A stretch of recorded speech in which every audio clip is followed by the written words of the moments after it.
I don't think I've talked to EP about this as we're live here, but I used to play a little bit of Blood Bowl back in the day. I made things incredibly hard on myself. I played a halfling squad, known as the Moot Mighty Weenies. That was my squad. My goal was just Mighty to survive. Weenies. Yeah, they had like a little hot dog, or like a sausage kind of logo as their team logo. That's I was the adorable. only person to lose to the halfling team in our 7-player league. It's really tough. This is my first match, and they completely and utterly dominated my Chaos Dwarves. It pretty much defined my entire season of a slow grind down to the bottom. Halflings are to dwarves as ogres are to humans, so I kind of understand that. Halflings in They that just setting need they're incredibly weak. There's basically two teams that are kind of like gimmick joke teams: the Goblin team and the Halfling team. They can be really good if they're lucky, but they're more likely to just be like eliminated by too many injuries than to be like a useful team. Where everyone else gets to like level up through their characters surviving and doing like scoring touchdowns and knocking other players out. Usually you're just the one that gets all your team members knocked out. You know, Bob, I'm so glad we had this discussion, and I'm so glad that you invited me here to announce the next arc after Fall of Uther, the Age of King Gorlois. And I'm really excited tonight to just solidify the next arc just right in the bag here. I'm really looking Gorlois, of forward course, to it. extremely famous. He's been in all the King Arthur media. You've heard about him constantly Right. in all of the Arthurian legends. So My favorite part of the reign of King Gorlois is when he kills Arthur, Pendragon, and then just like I don't think that Arthur doesn't never happen. exists. he finds the Holy Grail himself, and then he just like retires. And I think he's still King of England to this day. He's still King of England. He's still King of England. Yeah, The once and still king. The It once does and not current sound king. as good. I think he just Charles keeps III changing his does name. look an awful lot like Gorlois. Yeah. I think he just keeps changing his name, Gorlois, Arthur, Galahad, like just That keeps one year where he reinventing was Uther himself. just for giggles. Yeah. Yeah. Okay, let's And about fair play. Sorry. let's dive into Fall of Uther. The sortie out of Terrabil. This should be a pretty epic thing. We have AP Gaming Reel back with us, back for a very eventful conflict, one in which the Duke has just downed the Prince, Uther's son. Pretty deadly scenario, but we're gonna start, I think, a little further back than that. We're gonna kind of take a moment to view things through the Duke's eyes. So we're at that moment, Duke Gorlois, just before the announcement's made, the one in which you leave your position of defense and you launch your evening attack in hopes of finding Uther and eliminating him. All the information you've been given has led to this. You're certain, with the Sword Knights having been spotted here, and his own son being present, that the king himself is at Terrabil. This is why you've ridden here, and why you've launched the attack you did. This is your best opportunity to see things one-on-one with Uther. You wait for news back from your scout, Sir Brastius, who's ridden ahead to confirm the position of the enemy. And while you do, you reflect on your family. Perhaps the last time you saw them, or will ever see them. You left them not long ago in Tinchgel to ride here. And with that, having just said goodbye to you, Grain, your daughters sit with you, each of them. Your oldest, Margaz, a beautiful reflection of her mother, with a hint of Gorlo's confidence and air of rebellion in her. The middle child, Elaine. Elaine is more timid of sorts, but she's also got with that modesty that she comes with, she's also got a good sense for logistics. As for your youngest, she is something that you really can't place. There's a certain sense of wisdom about her despite being only the age of 7. She's always been the one connected most to you. Ever since you saw her in Forward. She is Daddy's girl.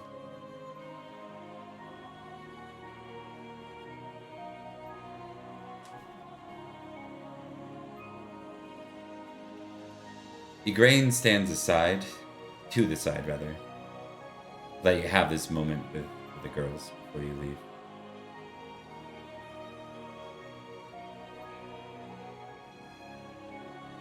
And I'll let you take it away from there, Nikki.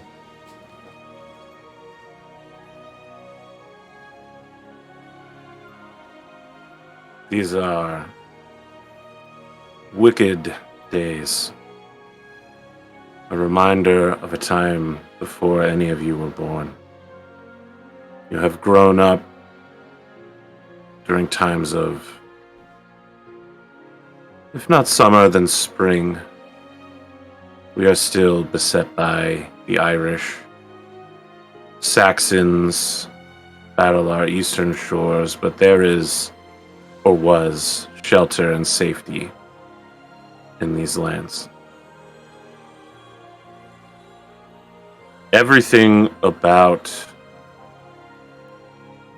tonight does not end tonight. The actions we take here echo throughout history.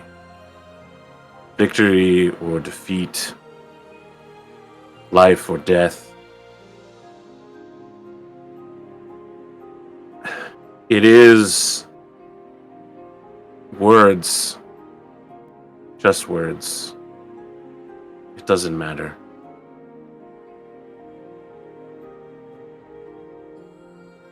I love Cornwall. I will fight to protect all of my people from these rogue knights follow a tyrant.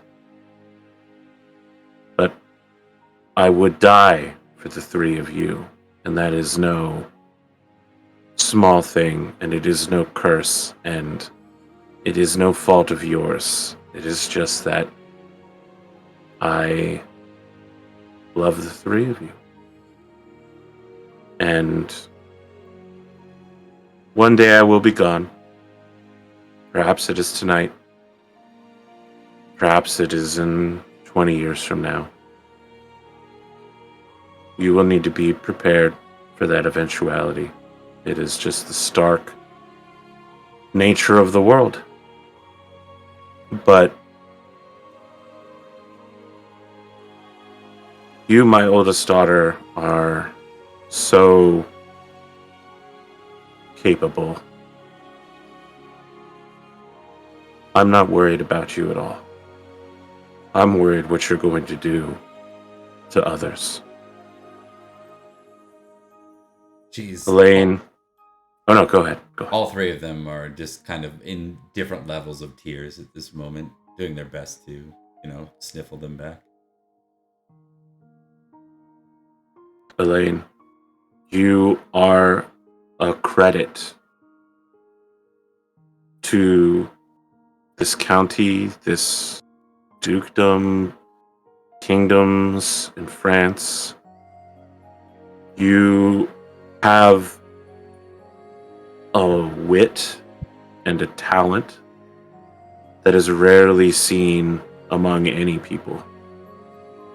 And never let anyone try to define your value as anything less than one of the best.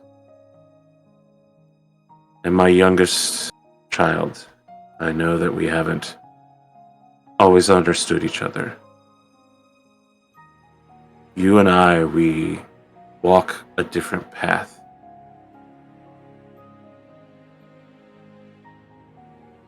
We should have sent you to Summerlin.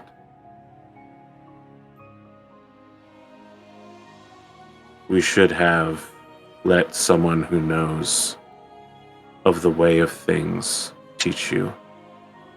And if I'm still here tomorrow, there are some allies that I might call upon on your behalf.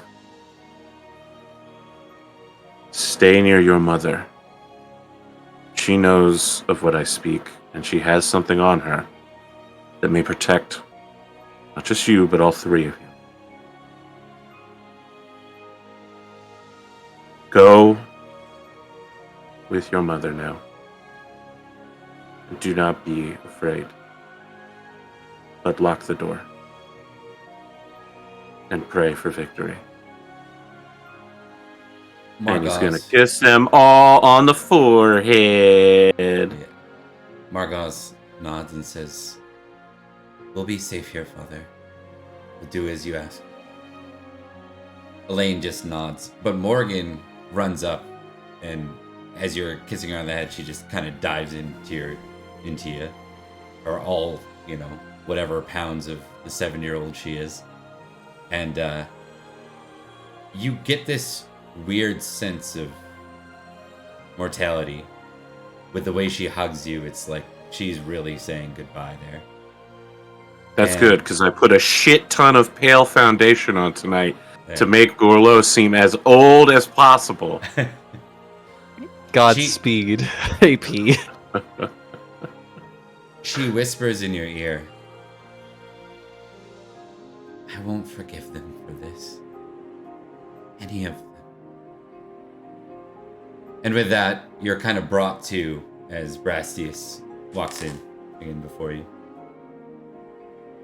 Brastius. They're exactly where we thought, my lord. Await your command. Have you spotted Uther? I see his banners. Those of the prince and those of the Knights of the Sword. It will have to be enough. I do not relish fighting the Knights of the Sword. But if this is what it takes to draw out Uther, he will lose something he never truly appreciated. A bastard. I once said when I was riding with you that we should make this such an end. I did not feel it in my heart. But now, my pulse quickens. I feel younger than I have in some time. I am ready. If this is the end, then we will make it such an end, Brastius. Are you with me? I am, my lord. I'm gonna straight up whip my sword out, go out in the courtyard and say, "Are you with me?" Yeah, and you get a resounding cheer. Good. Awesome. All right, so we return again once more to where we left off with our players. Oh no. At the Sortie of Terrabil. Now, just to recap, what you all saw as you were making your way towards the prince who had been unhorsed by Gorlois, as you saw Gorlois shouting, "Where's your father? Bring me your father." You saw him sink his sword deep into the prince. And then you all managed to charge successfully towards Gorlois. Not charge, I should clarify. You are not able to charge at this range. You managed to ride within proximity of Gorlois. And we're going to pick up at that point. We're going to give Arthur a moment to describe kind of what's happening from here. Gorlois looks old. He looks old and frantic. His hair is sweaty as he takes his helmet off to make sure that everyone recognizes him. And he points to Florence and he said, "You! More than all, Florence! I thought I could rely on you, and now you come like the Irish to pillage my people on behalf of a tyrant? Where is Uther? Bring me Uther!" And he puts his helmet back on, whips out a mace, and points down at Madoc and says, "Bring me Uther." You see that the blade itself has sunk deep into Madoc to the point where it's not retrieved. I think Florence is just stunned in this moment. Just looking at the blade within Madoc's gut, held by Duke Gorlois. A man Florence trusts, or perhaps trusted. This is a situation where he's still not sure what to do, and I think in this moment he freezes. Also, for a little bit of extra irony, he is riding atop the charger that Gorlois gifted him. Edrich. Is Edrich also similarly speechless? Because, No. good. Edrich is not similarly speechless. However, if you want to say a thing, you certainly may. I think Virgil doesn't have the emotional context that the other two do, so if you want to go first on that, go ahead. Virgil has got words, don't worry.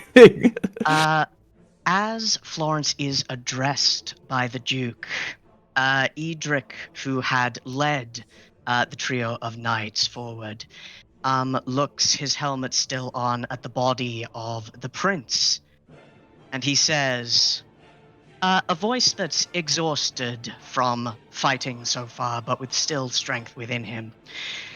"If the gods are right, you will share the prince's fate. Have at you, Duke." You have fallen so far, Edrich. You have fallen so far. Look who's talking. Virgil kind of spits out the words as he rides just a little bit ahead, and he goes, "I can't believe my brother loved you. Look I don't at even this. know who you are. I am Virgil of Durnford, and you're a coward. Look at this mess. Attacking soldiers in their beds, is that honorable to you? You're supposed to be better than this."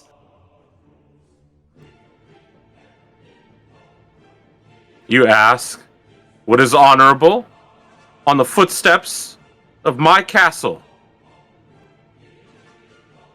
You ride out to conquer my people on behalf of a king who tries to ensnare my wife. Among a party who has given a magic item used by Merlin to enslave their own minds?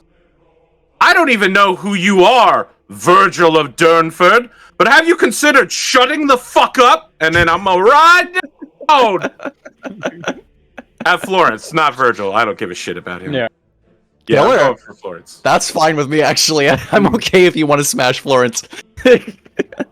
I think it's with that I as am Florence sees Not. the Duke Yes. riding at him. He goes into battle mode, and it's instinct at this point as he charges at Gorlois with his spear.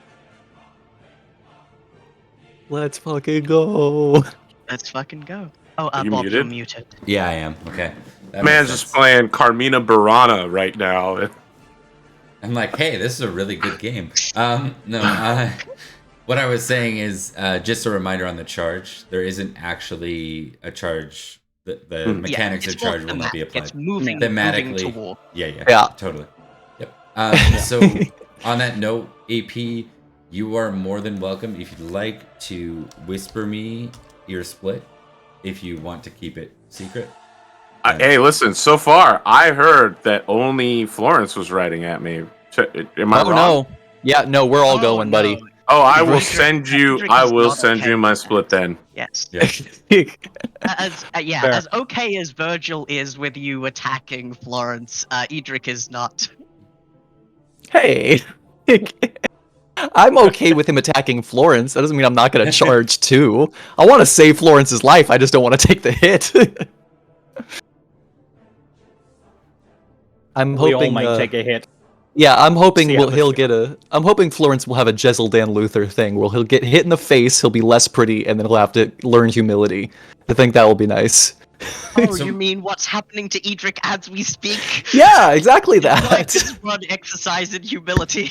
Look, we could After he all do got with a little bit of scarred. that, I think. Humility. I think you'll find Florence is the most humil among us. He's the most humble person that you know. Narcissism Oh, yeah. is just Just- another word for a handsome person's disease. Just want to clarify, you're all going at Gorlo. Yes. I think that's the plan. Okay, all three of you may do so. We'll start with you, I and then would we'll like go to to- Arthur. I would like to activate a passion while Florence does his thing. I also would like to activate a Florence passion. is not going to activate a passion because he's just so distressed in this moment. I don't think he can bring it up. So he's just going to attack normally. Hey.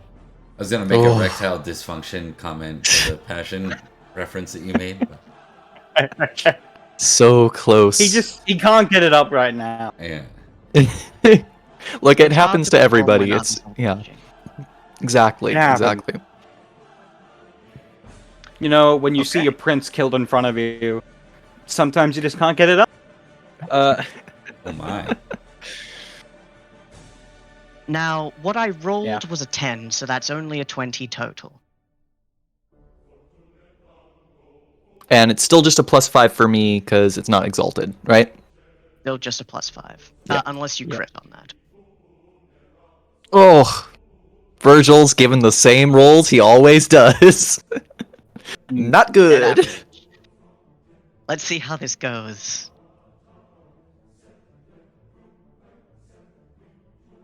Okay. So that is We all just the players. fucking die.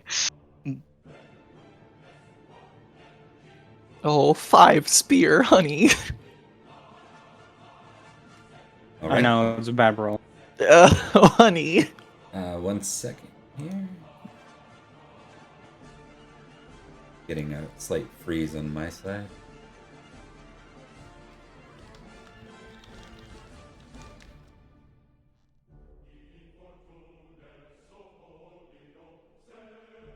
I'm gonna let you all know now that you rolled. Since Bob is a little frozen. No, Bob. No. No. I will tell them what I chose. Oh, interesting. As we ride towards each other, and Gorlois lines up against Florence, at the last moment, he diverts for a full two-handed strike on Edrich, hoping once more, using his master tactician skills, to bluff everyone into not using their defense skills on the person they think is being attacked, and just kill Edrich in one blow. Interesting. And Bob is worried because he knows that with those rolls, I cannot match Edrich. And I'm about to get destroyed right here. But let's see the roll. Hey, man. 8. It would be a glorious end. It's an There's no interesting- would be. It was decided when all three of you succeeded on your rolls. This is over. It's Would interesting have because been my honor to die to Duke Gorlois. I think a really key point there too is just to note like that would have beat Florence's spear, so it's just kind of that last minute switch ends up kind of being that, well, the shortcoming in this round. We'll see what happens in here. But I couldn't know that Florence might not go, the Duke is riding at me. I fight defensively, so I get a +10 bonus, and I'm basically invincible. Interesting. I'm willing to fully that was commit on an this option. disaster, Bob.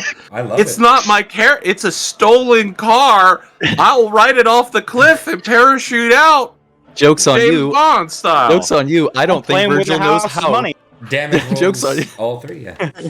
Joke's on you. I don't think Virgil knows how to fight defensively. I don't I think don't know the Thomas meaning Nino of was an option. defense.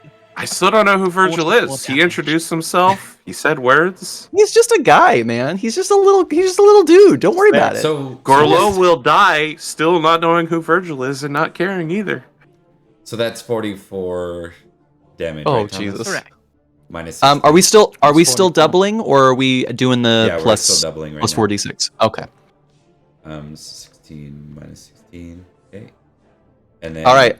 Mark, Covered his your shield and damage. armor. You guys got it. 21. Minus 16. I think that should be the total. If I did that. Someday, I think Virgil will make a roll that's decent. So that's after I believe after in him. armor EP. Listen, I'm 56 years old. I have 20 hit points. I'm an old man. Yeah. Any one of these attacks will knock me unconscious. You Not would Virgil's. absorb Virgil's, and Florence's wasn't No, enough Virgil, either. not hard. Any one of the attacks from the significant characters will knock me unconscious. Ouch. He's right. Edrich, I think this is going to be Edrich for sure. He managed to get the... What were you using, Edrich? Was it sword or spear? It was the sword, yes. I think you managed to the run swords the of blade. victory. Do you want to describe it for us? Because I think all three of you are going to crash in. All three of you are successful, though Virgil's not able to quite get past the armor and shield. Florence gets past a little bit, but certainly, Edrich does. You want to give us a description? I think as Edrich rides up, he sees Gorlois going for Sir Florence, and that is one thing that he cannot allow. He approaches with the intent to strike from the side, to distract, and then at the very last millisecond, sees that it was a feint. He sees the mace heading towards him in an attack which would break his face, if not his neck. And with just a slight movement of the shield and a thrust of the sword, it goes through the shoulder, through mail, and into flesh, as the mace, a heavy clank off of the shield, and it seems like a significant impact as Edrich pulls out the blade, now wet with noble blood. Okay. There is going to be for sure a response to that from those still loyal to Gorlois. But I think for all intents and purposes, Gorlois falls.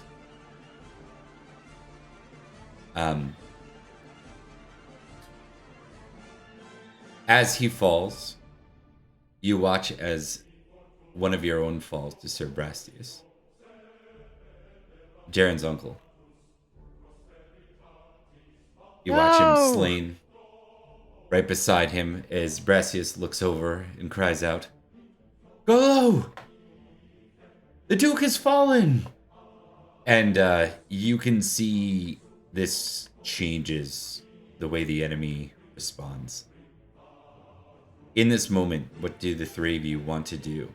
I will remind you, you have a fallen prince, you have a fallen duke, and you have an enemy that isn't quite routed, but is certainly, well, they've lost their leader, so they're in a very similar boat to what you guys are. The only difference is you guys still have a count in charge of you. Rhodri has taken up the mantle with the prince now. I think. Sir Marek. Go ahead. Sorry, you go. Oh, I think honestly, Florence's first thing he does is he gets off his horse to check out Madoc. Okay. To look over his body and see if he is still alive or if he is dead. Okay. What about Edrich?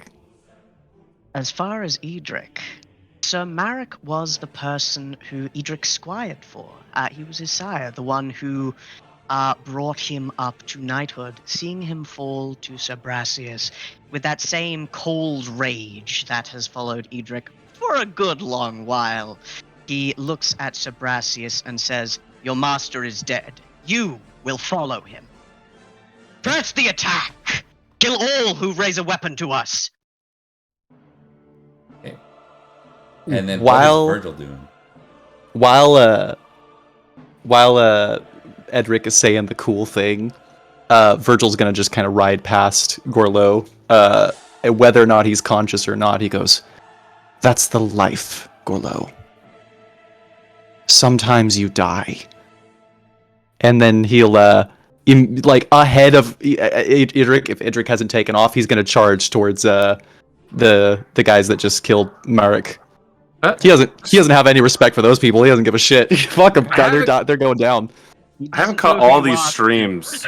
Is Virgil a scene kid? He feels like he watched VH1. Virgil is psychotic with really high honor. It's a very strange concoction. That's the life. That's the life. That's the life. Sometimes you die. Yeah. I'm really into MCR right now. Okay, so we're going to go to Florence first, because I think that's important. What is your intent here? First aid? First aid. Okay. Looking over his body to see You- if he is dead, dying, or could be recovered. Okay. You may test first aid. I am going to activate Homage Uther, because this is Uther's son God. and my prince. Yes. You have the highest homage Uther of all of us. I Baby. apply bandages to the blade that's through his chest. I will give you glory for this. Unfortunately, a critical on an exalted passion doesn't do anything more special. No, but I do get 25 glory. You do get 25 glory. Add 10.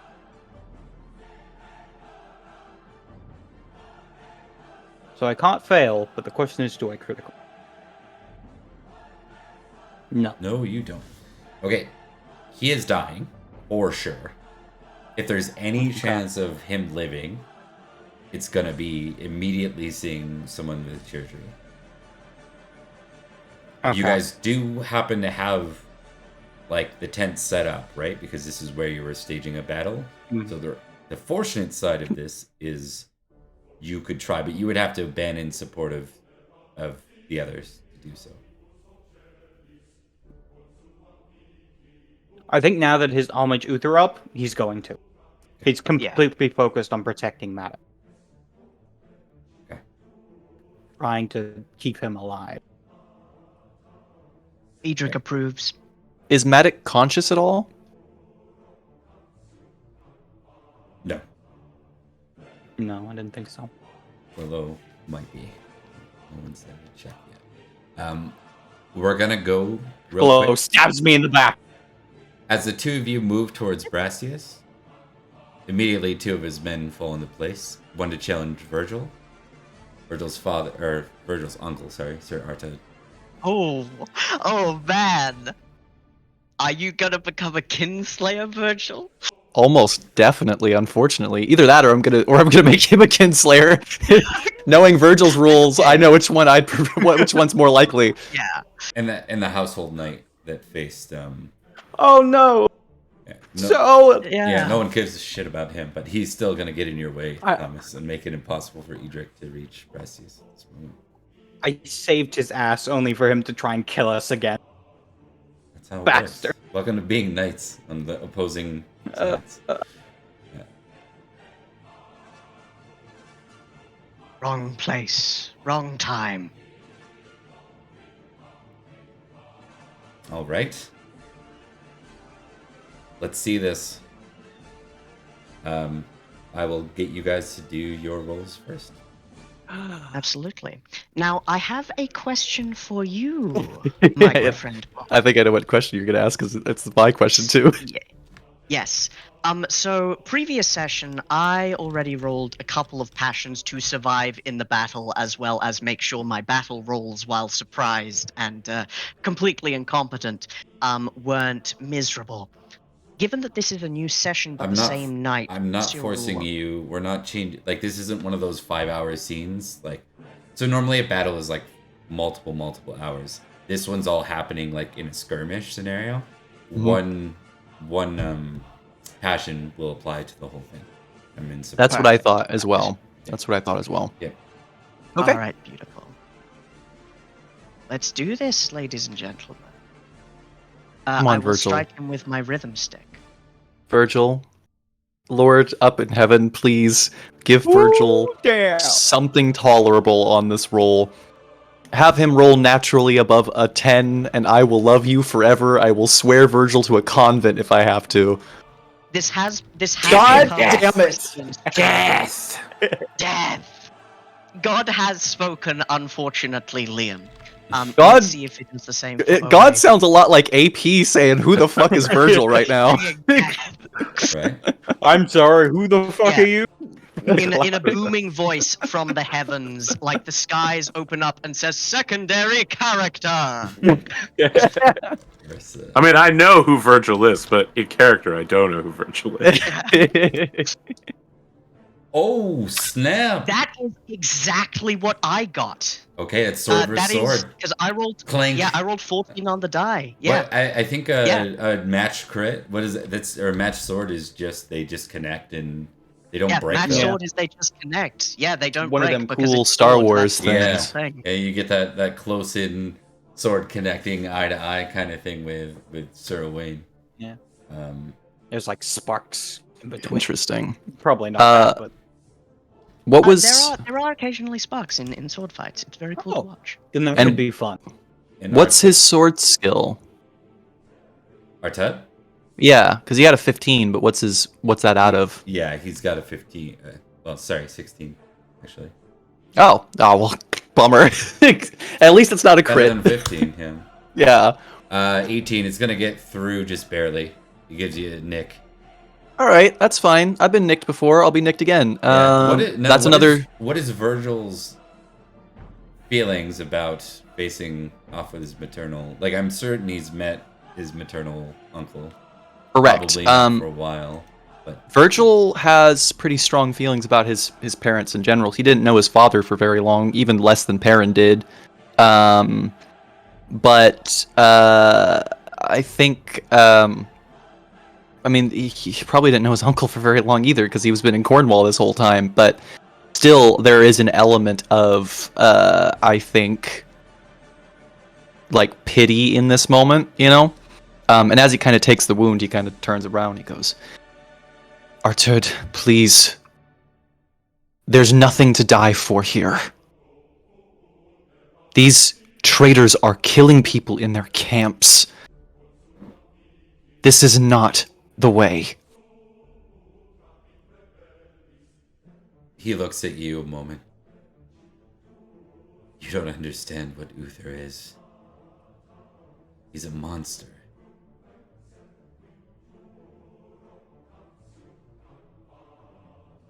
I think Virgil kind of like narrows his eyes a moment and goes, "We're sworn. We play the part we're given. If you can't see that, you're the one who doesn't understand." And then he'll ride in for another charge. Okay. I think he'll go in for sure. I mean, it's his duty at this point. What about Edrich here in this moment? Edrich, as there is a dramatic blade lock, the two horsed knights, both equal in skill, at least in this moment. Edrich looks at Sir Owain and says nothing. Owain is nothing to him at this moment. Owain isn't the one who killed someone he really likes. Owain's just more wheat.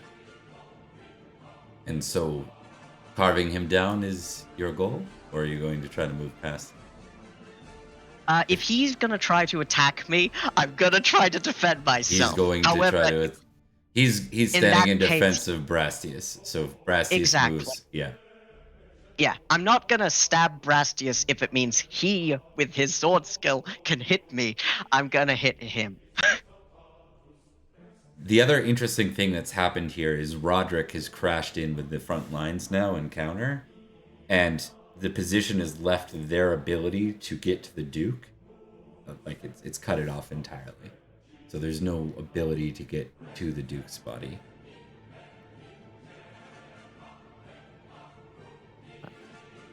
We're Alright. fine with that. But no. Okay, let's do another round here, another moment. Oh, this round is the one where I'm gonna die. Check it out. Okay, never mind. Natural 13, so 20. And Virgil will get you to make your strike as well. And I should this time I'll actually put the numbers they're working with. I gotta tell you, this 20 sword skill is a very good investment.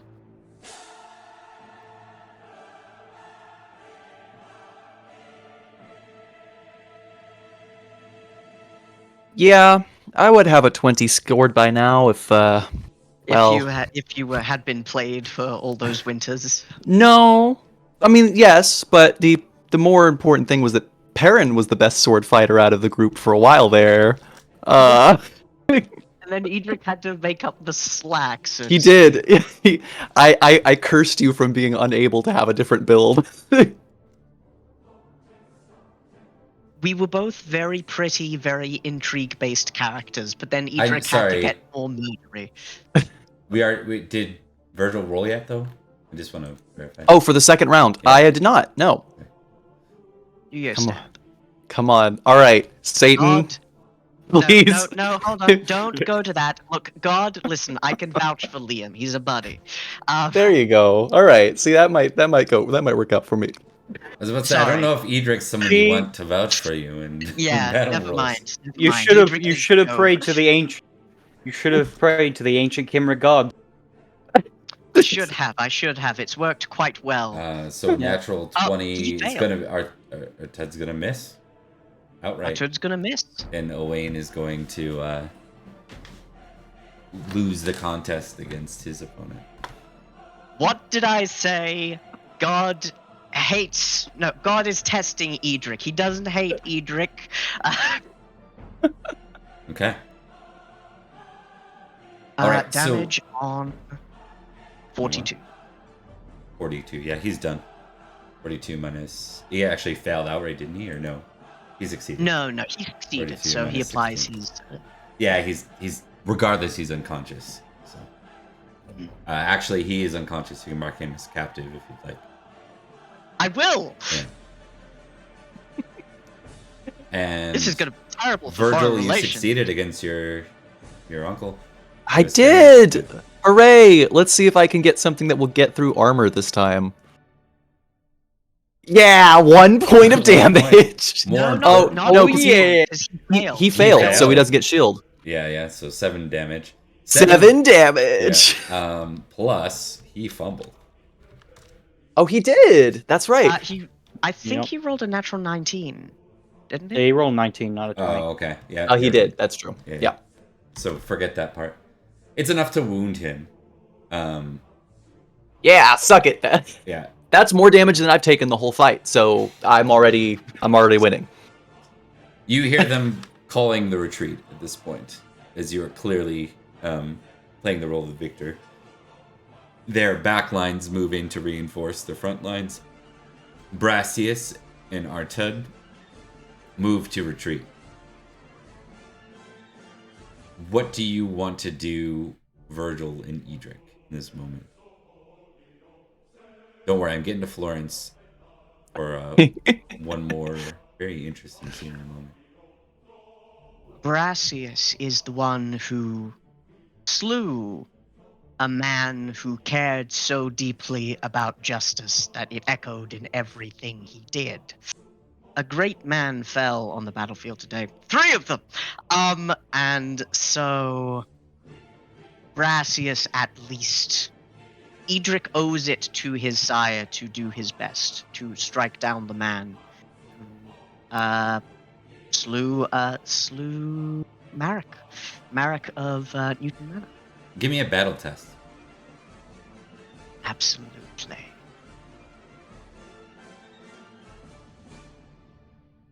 Uh, 11. 11. Okay. You know that trying to get into Brassius at this point with the way they've formed would be kind of suicide. Like, you could do it, you could go for it, it would be the end of you. Now, what you could do is try and urge your count to press the advance on their retreat and meet them at the castle. Try to basically make them surrender. In that, you might get another exchange with Brassius. It's unclear. But the question is, how reckless is Edrich in this moment? It's less about how reckless he is and more vengeful, I think. Okay. Why don't you give me a test? Well, also, no. I wouldn't say it's just vengeful because it is reckless and for sure. Like, yes. It would be vengeance reckless. can come at a different time if needed, right? Fair enough. Yeah. Reckless in this moment. Let me roll reckless and see how we're doing, because there's always more battlefields. He's feeling kind of reckless, I'm not gonna lie. Shall I roll prudent? Yeah. Just in turn. He's feeling just a little bit more prudent. He's feeling ever so slightly more prudent than he is reckless. Yeah, just barely, I think. So your choice here, you'll get a tick on whichever one you choose.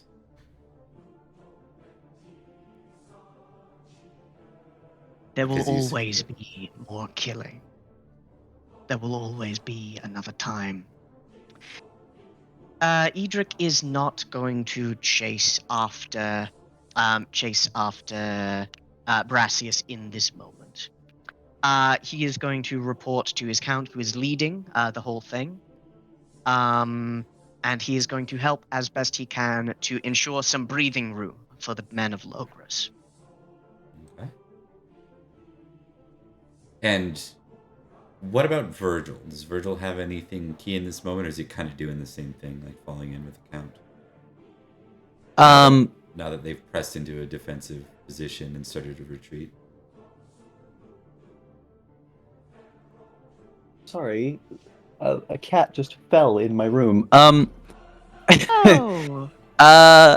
I think Virgil has just, for the first time, now that his uncle has escaped, he kind of calls out, like, just in the general direction. He goes, "Cowards!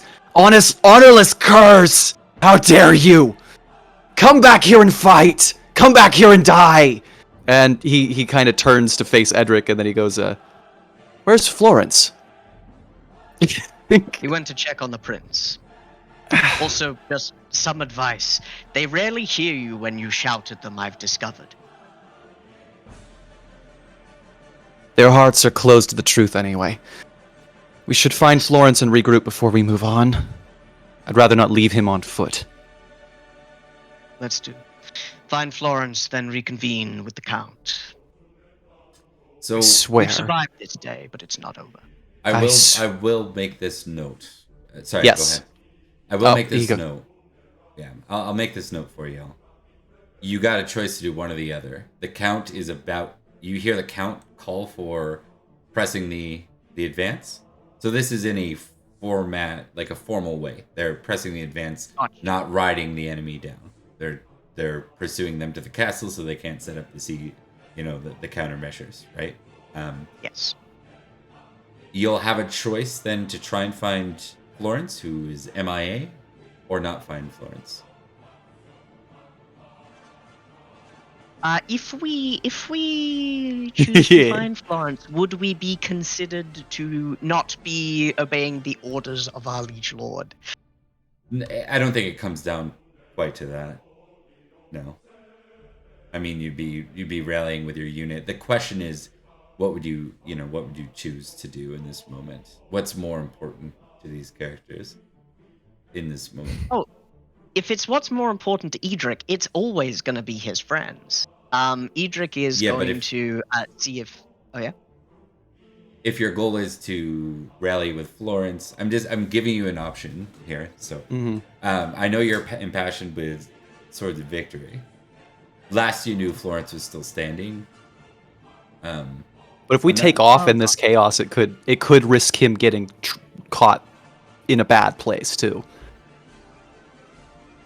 The choice is either chase down Gorlois' men or rally with Florence. Or try to find Florence, yeah. Which you have not seen him fall or anything of the sort, so you're not sure where he is. Got you. Yeah, we've not seen him fall. We haven't seen that he's totally okay. And indeed, last we saw, he was checking on the prince. Yes. I would say that Florence is more important to Edrich than getting into the fight right this second. Okay. Also, his sword army is getting a little bit tired, so, you know. Fair enough. Virgil really, really, really wants to go and kill these guys, but he has to think about the honor of his household and the fact that Perin made him promise to look after Florence and Edrich. And what more, he understands the tactical significance here of leaving both Gorlois and Madoc's body behind here, so he's going to ride with Edrich, but the whole way he's bitching. He's like, if Florence makes me miss that charge, I'm going to kill him worse than Gorlois. There will always be more charges. There'll always be more blood. You know just how to cheer me up, Edrich.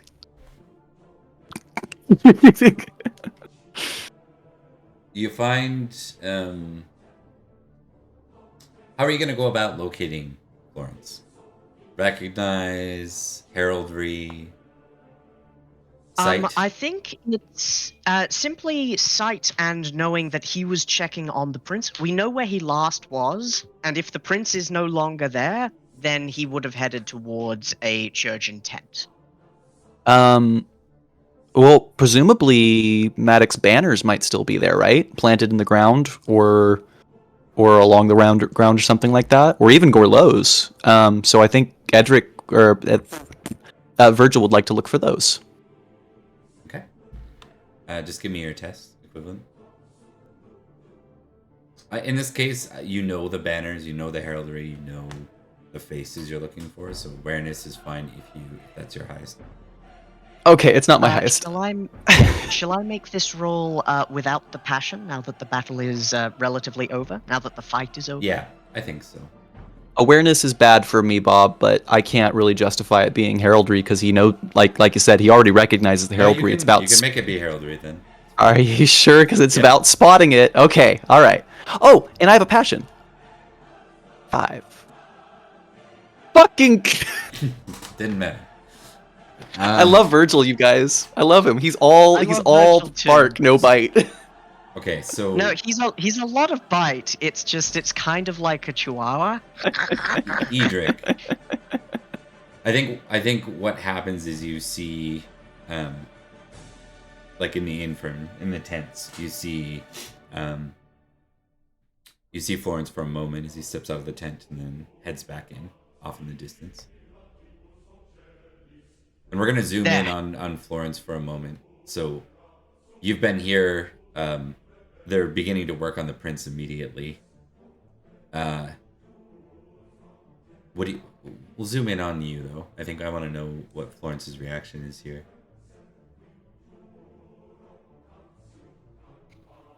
Florence himself is staying by the prince's side, probably kneeling next to him and praying for his salvation.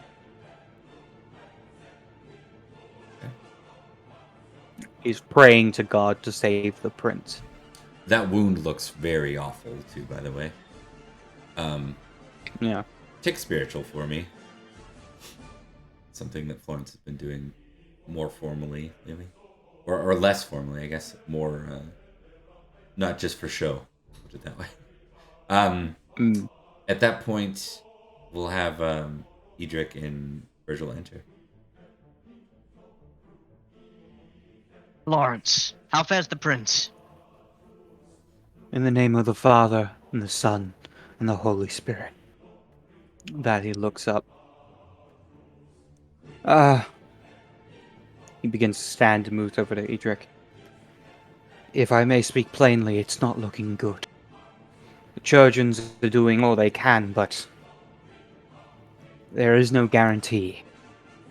In fact, it seems more likely that he will not make it. Oh, sorry, you're muted, Liam. What a loss for Logris. We should get back with the rest of the charge. I think with that, Florence Virgil. actually turns angry eyes towards Virgil? Sir Virgil. Yeah, and goes, "Have some respect for your prince, Sir Knight." Sorry, Sir Florence. I didn't mean to offend. I'll keep watch, make sure we don't get attacked by a contingent that's moving through the trees. And he just gives Do the well to do so. yeah, he just gives the two of you a little bit of space. When I saw him felled upon the ground, I was not optimistic either, but now it is in the hands of the surgeons and God. Are you all right? How could something like this happen? How could good men be turned to such... It's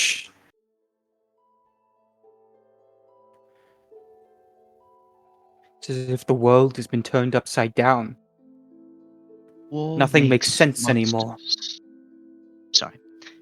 War makes monsters and madmen of a great deal of people. I will not lie, this war is not one that has sparked my interest. And now too many lie dead because of it.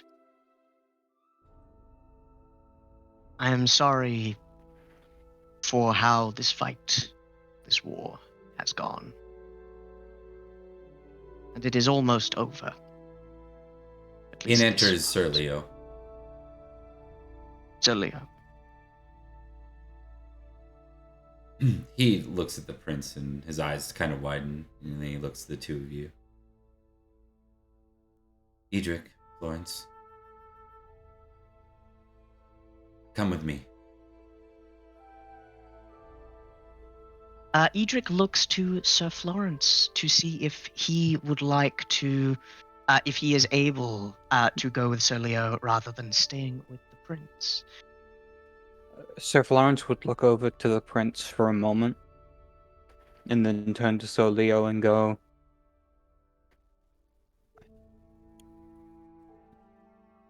"Is it the Count?" No. The Duke has asked to speak with you. For but a moment. I think Oh. it will be his final words. And AP, if that's wrong, if you wouldn't do that, let me know. That's good. Let's do it. I'm going to take this off real quick Yeah. for reasons that will be apparent very shortly. I think with that, Sir Florence would turn to Edric and then to Sir Leo and go, "Would it be alright if Edric stayed to look over the prince? Unless, of course, you would like to come with." I would accompany you anywhere, but if privacy is what you wish, you will have it. Thank you, my friend. I think I need this. Of course. Alright, Sir Leo. Leo nods, puts a hand on Edric's shoulder, and then walks out.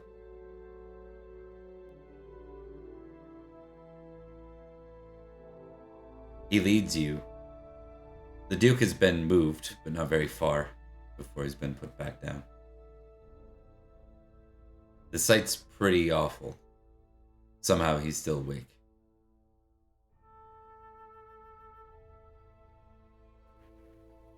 Leo stands about 5 feet away and just nods to you and then leaves Florence with the Duke. That Florence would step forward, kneeling beside the Duke as he goes, "Duke Gorlois, it is your favorite night. He says so with a sad smile. Gorlois gonna grab Florence and use that strength to pull him to sit upright, and then go.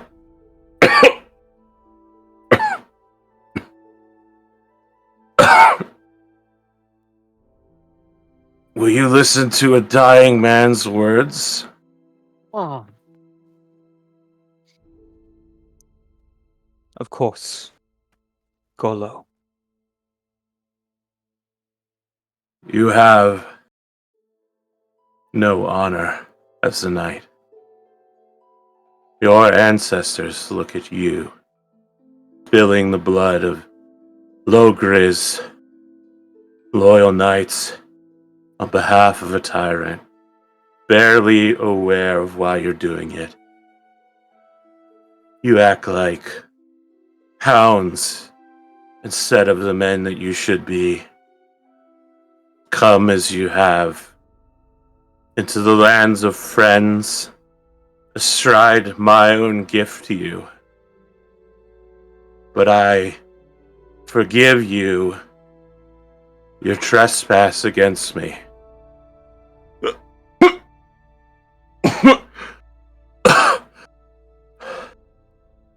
Make an oath, Florence, if you would have any honor at all.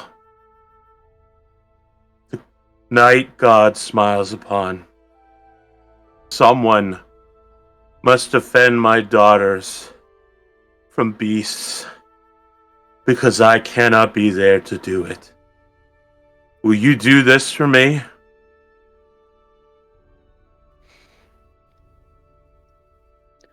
I swear to you, Gorlois, as a fellow man of God, as a man who does believe in honor, in love, and in righteousness, even if I cannot be on its side, I will make sure no harm comes to any of them. I will see them safely to wherever it is they are to be. I swear this to you. On my life. On my faith. Perhaps in your family's eyes you may one day be a knight again. Aurelius? Is that you? What are you doing on the other side of that river?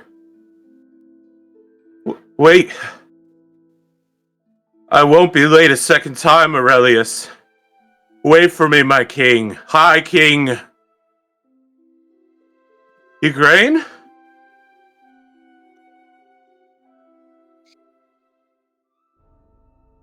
Bleh, I have a shit ton of fake blood on my mouth right now, and it's all over my hand. Good job, good. man. Oh, yeah. It was Appreciate the commitment for sure. Everybody, the AP moment you Gaming took Reel. off the furs. Yes, I had a mind. AP, that was delightful. That was wonderful. Thank you. I'm sorry. I always wanted it to be Florence. No. Day one. I I think with called it. I think with this, Gorlois. Florence is just going to go. Oh, I just think Duke Go Gorlois' to our eyes. That's fine. all right. Go to our High King, O mighty Duke Gorlois. May you find yourself at the right hand of Christ. That he lays the body down. Does a quick prayer to him. No, a lengthy prayer. Definitely lengthy. Awesome. All right. I think we're going to take our first break, and before we do that, I want to give AP a chance to. Well, first, I want to thank him for this making Duke Gorlois such a more in-depth and amazing thing that we could explore through this game. Thanks very much for that performance, man. It was awesome and moving, and man, we'll have to find a way to get you back on here somehow at some point. Yeah, I look forward to seeing you back next week as Horace the Talking Horse. Yeah. I'm Just a really second. looking forward to that one. You called it moving, but half the night people were calling it Papa Gorlois, which was a little disturbing to me. Papa Gorlois. There you go. Look, man, you cover yourself in blood, it's gonna happen eventually. We've learned this. Yes, we have. Even if you're a largely asexual vampire. Exactly. It's true. That's a weird. Okay. Oh, yeah. Let's keep going. It's a segue that only makes sense to some of us. We have multiple examples of this too. That either. Yeah. I hate inside stuff. When I'm viewing stuff. So, AP, you got anything you want to add before we say goodbye? I do. I have two things to add. Number one, people are still calling me Papa Gorlois in chat right now. I'll just deal with it. Chat's wild around here. Number one thing I want to say is I haven't had another Pendragon episode since the last time I guessed. Maybe on this show as well, but also on Gathering of Branches I showed up. But I have another Pendragon-inspired campaign. I just want to remind everyone that Bob showed up in that I'm hoping I can get him back in for the future on playing a undercover agent of a foreign national power. It's Battletech Oath of Enosteel. Some people say that giant war robots are a man's romance, and really, isn't that the new age of chivalry? I borrowed the King Arthur Pendragon winter rules, and we've gone so dynastically. It's been 20 years, and some people have gone through 3 characters. The new season 4, is about to pop off with everyone is abandoning their noble lines, and they're all going to play one of their previous characters, all 3 of the children, in a succession battle for who gets to win the space station. That's really fun, actually. I really like that.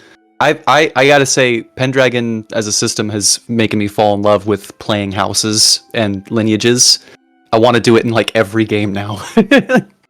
Game of Thrones, A Song of Ice and Fire RPG, the house rules are fantastic. Hell, the rest of the rules, Very not good. so good. Not house so rules much. are fantastic. Yeah, that's about it. Yeah. The heraldry rules are good, as observed here. I built them in here. Sure. But otherwise, yeah, I agree. The second thing I would say is thank you for giving me the opportunity to be here. Not just Bob. Obviously, I thank Bob all the time. Our 3 knights for putting up with Gorlois, showing up, being super meta about everything. The audience for having me here. Guessing on another show. I'm available Sunday nights. Maybe not Gorlois again, but if you got something else you need me to do, let's I'm talk. looking forward to Horace. I'm just counting the days until Horace shows up. I gotta tell you, I don't think that's within my acting purview. You want to talk to. You gotta. That's a post-Oscar role. You gotta wait till Nicolas Cage or something like that. Hey, Alan Tudyk played that strange chicken in Moana. And He did. Alan was like, Tudyk has "Hell." been in almost every Disney as the animated voice character. He went to Juilliard. He's got some range, all right? Yeah. That's all I've got. Well, thanks very much, man. It was an awesome start and an awesome middle and an awesome end for Duke Gorlois. We're going to take a brief break here, say goodbye to EP on the call, and return with the aftermath of a very messy war in Cornwall. Thanks for watching, and we'll be back with part 2 very soon.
Oh man, I was. We are back.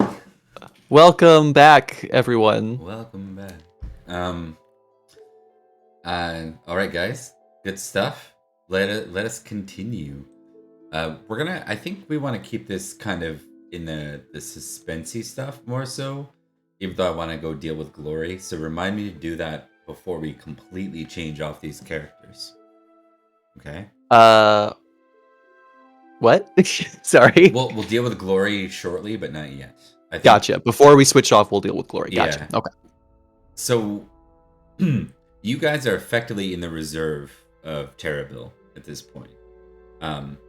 So you don't have awareness as to what's happening with the actual siege, or what success they had at this point. Madoc, his status is that he remains alive, though it's not looking good. Like, no one. The surgeon says he's unlikely to live through the night. And he's not conscious. Right. Madoc is a fighter, but there's only so much one can do.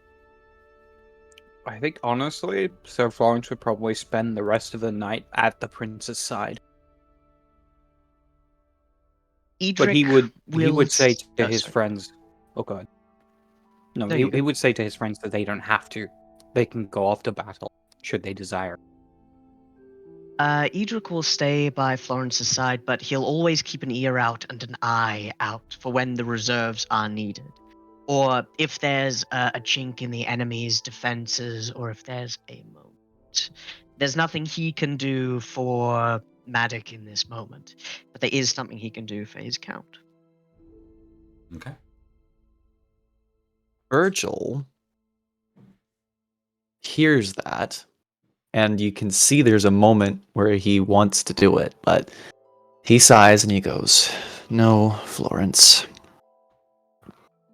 Madoc has been good to our household, and though I did not know him well, both Perin and my cousin Dallin, I believe, would consider themselves close to him. I think it would be honorable to have House Durnford here at the end. That being said, I do appreciate your willingness to offer that."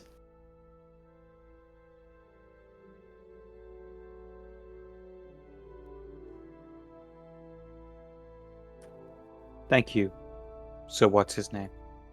No. You wouldn't say that, would you? No. Who are you again? No. Mm. No. Thank you, Sir Virgil. I truly appreciate it.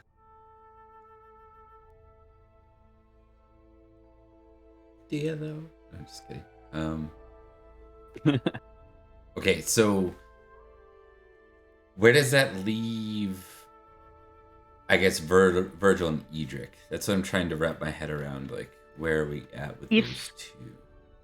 If the battle looks like the reserve is needed in any form, Edrich is going to go. Okay. And what would, not to be like painful with the comments, but what would that look like? Like, what would being needed look like? Does that make sense? What I'm asking? Yeah, it does. Like one of the flanks of our forces looks like they're being beaten by defenders. The morale breaking, them moving off. Essentially, if you look at the battle map, one of the shields kind of gets pushed back enough for a need for someone else to come in. Edrich is part of the reserves, so he files in when that happens. Gotcha. Okay. Still not quite sure where to take this. I think what we'll do maybe If you'd is like, give you we all can go straight to the battle if it's needed. No, battle Yeah. battle rolls, I think is what we'll do. Virgil's bad at that. Here we go. Oh, don't worry. Edric's bad at it too when he's not incredibly impassioned.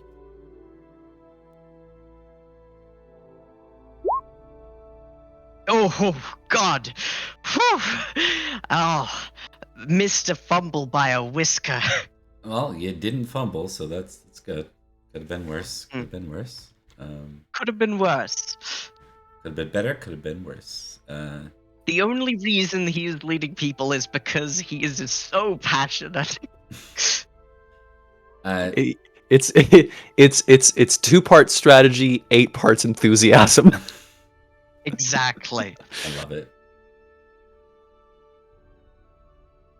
Okay. Okay, so for Virgil, I think for maybe what that means for you is you're distracted with Florence and you're talking. You know, I wouldn't mind kind of zooming in on these characters and spending some time talking. Sure. Also, give me a chance to make sure cameras are set up on another scene. What's happening? And Yeah. Virgil did pass his battle roll, by the way. Just FYI. Yeah, Yeah, it was Edrich. yeah. Okay. So I will give you that in a minute, but I think it'd be good maybe to just No talk rush. first. Yeah. Yeah. I think Virgil's just running through sword drills, by the camp that they're at. And at one point he speaks up and he goes, "What did you see in him?" Florence quirks an eye at this. And who? Gorlois. My brother spoke so highly of him.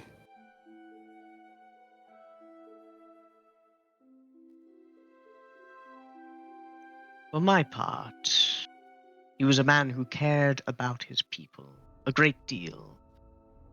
Some might say to the expense of greater strategy. But he cared, and it is a rare quality, at least in lords.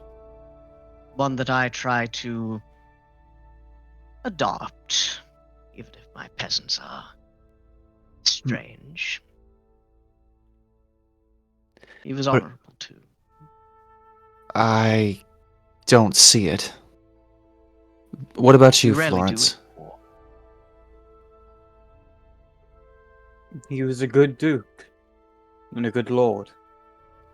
He was loyal to his people as they were as loyal to him. He cared for them, for their livelihoods. Virgil looks more confused now that you guys have said that. What? What are you talking about? I'm talking about the man, Gorlois. A man of God, of faith, of family. Family, I believe. But I don't believe he cared that much about his people. Not really. I mean, Why do you say that? well, look at what he's wrought. Regardless of whether or not Uther was just, or if Uther was the aggressor in this, Gorlois chose to run, and he chose to run to Cornwall. He chose to fight here and to throw his knights at us in a war that he couldn't possibly win. He could have done the honorable thing and stood up for his beliefs, died for his beliefs. But he sent a lot of people to die here first, and there's going to be many, many more to come. Hell, with his methods, his own death isn't going to stop this carnage. Do you hear that out there? That's battle. Gorlois dead. The conflict has been resolved, but there are going to be many, many more who die. That sounds to me, and forgive me if I'm being presumptuous, I didn't know the man as you did, but that sounds to me like somebody who was more prideful than honorable. This sounds like a grudge to me. I do not think you really understand, Virgil, what it means to be a knight under your lord. You fight for him, no matter what. If our count had been in the same position as Gorlois, if he had been forced to give up something that mattered to him to protect us, I would fight for him. I would kill whoever I needed to protect our lord. You make it sound as if Gorlois had given up, his people would have given up. His knights would have just given up and surrendered to Uther. If he had this asked, was inevitable. I don't think so. If he had asked them to, they would have. Take your May you example keep a there. secret? Sorry. Oh, sorry. Let Virgil one more thing from Virgil, and then take that example with Rhodri. Who was Gorlois fighting? Uther Pendragon? Both Rhodri and Gorlois swore an oath to Uther as their lord. You're right. We should be willing to sacrifice, to fight, to kill, to die for our lords, even if we don't think it's just. Gorlois did not do that. You may understand him, but that is something I will never be able to condone. May you keep a secret, Sir Virgil? Of course. I swear it, Duke I won't Gorlois. repeat it. Excellent. Duke Gorlois was often fond of saying that loyalty is a chain that runs both ways, from vassal to lord, from lord to vassal. And indeed, if we were to fight with Rhodri against Uther, because Uther had declared war, because he sought Count Rodric's lady wife, then we would fight alongside the Count. This war, I can understand why it was fought, at least defensively. I do not like the situation we are in, and I cannot imagine the animosity that Gorlois felt. But war was declared, and surrender would have resulted in something untenable for most knights, let alone a duke. Most men. I can see why Gorlois fought, and I would fight with Count Rhodri were the same to occur. And I hope it won't. Loyalty. Do not mistake. Oh, Okay. go ahead. No, you first. No, you go ahead. I'll repeat after. Loyalty runs both ways. That's not what I was taught. I was taught that a duty of a knight, under the grace of God, is to serve their lord regardless of what he chooses to do. What is a lord for, if not governance? What is a knight for tell if not me. service? Tell me, Sir Virgil, who is your lord?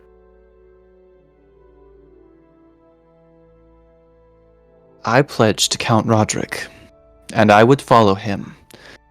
I don't dismiss what the knights under Gorlois do. To me, every knight that's died here is a victim of Gorlois' treachery. On both sides. Gorlois dishonored them, not the other way around. I disagree. I do not believe Gorlois is in the right either.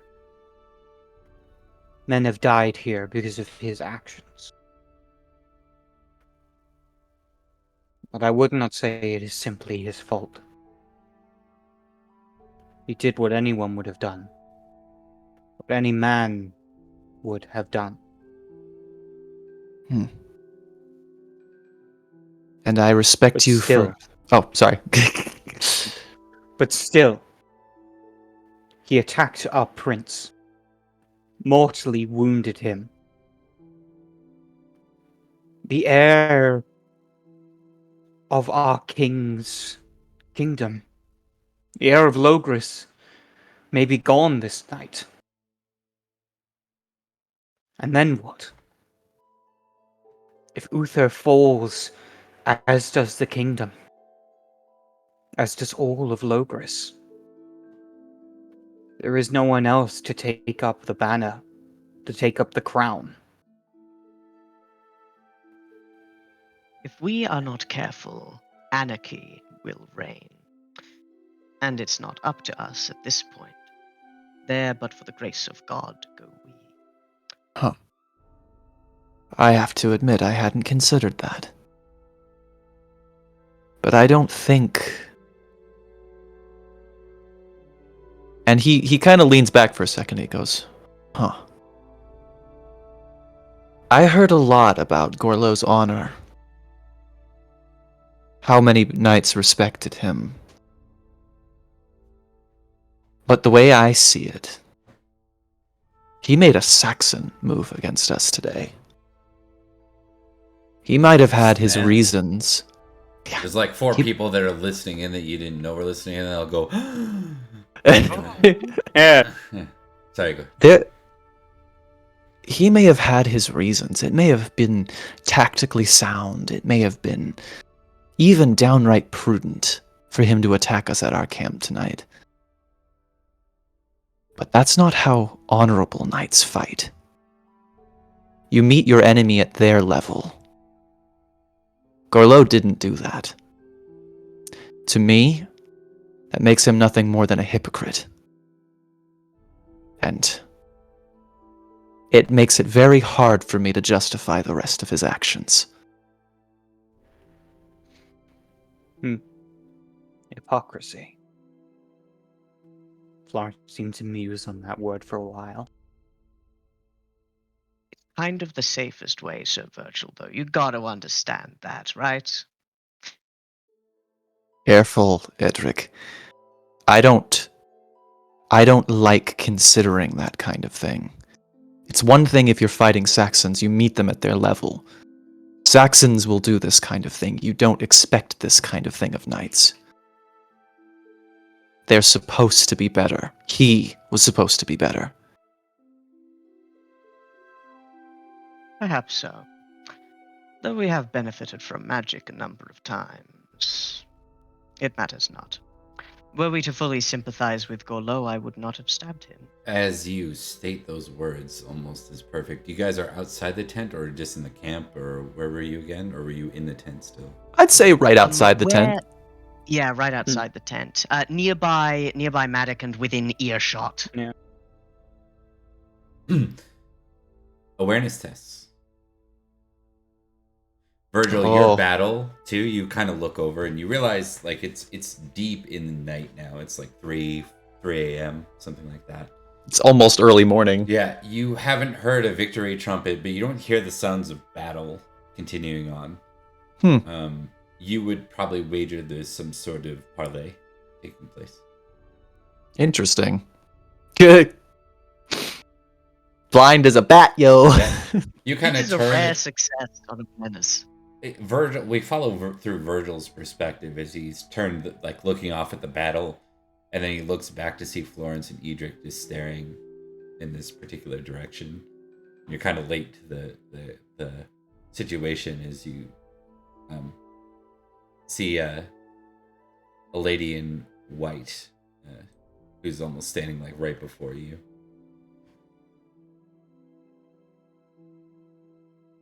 Who goes there? Where's the Duke? Duke's dead, Do we ma'am. recognize this lady? Oh, No, you- interesting yeah. way to put it. Virgil doesn't give a Wow. shit. The Duke's dead, ma'am. She He looks fell down. in battle. He has passed. However, if you are here to retrieve his body, we can hand it over. That won't be necessary. Is Uther here? Very well. Who Uther are does not you? march with us. Forgive me, Florence. Who are you? If you were with us, you'd know. But you don't, so... She nods. I'm no foe, though my name is not important. I'm a lady of simple bringings, and I come here now to ask who remains and who is dead. Uther is not here. Where he is, I am not at liberty to say. Madoc has fallen, and the prognosis is grim. There's countless more dead besides that, but I imagine we won't have proper numbers for you until the morning. The prince is wounded? Is it bad? It's Very mortal. Gravely. Please, bring me to him. You have not quite explained your purpose here. I think with that, I Florence just step understand forward that and you... go, yeah. interrupting Edrich and going, "Follow me," and then turns around. Virgil just shoots a look to Edrich. like, All right. But if you mean harm, my lady, you will die.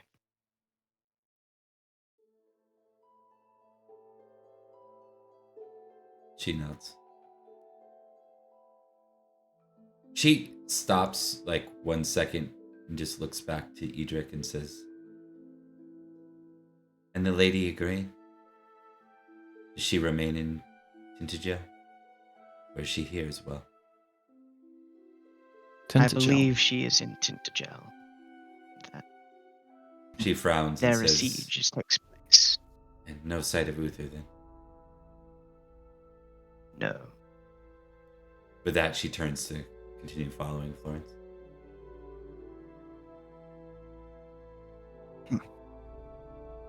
I don't like this, Edrich.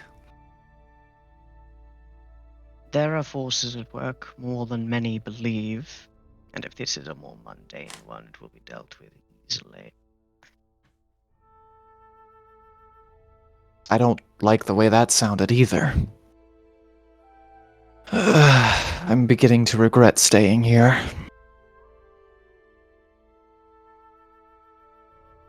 Edrich will follow behind the lady, being led by Sir Florence. He makes no hostile moves. His body language is not threatening. If something happens, he'll do something. All right. So, when the lady reaches the tent, she begins.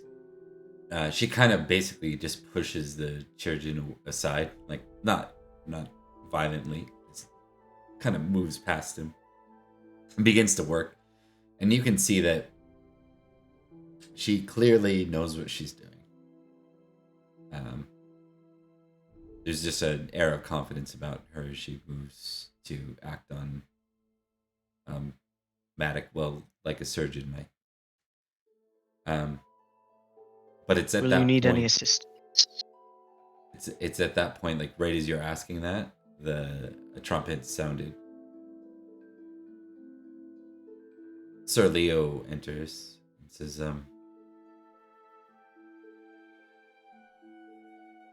"It's time to rally. Seems a surrender perhaps is in order. Who's to come and who's to stand behind?" Florence, will you watch over? Florence nods. Good luck, Sir sir. Virgil. Oh, I wouldn't miss this for the world. Sir Florence? And he kind of puts a hand on your shoulder and he goes, "We may not agree, but I respect you. Stay safe, friend." As you say, Florence Sir would do the same. Florence, she turns rather to look at Florence and says, "Sir Florence, Idmiston, yes?" Indeed. The Duke trusted you. He would Yes. wish you to be there in the end. I would ask that and she like looks to Leo, almost like she's picking like eeny, meeny, miny, mo. She looks to Leo and says, "This one can stay behind in your place." And he's like, "Well, I if it's important to you, Sir Florence." Leaving you with, of course, a choice. I think with that, he looks to the prince and then to the lady in white. And then, in a moment,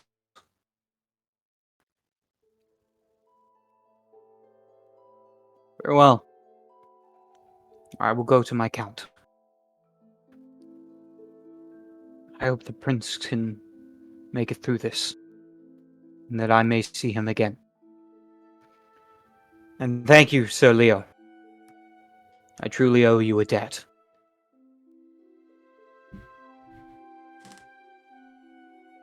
He nods to you.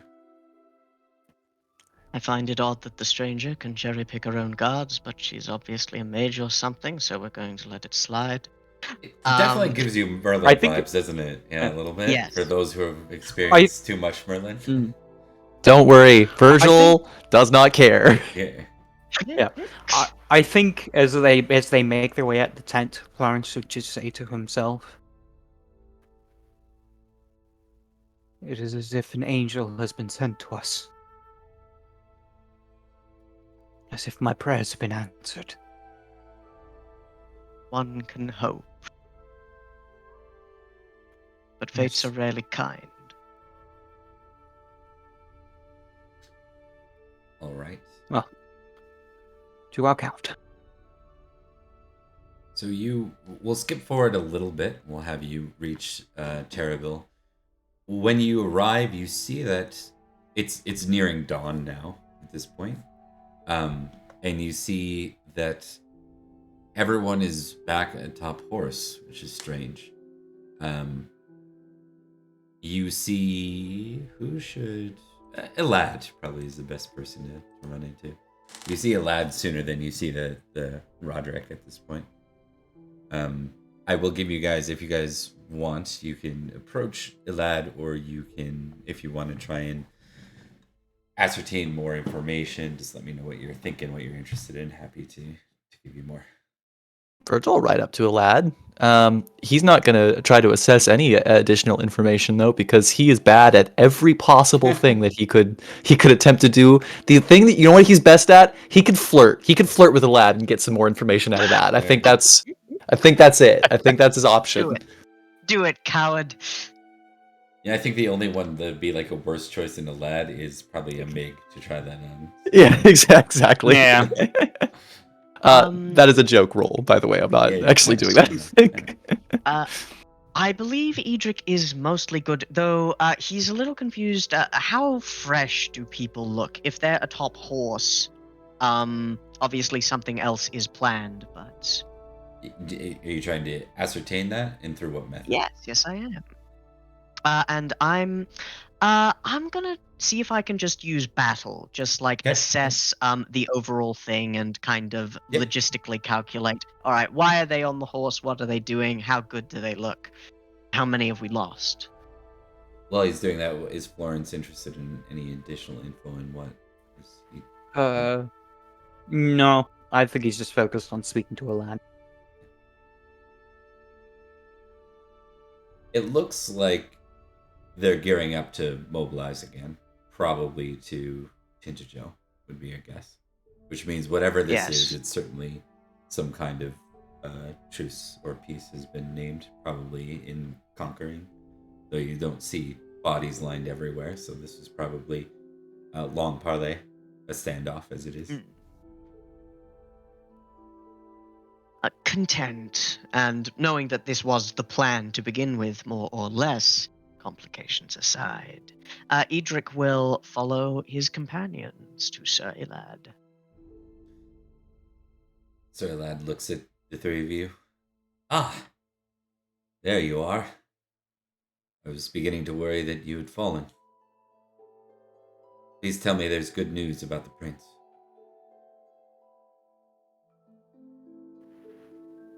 We can only have hope at this point. He gives Good news is in short supply. He is being seen to by someone with power around them, though I know not their identity. She is being guarded. It's one of those things. Sir Leo's with him, making sure that nothing nefarious is up. But if we're lucky enough, maybe she'll be able to pull some divine intervention. Chalad sort of frowns at that. Virgil's also frowning. Or he's smiling, but it's very clearly a, I don't like this either, dude, smile. Well, you've arrived just in time. Any later and you would have missed us. We bring I see. Sir Brassius to the remnants before King Uther now. Good. I see. So he has surrendered. He gives a slow, like, kind of nod. Yep. Hmm. I about sense there is time. something more to it. Do we occupy the castle, or are we to leave it be as we ride on? We will remain. We will send, we will provide some of our forces here and reinforce King Uther in Tintagel as we bring him. He pauses for a second. Do you have any updates on the Duke? Is he been slain? The Duke has been slain by my hand. He nods to you all. Well done. Well done. He doesn't look happy about it. Mm. So it's a victory then. Here, yes. No news yet from Tintagel. I imagine that will be very long. Well, some of you have been in Tintagel. It is rather difficult to Defensible. siege. Perhaps more than just one summer. Let us hope that it does not come to starving them out. Huh. Yes. I hope they will And see that sense. return the difference. Oh, sorry. Indeed. I hope they will see sense now that the Duke is gone. Might I ask something, Sir Lad? This is my first rebellion that I've put down. What happens to all the knights and ladies that we've captured? Well, that will depend on how the king's justice will be sought. Those who are given permission to be returned as ransom will be allowed to do so. Those knights who fought nobly and simply followed their vassalage, as deemed by the king, may have the opportunity to continue in service under their right. I have captured one such knight. It is my shame I could not have caught Sir Brastius before the end. Sir Lad, my uncle fought under Gorlois. We exchanged blows during the conflict, but I was unable to capture him myself. Do you know if he lives? I'm not aware of your uncle. I'm sorry. I It is see. possible. He motions. The banner's over there. Those are our captives. I'll take a look around. Thank you. Good luck, Sir Virgil. All right. Virgil's looking for two banners, specifically. Because Perin suspected that this might be something that could happen, and he asked Virgil to keep an eye out for Lady Violet and ensure her survival as well, if it was at all possible. So he's also looking for Lady Violet. I think you do not. So you don't see Lady Violet. And you Could be good or bad. Well, you'd presume. So as that is Brastius' wife, you'd presume that she would be beside him, or that he would probably not have surrendered if she had passed, based on the character or stories of Brastius. Right, so one or the other, neither add up. Yeah. Very likely, if Igraine isn't here either, then she's been placed in the safer castle. Okay, so you do find Sir Artet, though. Your uncle is amongst the captives, though there are guards having surrounded them at this point. Virgil rides up and gets off his horse and goes, my uncle, may I speak with him?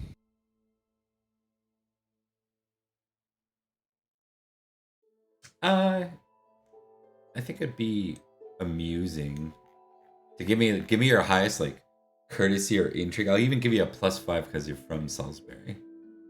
Let's do courtesy, please. Right, here we go. That is a success. Hell yes.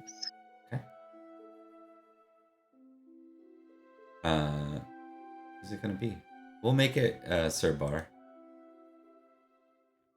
He grunts. You walk into Sir Bar and say, ouch.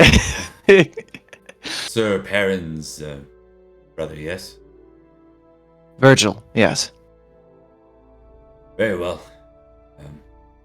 I would ask you to disarm. Virgil absolutely does. He hands him the blade and goes, I won't be long. Your dagger too, Sir Knight. Oh, yes, of course.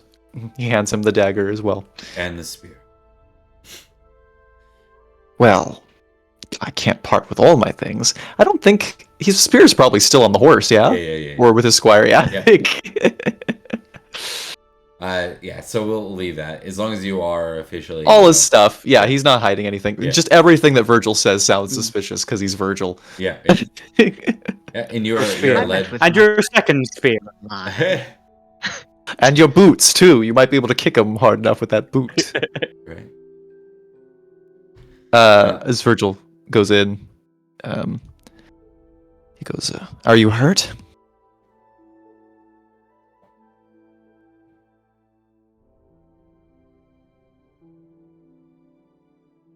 I grieve for my lord.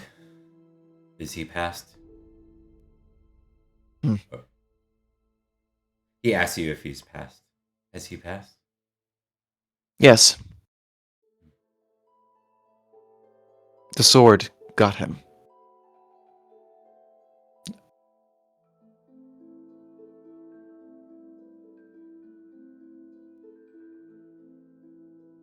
I'm glad you survived, Virgil.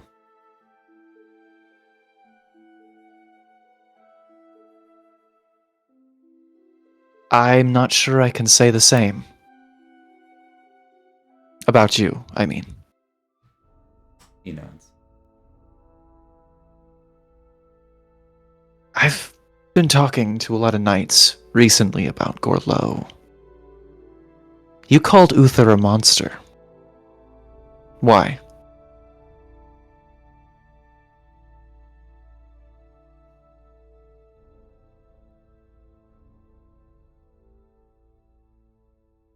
He goes to open his mouth and closes it like 3 or 4 times.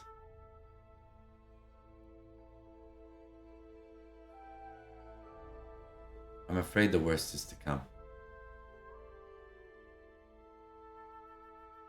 The worst has already come. Kin turns blade on kin.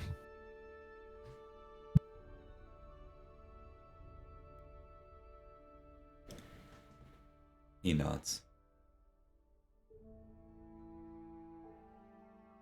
This whole war needn't have happened.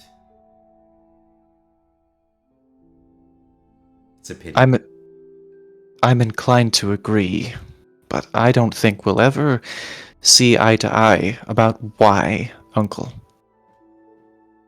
I understand your loyalty, and I respect that. But I will never understand your decision. Not really.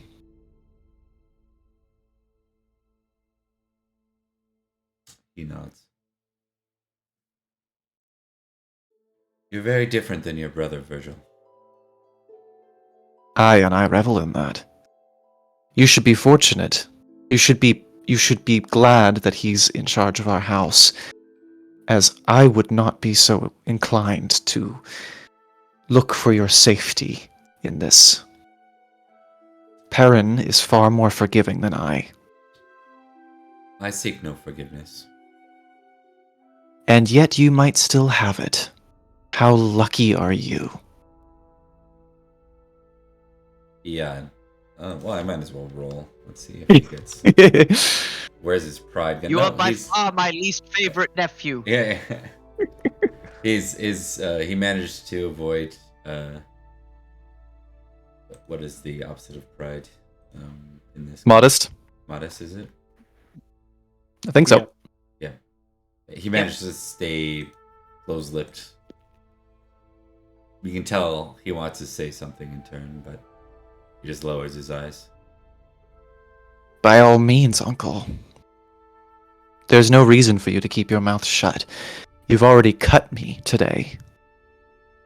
Seems like your words could do less damage.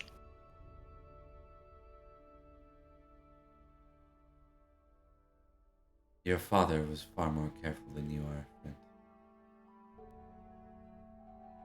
He made every action looking at both sides and viewing them. I liked your father. I enjoyed his demeanor, his cool head. There are many young knights, brave and strong. Those willing to take the front, show everyone their mettle, their worth. Some live past a few battles, and I hope that's the case for you.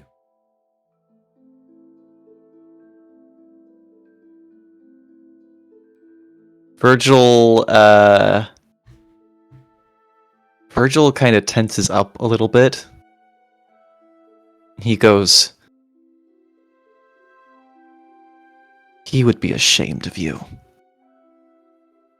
And then he turns on heel and makes his way to the exit and stops just for a moment and goes, I have promised my brother that I will do what I can to ensure that you are treated fairly and kept safe. I will not break that promise to him. But you and I are no longer family. And he makes his way out. He simply nods to that. Virgil doesn't see it because Yeah. his back is turned to him. All right. So, I think if there's nothing else you want to do here, we're gonna move forward a little bit.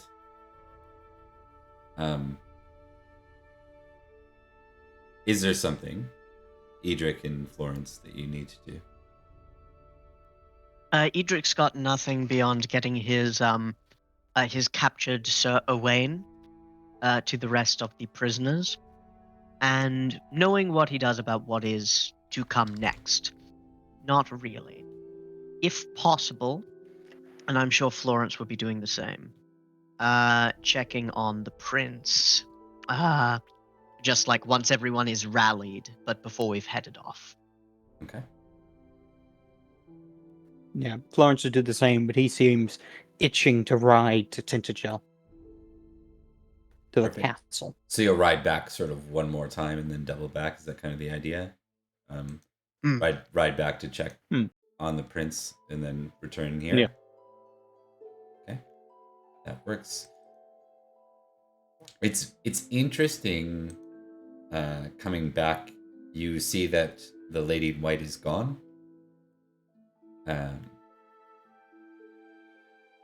You can do first aid checks if you'd like. Absolutely. Just kind of spy on how he's doing, so to speak. If I roll a fumble, will I trip on him and sour his bandages? Yes, he'll die. Good. Your knife slides into his chest. Okay. Whoops! Virgil is not going. So sorry. Virgil's not going to make an attempt because he doesn't care. Like, he does, obviously, this is a big deal, but like he knows he can't do anything about it, so it'll happen or it won't. Right.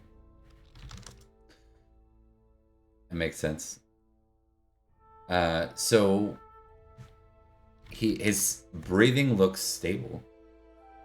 It's not like he looks like he's in good shape, but it's not as erratic as it was before. It looks like someone that you would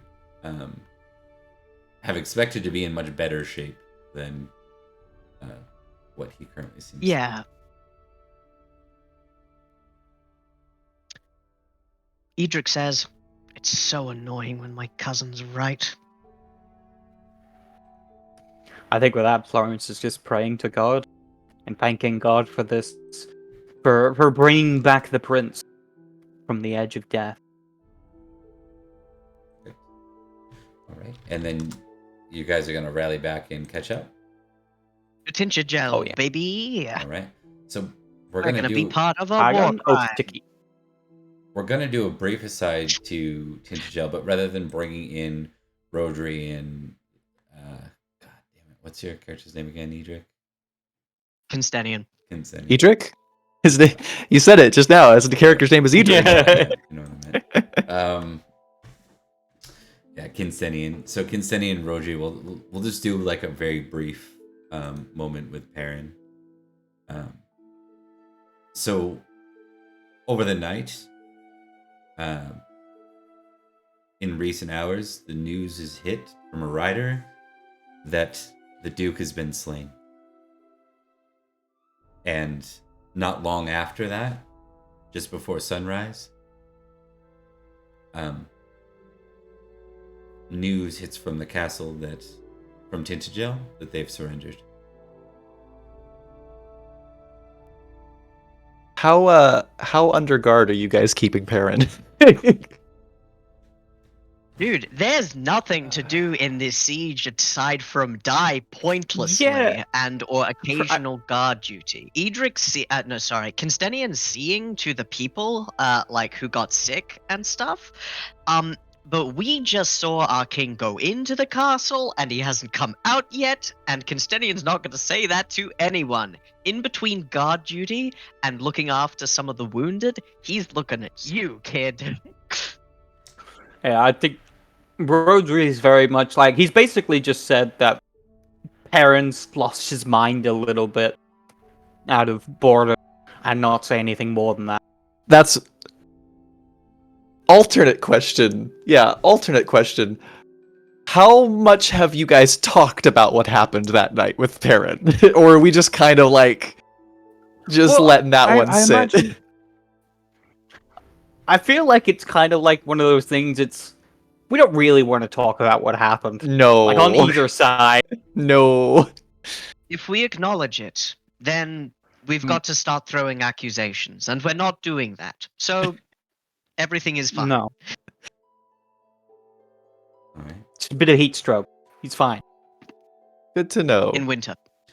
So yep. Some of the forces have actually moved into the castle. If you wanted to, Perin, you could probably do the same. Say that again one more time, sorry.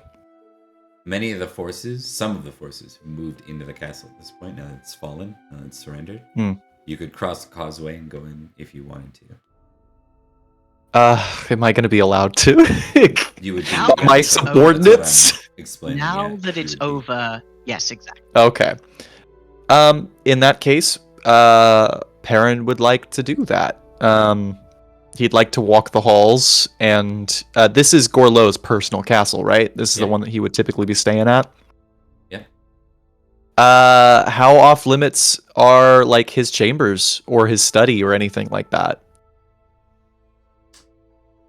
Probably off limits for your rank, but you could manage to try and be deceitful enough to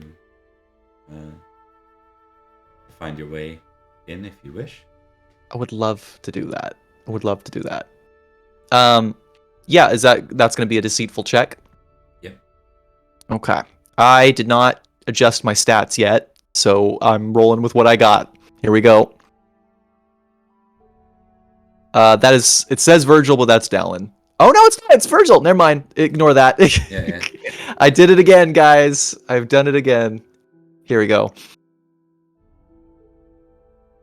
Yeah, either way, it's a fail. No, that's Dallin now. That's roll with the right character, no? That is rolled with the right Fuck. character. It's just the wrong name. Oh, okay. Okay. Okay, so you're probably gonna run into hell. Let's make it Goratrix. Who's inside and has been tasked with not letting anyone pass this point. This is effectively where the prisoners are being kept not under weapon, right? They've all been disarmed. Mm-hmm. And this is like Igraine, the Igraine, her brother, and her cousin, sorry, and the daughters. By her cousin, I mean this guy. Right, I remember that man. I remember him. I sat across the table from that dude. It was very awkward. Ah, yes. Sir Cador. Hey, Sir Perin, how's it going? Goratrix, it's good to see you well. And you as Not- well. Not that there was much risk of injury. Oh, there was plenty risk of injury, just very little in an actual scrap. Very little fighting within the castle walls. But I Yes. suppose one should be thankful. Good news that they've surrendered. It's nice to... Lack of bloodshed's always a good thing. Oh yes, most certainly. I mean, I enjoy a fight as much as the next knight, but, spilling countrymen's blood never sat well with me. The fight's what it's about, not the kill. Anyway, what are you up to? Nothing much. I was told, that Gorlois might have had not a journal, but a letter that was, well, it could have had important information on it. I thought I'd come by and try to find it for Uther. Well, I mean, if you're permitted to go around the area, certainly, but I can't let you in the prison kind of area. It's just this thing. And of course, as we've known, like, apparently shape-shifting magic is more common than one expects. Do you think they'd be able to replicate Missing Hand? Well, I mean, it should be easier than making an extra one. Fair enough.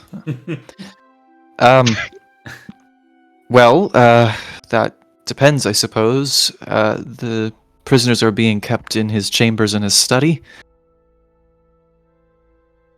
It is more a house arrest thing. They are noblemen and women and children, indeed, have their quarters there.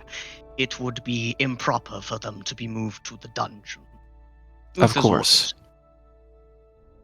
Well, there's that then. I do need to go in to search the rooms, though.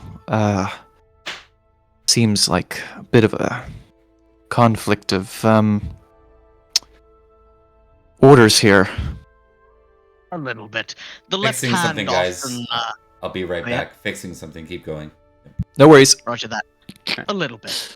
If you'll pardon the expression, the left hand often doesn't know what the right hand is doing. But I will say that I was given my orders direct from Uther. And I apologize if you have also gotten your orders from Uther, but it's just we had this big talk about operational security. I think that is the word, and it's really awkward because I know you and you're cool, but Relax, Goratrix. I won't hold it against you. These Okay, kinds of things happen. thank the big god. The... the what? God, never mind. Anyway, That actually yes. reminds me. The chapel near Durnford, they just were able to repair a hole in the roof. They said it was partly due to your donations. Yes. I'm still giving money to them, I see. I don't quite know how it came about, but I am perfectly happy to do so, particularly if it brings restoration of chapels to it. Of course. That was very strangely worded, Goretrix, but I'm charmed by it nonetheless. How would I go about circumventing the orders here? Do I need to get Uther to come all the way up here? It seems like a bit of a burden for him. He would be a little grumpy about it. That would do it, however. Additionally, perhaps one of the duo could come with you and vouch for your presence. They are, after all, quite good at witnessing these things. I don't think the duo likes me very much. The duo don't like anyone. Do what I do. Threaten to throw them out a window if they give you lip. Do you get to do that? They haven't given me lip yet.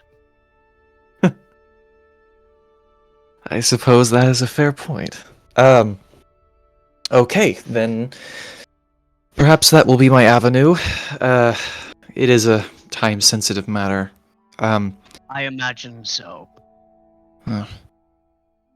And Perrin, lingers and, doesn't quite leave yet. Yeah. You hear a familiar... Goretrix is... Oh, go ahead. Sorry, you go. I was just going to say that Goretrix is a unique position of just enough low cunning to kind of understand what might be going on, and too dumb to fool. So, he's not thinking, oh, this would be really good for Uther to get. He's thinking, Uther told me to do a thing. I have to obey the orders. I will get head pats if I do. Yeah. You hear Ulfius, who's from behind you, Goretrix, say, Sir Perin? Is that Sir Perin? Ulfius. Yes. Hello, Ulfius. Hail. Sorry, Duke Ulfius. What brings you here? Oh, I'm on a mission. Apparently, there's a good chance that Gorlois might have prepared some kind of letter that might have been important to Uther. I'm supposed to try to find it. But it seems that I'm locked out of the room for permissions reasons.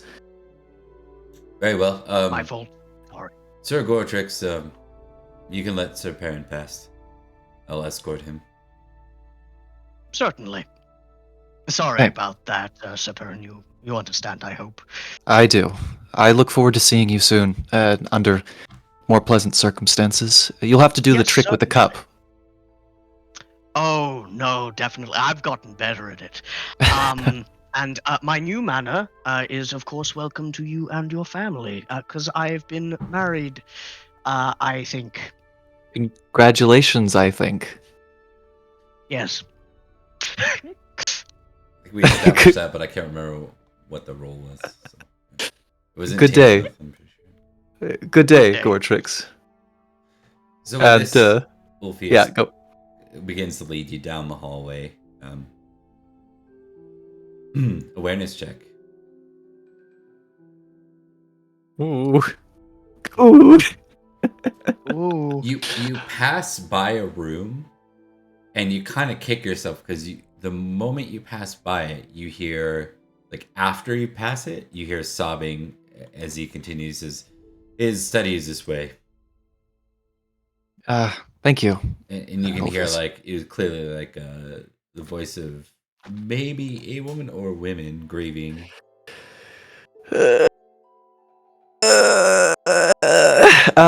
Perrin smiles and goes, "Thank you, Ulfius. It's been a difficult couple of days. How are your men doing? Are they feeling any better?" We're well enough. News from Terrabil sounds good thus far, from what we've heard. Aye. Hopefully this conflict will remain short. Indeed. He lowers his voice a little bit. We've recently informed the Duchess and her family of the Duke's death. They are not taking it particularly well, as to be expected. I thought I might have overheard.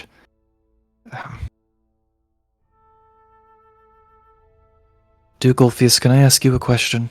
An honest one? Maybe two. Yes?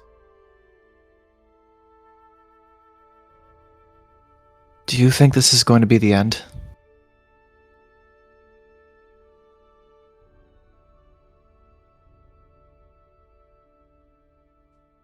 It is my hope that with the Duke's death, we can turn our attention. Well, the Duke was a rival to the King. With that rivalry gone, hopefully the other rivals will see the writing on the wall as it is. If they are to follow suit and rebel in Uther's path to High King, then they too will face the same outcome. That is my hope as well. But I didn't ask what you hoped. I asked what you thought would happen. We may have more conquest, but with this victory, Uther is well staged for High King. Yes, I suppose that's true. The other question was, my family owes a decent debt to Lady Violet. I asked my brother to keep an eye out for her and down south. But do you know if she's being held prisoner here? She is amongst the captives, indeed. I see.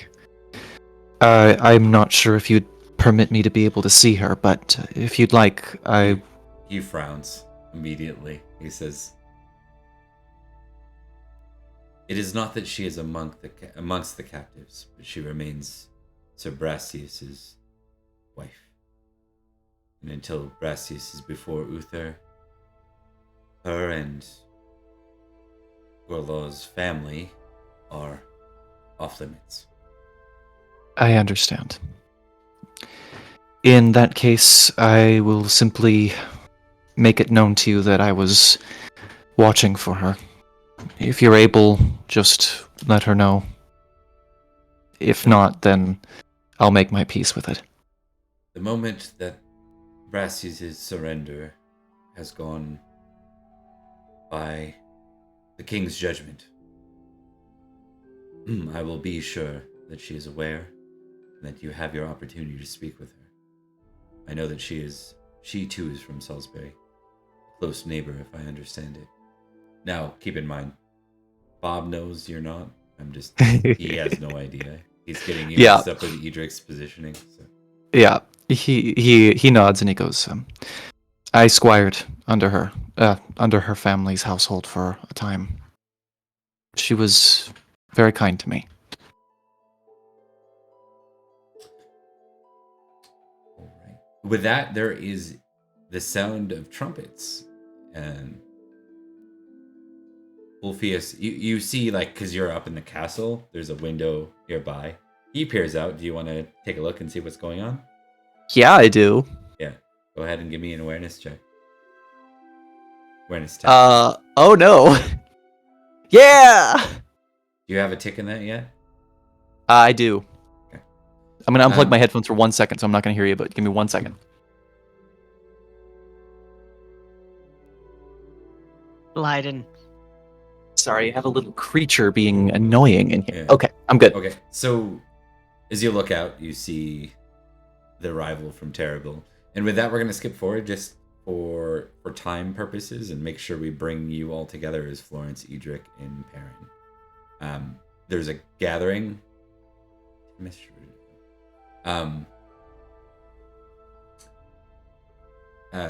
Sorry, I got distracted by something in chat. I wanted to make sure something wasn't. So as you're brought together before Uther. Uther is to rain judgment on Brastius at this point. And all of you are here to watch. We'll say that this is the first time the Sword Knights are back together as a trio. Virgil and the lot are around, but we'll focus in on the three of you being back together again.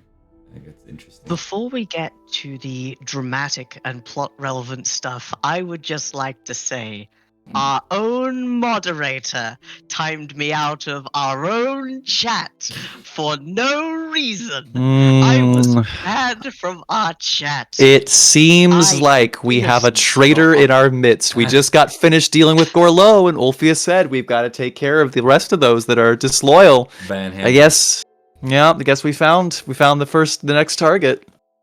Let's hard to march. say. Let's march Uther right down to Summerland immediately. I'm sorry, Rebecca. Anyway, Yeah. let's continue. Okay, continuing on. So you stand before Brassius and Uther on the sideline this time. We're gonna let you guys. Is there anything you want to share? Do you want, like, for purposes of moving along, I could just continue with this moment, or do you want a moment to check in with each other first? Has Edrich had a chance to speak to anyone about Perin's actions here, or has he just No. arrived? Everything's got you. Very fast moving. Yeah. In that case, Edrich will definitely find Sir Perin alongside, I imagine, Sir Florence. Oh yeah. Sir Perin, how went the siege? It's good to see you. And he very noticeably does, like, looks away, and he goes, "It went well. We only lost a couple dozen knights. There were no casualties on Cornwall's side.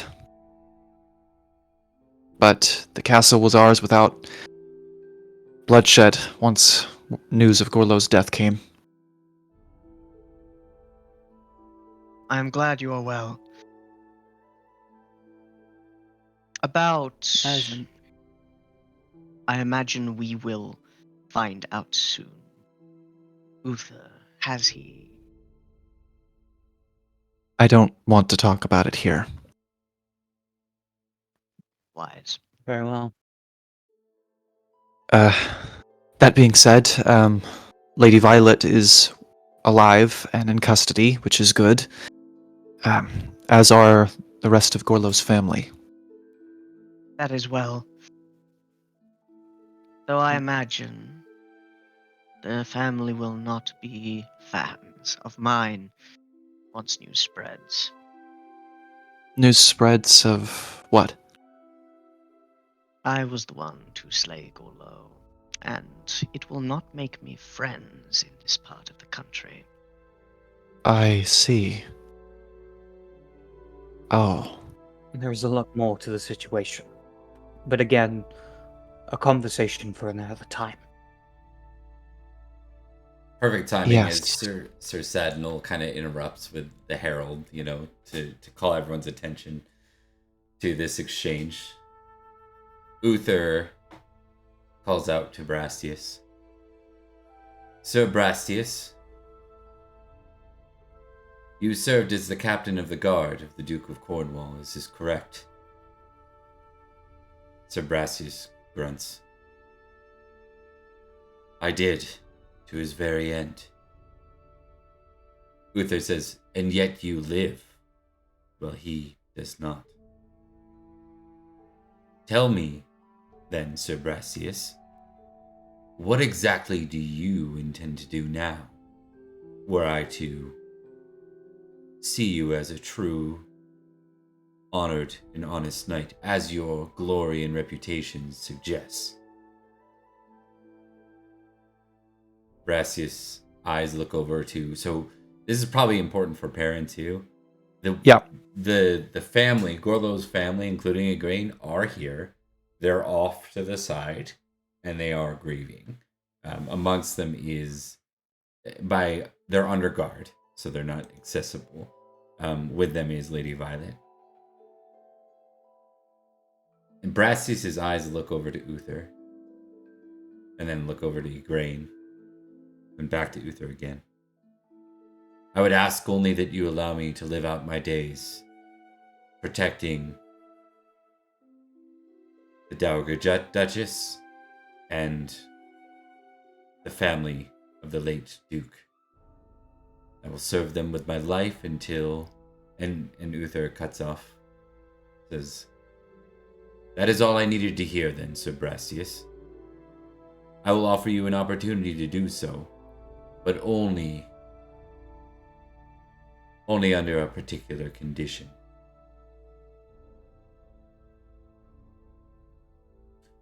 Lady Igraine will be under my protection. She will be returning to London along with the rest of us. Intrigue tests everyone. Absolutely. Mm-hmm. Mr. Bob, would you say my 22 suspicious Uther would come into play here in any way, shape, or form? Yeah, you can just suspect that the outcome of this, I think. I'm going to roll my honor, because this has to do with the oath Florence swore to Oh, indeed. do Gorlois.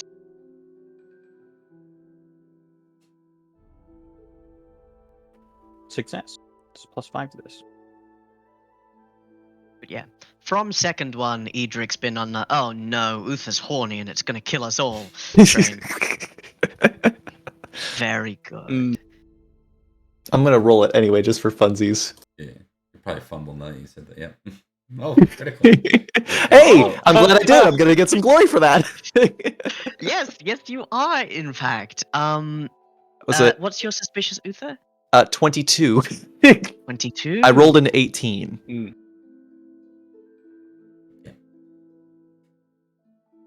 So there's like a moment where Uther considers continuing, and at that point Brassius replies and says, I ask you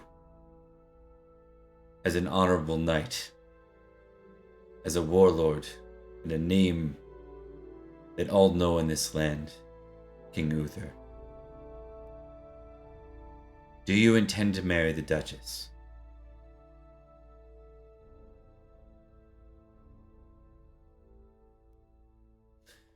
Uther looks to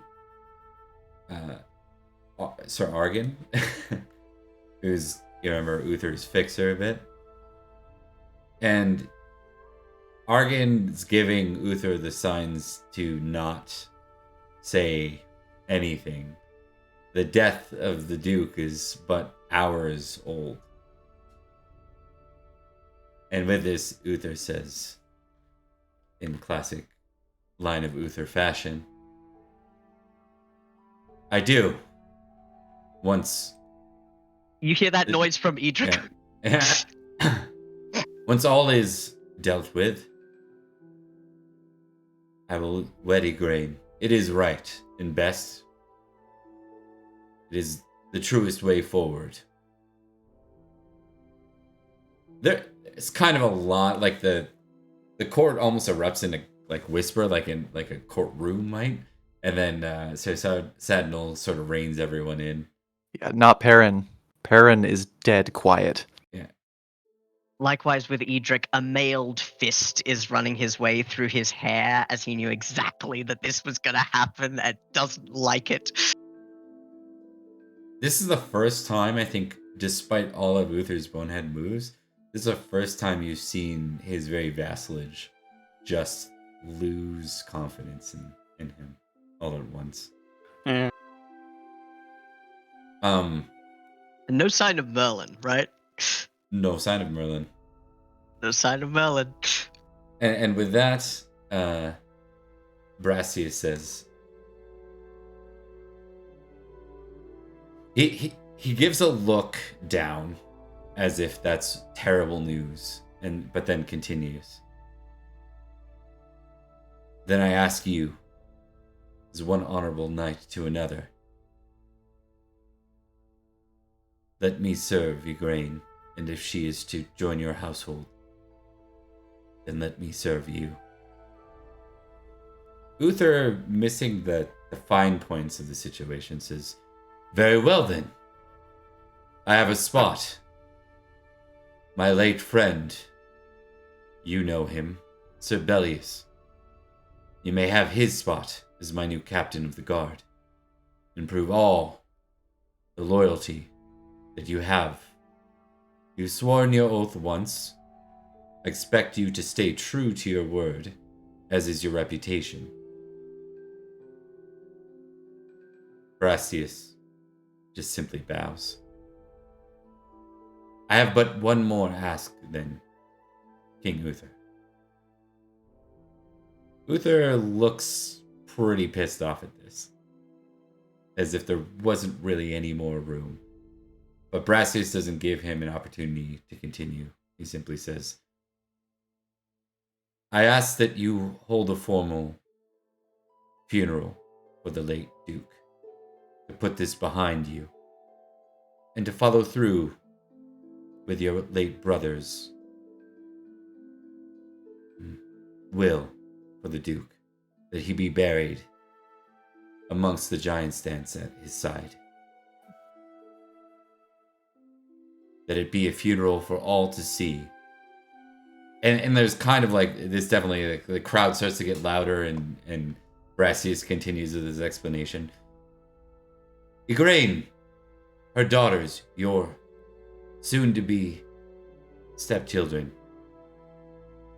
they must remember their father as a united part of your family.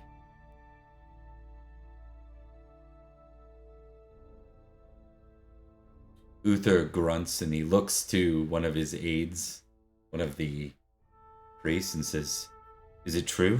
Did Aurelius really want this? There's like a deer caught in headlights look as the priest reluctantly nods in turn. Very well. And then Sir Argan steps forward and whispers to the king. And you see Uther smile. Yes, a great funeral. We'll ask all those of noble position and title to join us at Giant Stance to honor the late Duke.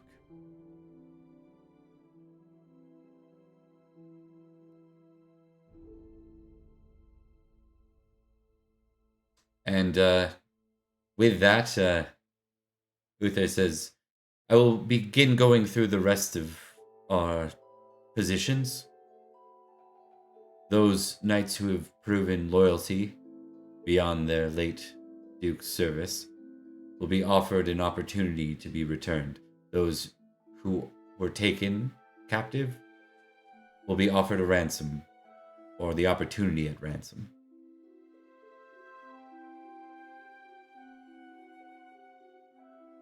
Edrich, who so far had the expression of a man sucking a lemon while getting kicked in the nuts, begins to visibly relax as things become more normal, as this is standard at the end there. Uther then calls out,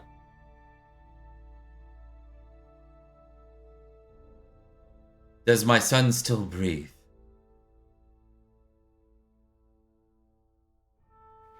I think with that, Florence would step forward. Indeed he does, my king. At least for the moment. He was badly injured during the battle, but was able to be recovered, thanks to the use of a famous surgeon. You see... He may just live. You see Uther take a deep sigh of relief. Probably the first real emotion other than anger or lust seen come from if lust is emotion, maybe I'm wrong in that. But this is the first moment of something genuine you've probably seen in Uther in some time. Hey Bob, not to try to farm my criticals on this, but can I roll suspicious Uther again? Yeah. What that means, though, just to clarify, is it will mean that if you succeed, which you can't fail, well, you can roll. Yeah. You can roll trusting in this scenario if you want, or no, dog. If I pass trusting, I'm going to go with suspicious. Okay. Yeah. So here's what Perin reads when he sees that Uther do that, asking that question specifically. He's remembering meeting with Merlin in the forest, and Merlin asking, are you sure you are comfortable with the cost, or some variation on that? And Perin's thinking about how Merlin was supposed to be with Madoc. And I think there's just a moment where Perin goes, he's not relieved that his son is still alive. He's relieved that it looks like he cheated the cost. Interesting take. It's possibly wrong, but I've got a 22 suspicious Uther. I'm going to be thinking the worst of him in every situation. I like it. So, with that, Uther just replies to Florence in turn and says, "This Churgeon, I'll need their name. Please give it to Sir Sadnal. We'll be bringing this Churgeon into my direct." He basically just says, like, they'll be joining me in Londinium. Oh. I think with that, Florence will go, I'm afraid I did not catch their name. He raises a brow. Well, he like fumbles over his own words. We don't have time for this. Sadnal, Argon, speak with Florence, find their description, find them. With that, Uther looks to Count Roderick. So, Roderick, you're responsible for the success in Terrabil. Despite terrible odds. I shouldn't use that word. And fucking puns. The odds were against you with how the battle took place, yet you and your knights have changed that. I will ask you, no, I will demand that you stay at your claim in garrison. Hold Terrabil for me until the winter is through, and take your sword knights with you, all 3 of them.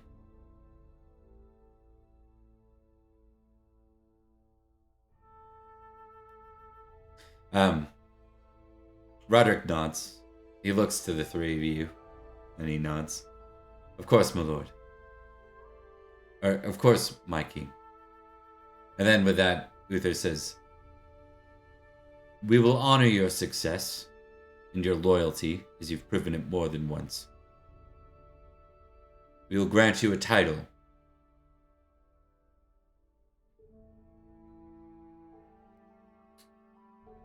You'll be known as Earl Roderick from this day forth, to separate you from those others who remain at account.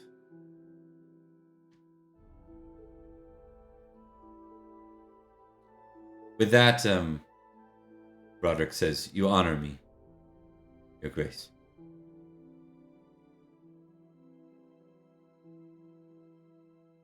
All right, and with that, like, things start to get less formal. Uther's going to be retiring into going through a whole bunch of what he hates, which is paperwork and determining who is right and wrong, which should really work out for a high arbitrary king. I don't know, give it to this guy.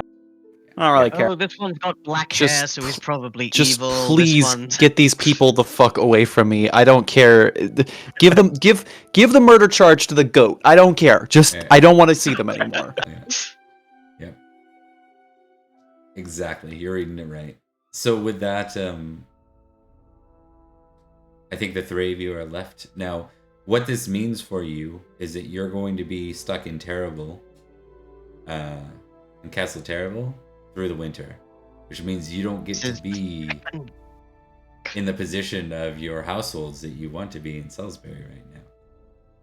This is the second goddamn time, and I'm the only one who can make stewardship rolls. As you stop, Uther looks to all of you and calls, Sir Edrich. Yes, Your Majesty. I understand you had a hand in slaying the Duke. this is way too public a setting for Edrich to be comfortable, but he kind of suppresses a wince and says, "Indeed so." Then free your Saxon mistress and marry her if you like. You are too kind, my king. Well done. Thank you. That was what Edrich was going to see if he could ask Uther about. The complete worst way it could have been said or done. Yep, 100%. Yep. How many pairs of eyes like daggers are aimed towards Edrich right now? Daggers, no gossip. Oh man. Ooh, did that pick right up in the castle, in the household? Edrich is going to fight no less than 4 duels in this very castle. So the rumors were true. Say that again in my presence, and I'll get my cousin. You know, the one to throw you from the balcony. Yeah. There is one thing Florence would want to do, but it's quite possible he might not be able to do it without some sort of trickery. He wants to talk to Lady Ukraine. That's Oh, gonna she. be pretty impossible right now. Okay. Either You her see- or her children. You see that Brassius has been already moved. Like he's been given the ability to move in with them. You would have a better appeal approaching through him than through. Okay. And you would probably have In to which get by case- like Goretrix and them would be trying to stop you effectively from getting to them. At this point. I rushed them. Yeah. No. I chokeslam Goretrix. He would attempt to talk to Sir Brassius. I don't think it'd be like that. It'd be like grabbing him, but then like I'm like trying to push and he's not moving. It's like, what are you trying to do? What is this? What are you trying to do here? Are you trying to hug me? What's? I'll give you a hug, but I don't think that's how you're supposed to do it. It's not exactly. It's this whole etiquette thing. I know it's a little tough, but here you go. So yeah, I think with Brassius that Brassius is because he'd recognize Sir Florence is as we've stated Gorlois' favorite. So Florence, Sir Brassius, I need but a moment of your time. You have it. I know this is not going to be very likely, and may require some maneuvering on both our parts. But if you could, I would like to speak to the Lady Ukraine, even if it's but for a moment.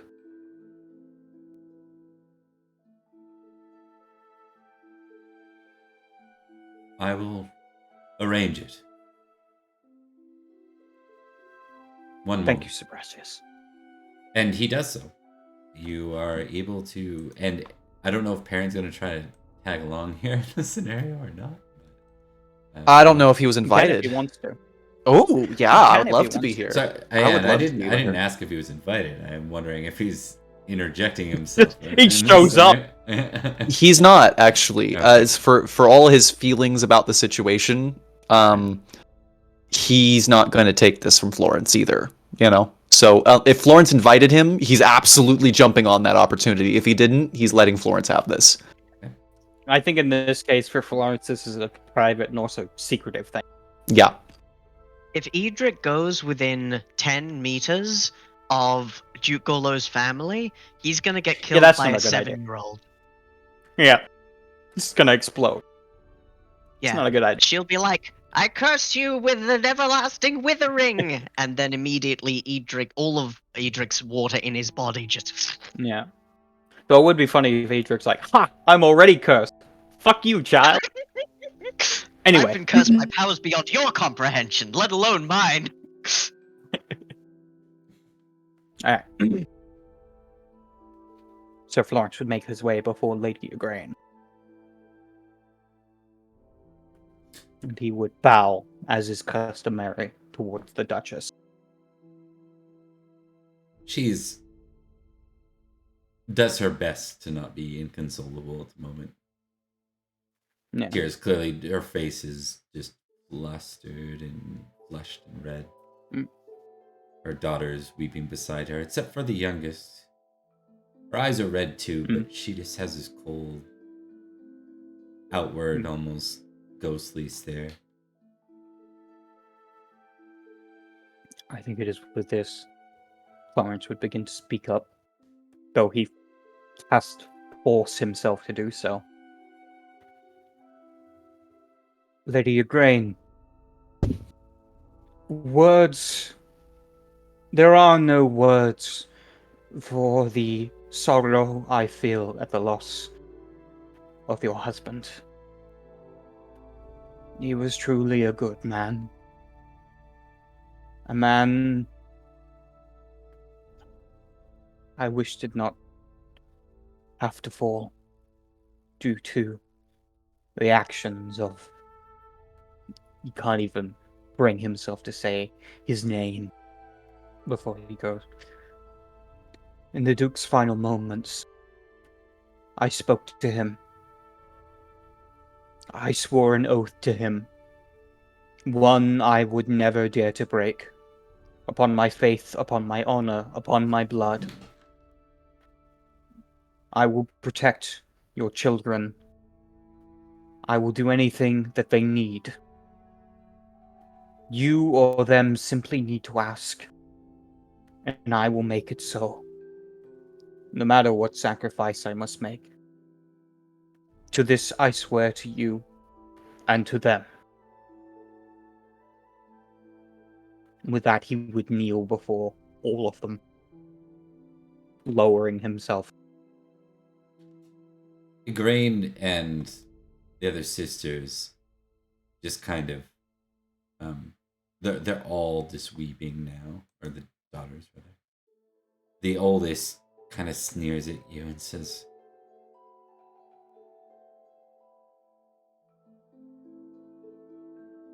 "You're a monster."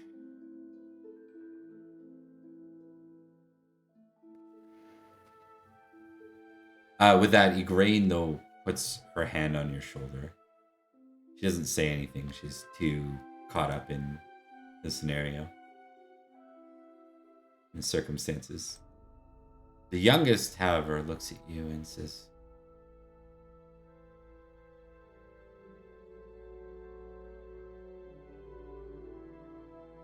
"Did you kill him?" I did not.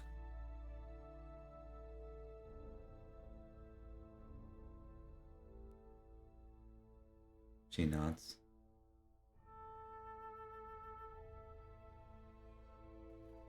I know you all would have hatred for me in your hearts.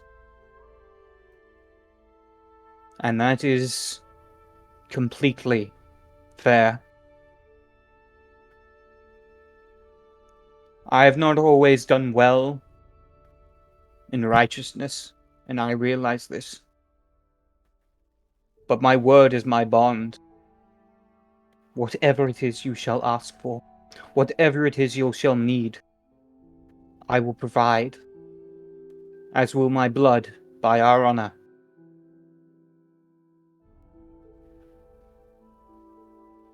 He had such love for all of you. Such love, it continues. It will continue for an age and further. It is by that love I swear this oath. They all, they're all continuing weeping. There's not much sort of acknowledgement verbally, though you can tell Igraine has accepted the oath and understands. Like, she knows more about her late husband and his opinions of you than anyone else. So. No. I think with that, Florence would rise from his kneeling position and look to Sir Brassius and go, "Thank you very much for this. I think I will see myself off." Ride safely to Terrabil, Sir Florence. And to you as well. Make sure they are well protected. And do look out for yourself, Sir Brastius. I worry for you in Londinium. I worry for all of you. I should have died back there. Now that I haven't, my life is forfeit. I fight on borrowed time. Florence nods. Go with God, dear friend.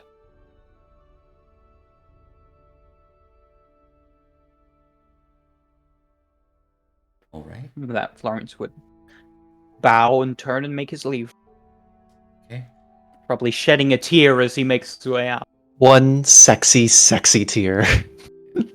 Rolling down Every his single thing he perfect does cheek. is sexy. I Just gonna say.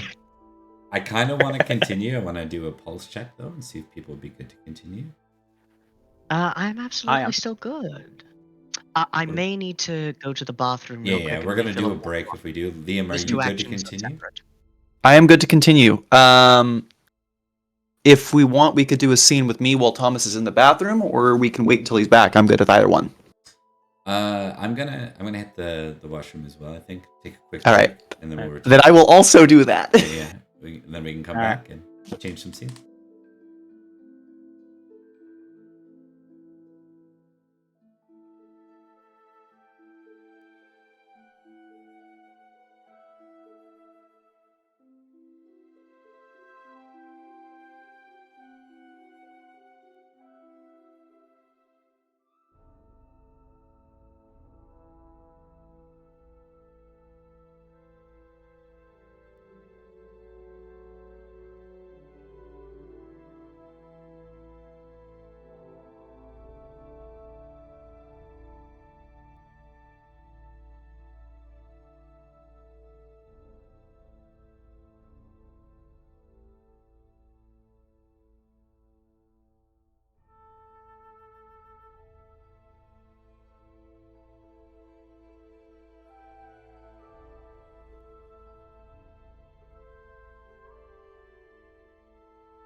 Because Edrich isn't going to go, I can marry you now.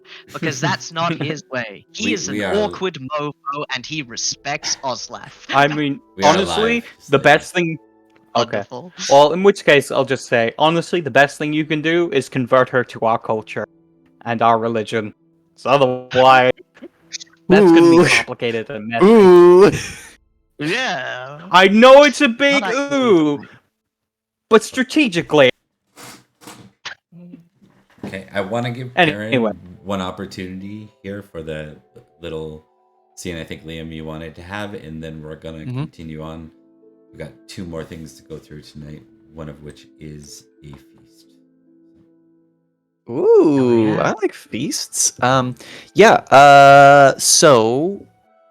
Brassius has not been murdered. So Correct. Perrin has 2 quick, well, hopefully quick things he wants to do. He wants to check on Lady Violet and possibly Lady Igraine as well.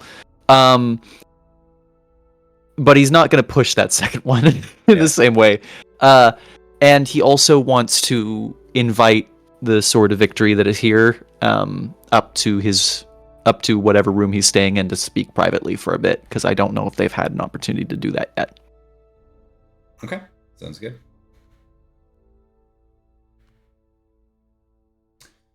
All right, so we will we'll focus in on the first bit of that then. You're gonna find Violet with her husband Brassius, an accompaniment. So like you would have, the only way you probably would have got here too is through Florence. It would just make more sense. Sure. Okay. As he kind of makes his way up, he goes, Sir Brassius, Lady Violet. They both nod your way.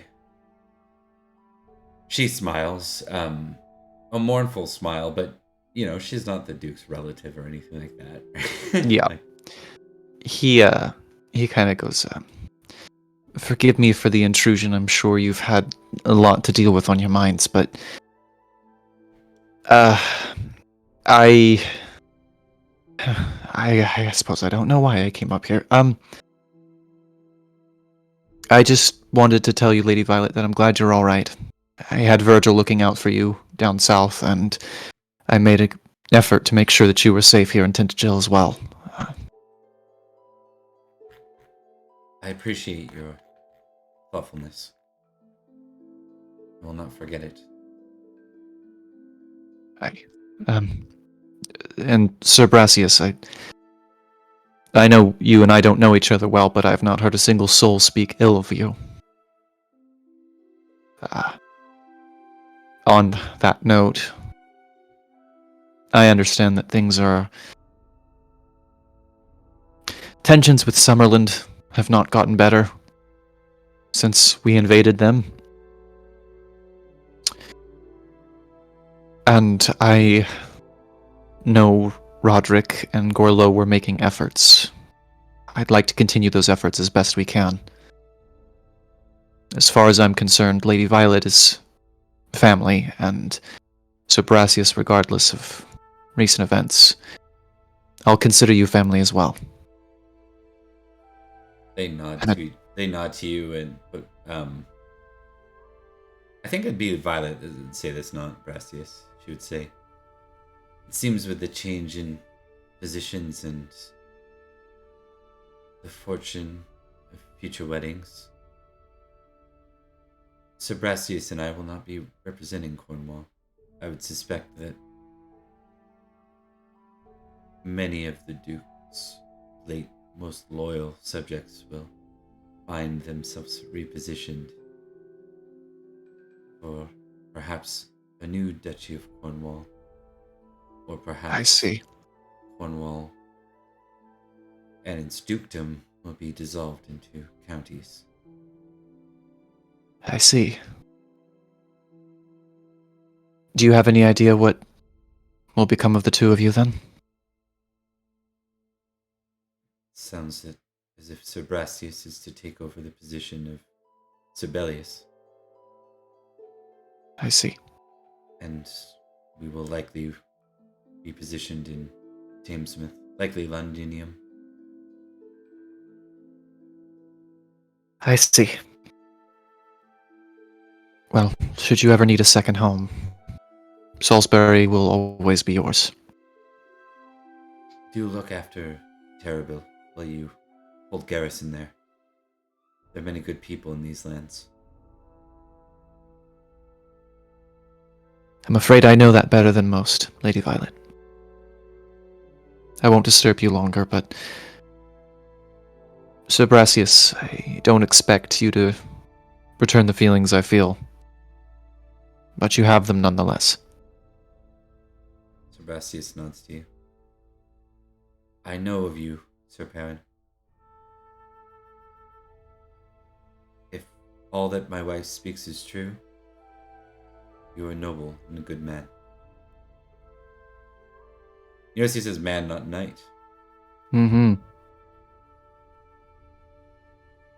Doesn't sound like he's intending a slight either.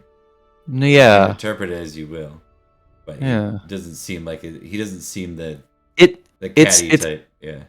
Perrin's definitely a little bit on edge because of the hand thing. Yeah. You know? I'm sure it's not the first time he's heard something like that, intended poorly, but I think he's in the mood to interpret that charitably as well. Yeah. Okay.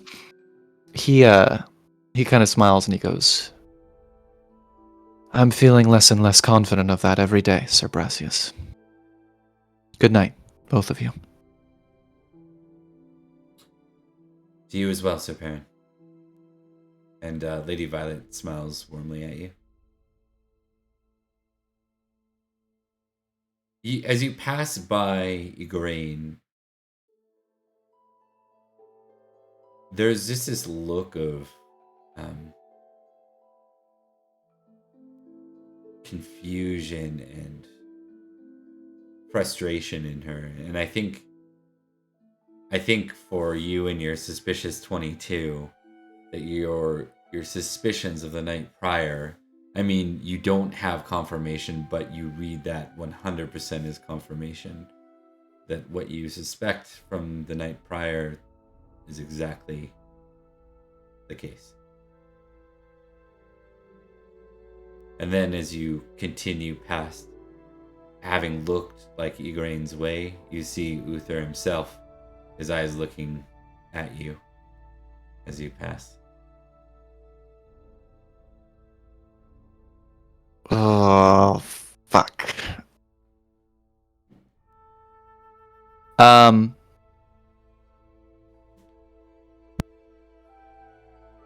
Shit. What am I going to roll here? Edrich spoke to you about.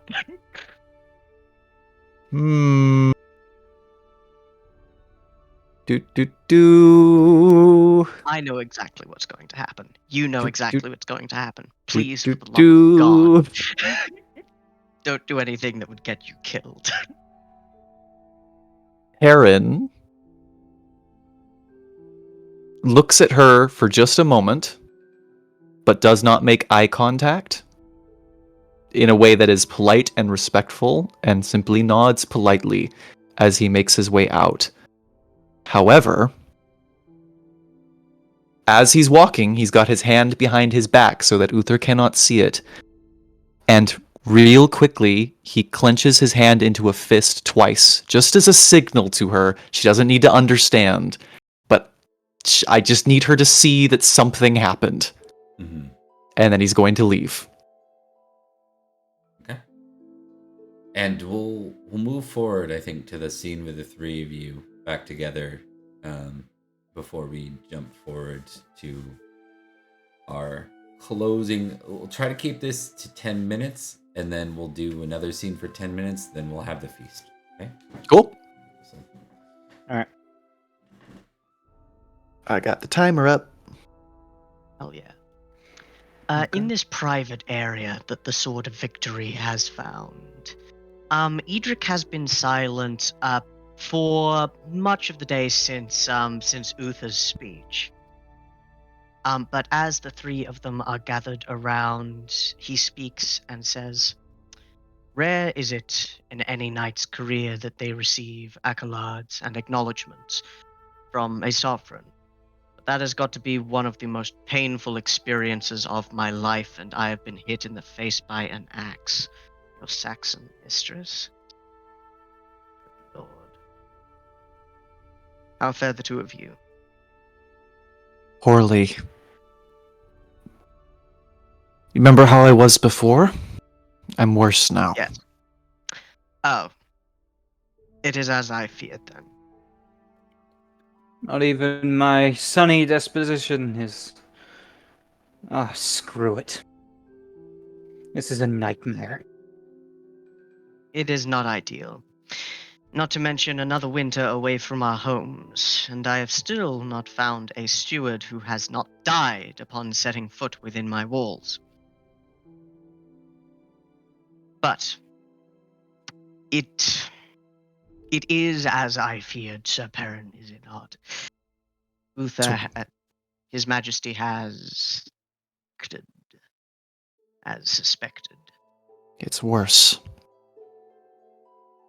It's worse, Edrich. When we arrived here, he threw dozens of knights at the fortress just to see. Just to see if their defenses were as strong as he knew they were.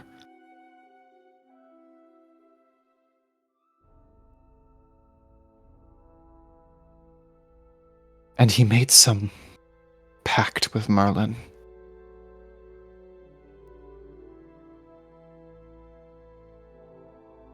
He disguised himself. Sorry, he's taking his time with this one. So good. He's taken. He took the visage of Gorlois, and he made it through the gates. But he didn't muster his troops. He didn't prepare us to take the castle. He just went in as Gorlois. Merlin. He was with us at the beginning of the battle, but he was not by Madoc's side when Gorlois struck him. Aye. An interesting use of tactical resources. Edrich says, very unimpressed. It was... Perrin, I am... I'm sorry, you go. It was awful, Edrich. I am sorry for what you have seen here. And indeed, it seems worse than my admittedly quite pessimistic or realistic predictions were. Not to mention, with Madoc slightly less than stable, things are still tenuous. And with many people who would be very right to hold a grudge within Londinium and Uther's own bedchamber, it seems. The worst is yet to come.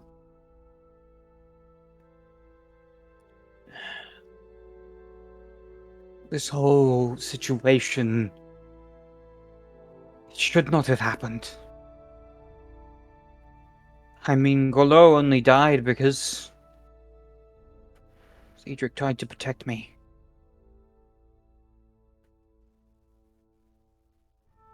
Gorlois only died because the loyalty did not flow both ways. He tried to kill our prince. The prince. I know you are not... I know you do not agree with the king's actions. But without him, there is nothing binding us together. Binding the counties together. So be it. That's the most treasonous things you ever heard Perin say, Yeah. and immediately after he says it, you can tell that he regretted saying that out loud. You would tell instantly it's like a flip has been switched with Edrich, and it's not like three friends having a conversation. It's if there is someone breathing within 30 meters, I'm going to hear it and I'm going to kill them. And you kind of see him as he turns his head. I speak out of turn. Forgive me. I simply have a headache. Louder than one might be wise to. Of course. And you The speak king words you is- should not.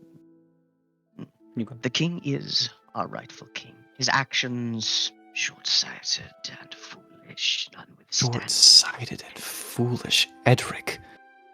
He abused that woman. He disguised himself. Countless good men died for this. Not just knights, men. And he didn't even blink.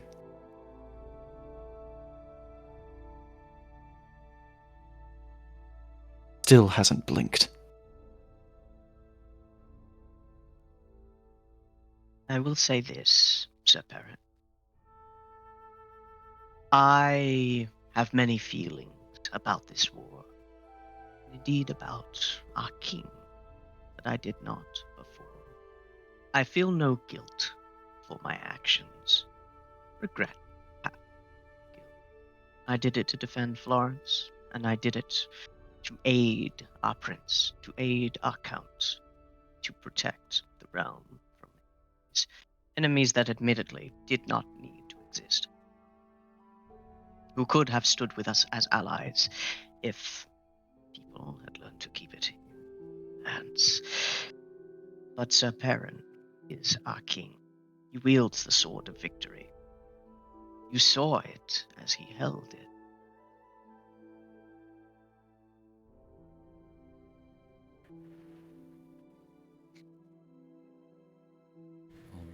I have to remember what Gorlois said about fate. You cannot change the tide, only weather it. One way or the other, please, for the love you hold all of us and your family, do not do anything foolish. You've been preparing for something quite pessimistic, but realistic nonetheless. It may yet come, but do not bring it about. The king is necessary. Kings are always necessary. If we are to build something greater than ourselves, then we are to have lords, and they as well. Perrin swallows real hard.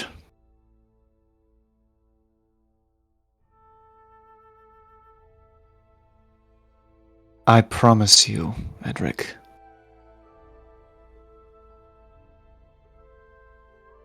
I will look out for the interests of Salisbury and her people. And no one outside this room will ever know that that man is not my king. I would like to do something, if I may. May I roll an intrigue check? How deep does this hate flow? And just exactly how much is Perrin prepared to do? Do I see madness in his eyes? That's an excellent question. And you know what I'm going to roll? I'm going to roll my love sword of victory to get right into that brain of yours. That tricksy intrigue brain. By all means, my friend. What am I rolling to oppose? Am I rolling anything to oppose, Bob? Yeah, I think either courtesy or intrigue in response. Interesting. Okay. And we're just about at the shift of this scene, so even if it's gonna be like, even if you get this, Oh it's not no! Oh no! I am losing one, No. and I'm in melancholy. You are losing one, which is quite fitting for the situation. I gain agree. glory. You gain 25 glory. Oop, hang on, that's incorrect. Don't do that. Don't look at that.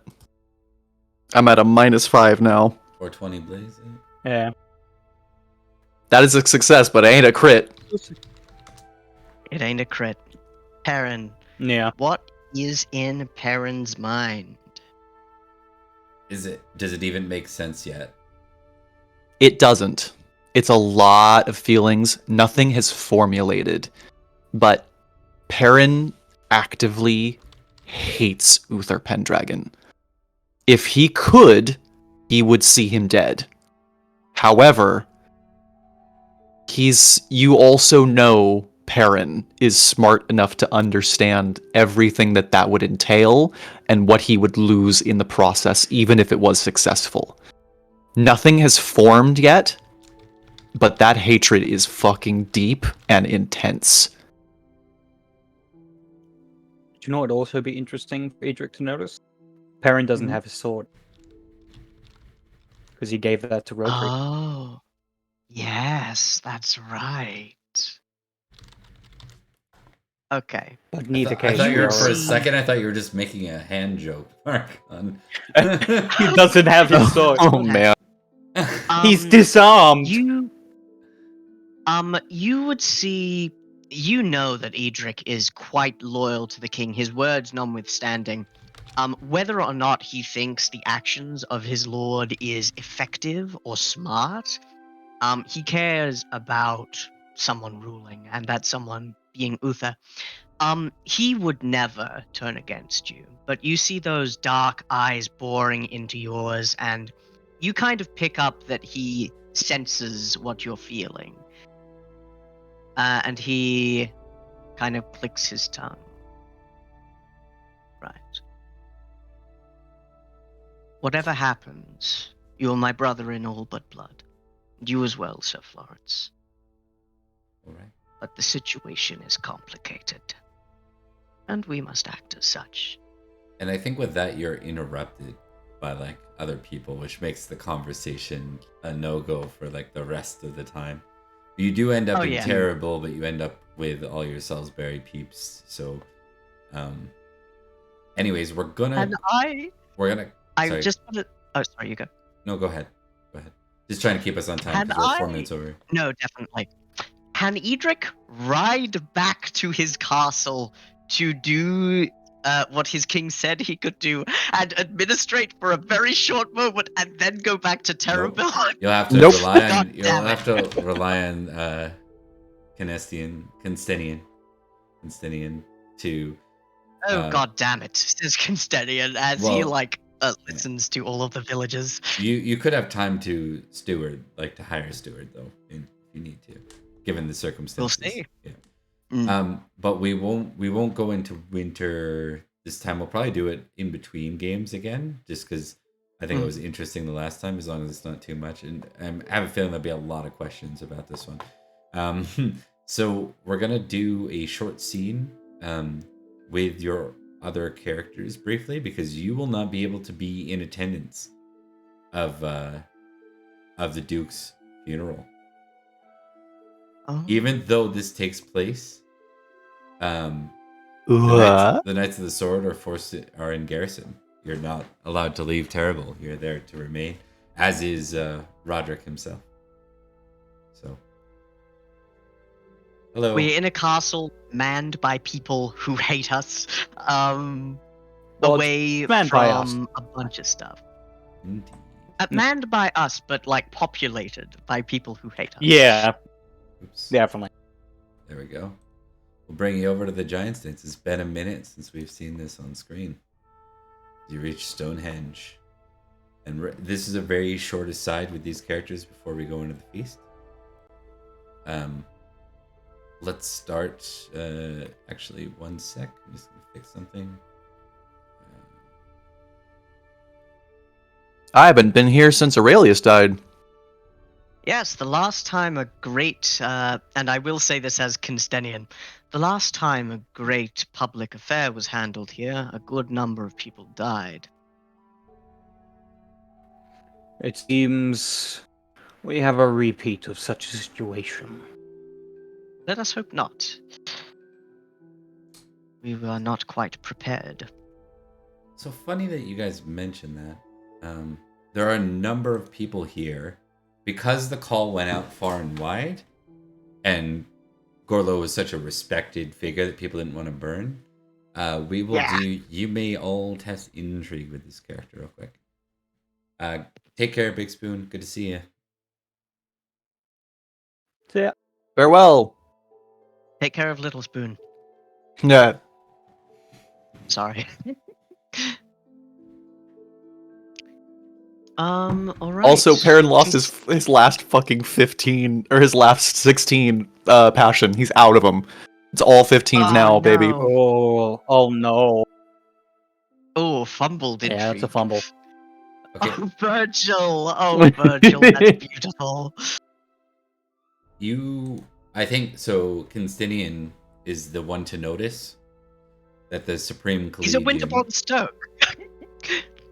The Supreme Collegium are present. And Oh. Uther's smile at the court is starting to make more sense. He's using this as an It's going to opportunity. Play for High King. But something happens here before anything can be done. Doesn't quite go as Uther expects. Suddenly, after a brief...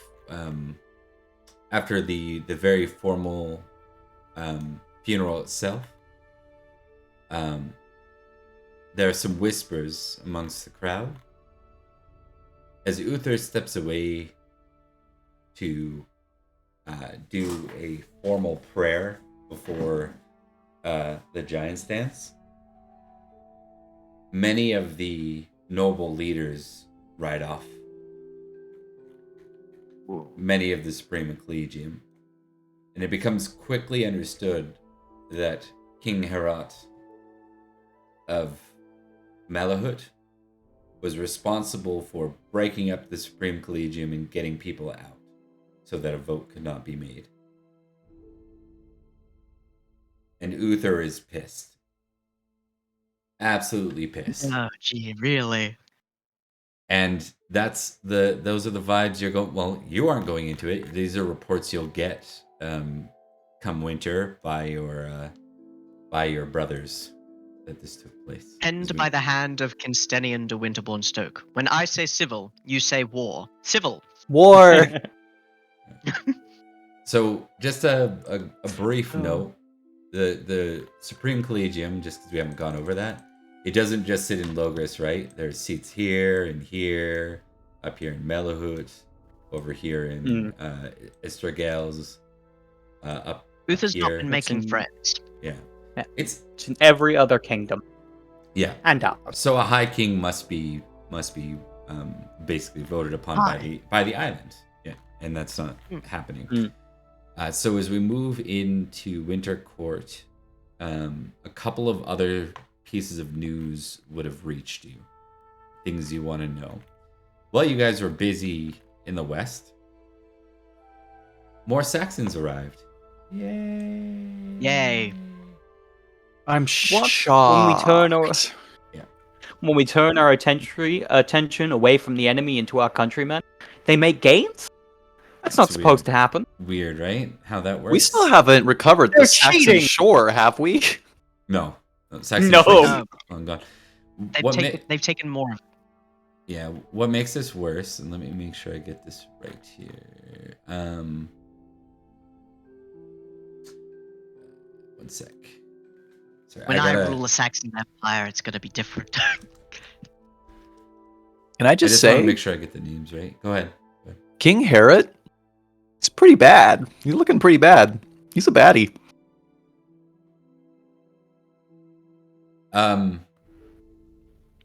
King Ele of South Seax was reinforced by his son. I want to say it's Cissa, C-I-S-S-A. It might be Kissa. I don't think it's Kissa. It's got to be Cissa. They laid siege on a port town of Andiria. After the town surrendered, they were starved out for a long time. LA then sacrificed all the inhabitants, men, women, children, to Wotan. One must imagine Sissa happy. because he's gonna die.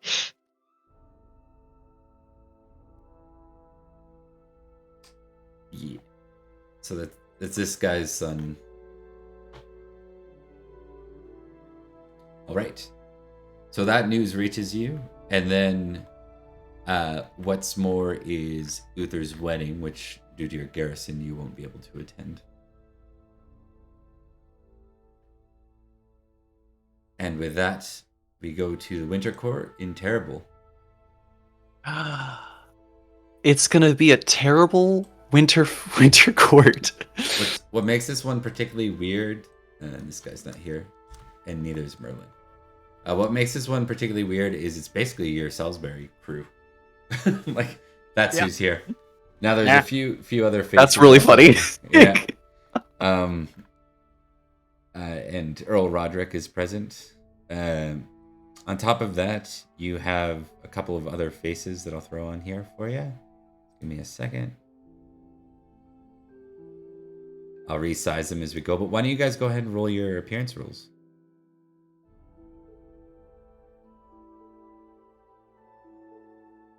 Success.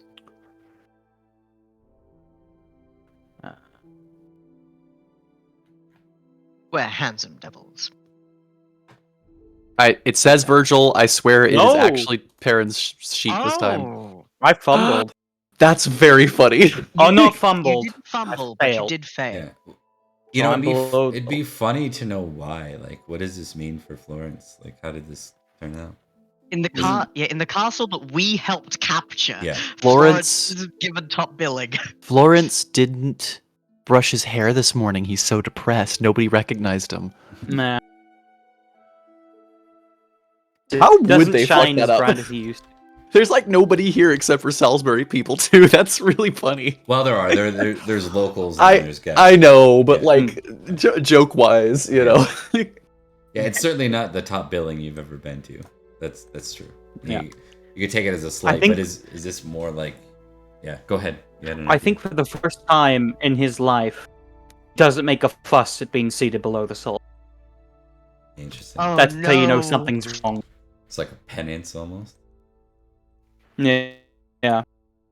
Interesting. Something's incredibly wrong with Sir Florence, Perrin. I know. He hasn't made a complaint all night. Not only has he not made any complaint all night, but I heard him talk to somebody earlier, and he got his name right on the first try. What's going on with him? He's becoming downright considerate. He must be inconsolable. Something must be very deeply wrong with him. All right.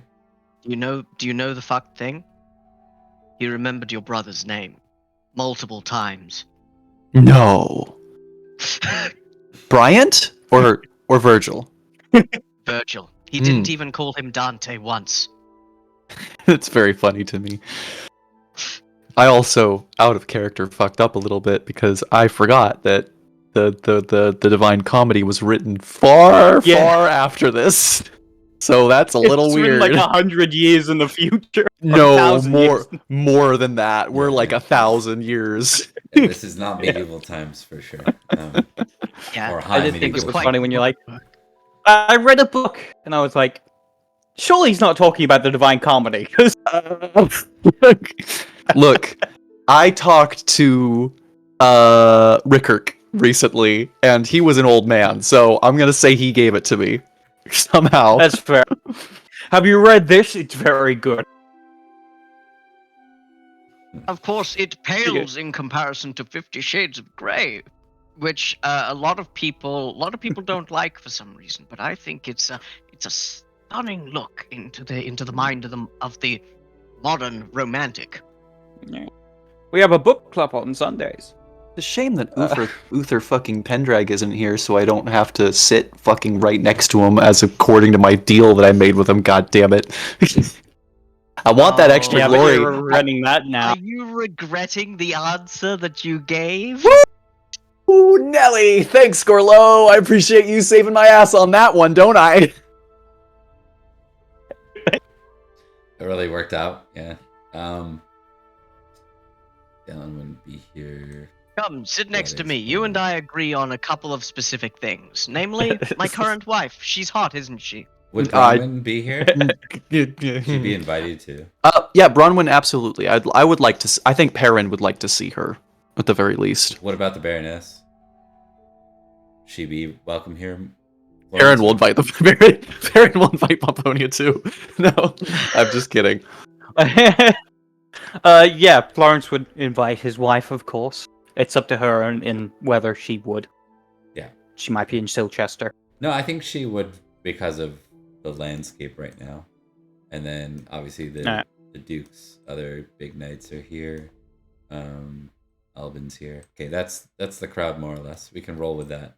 We're gonna start this feast off with Sir Perrin.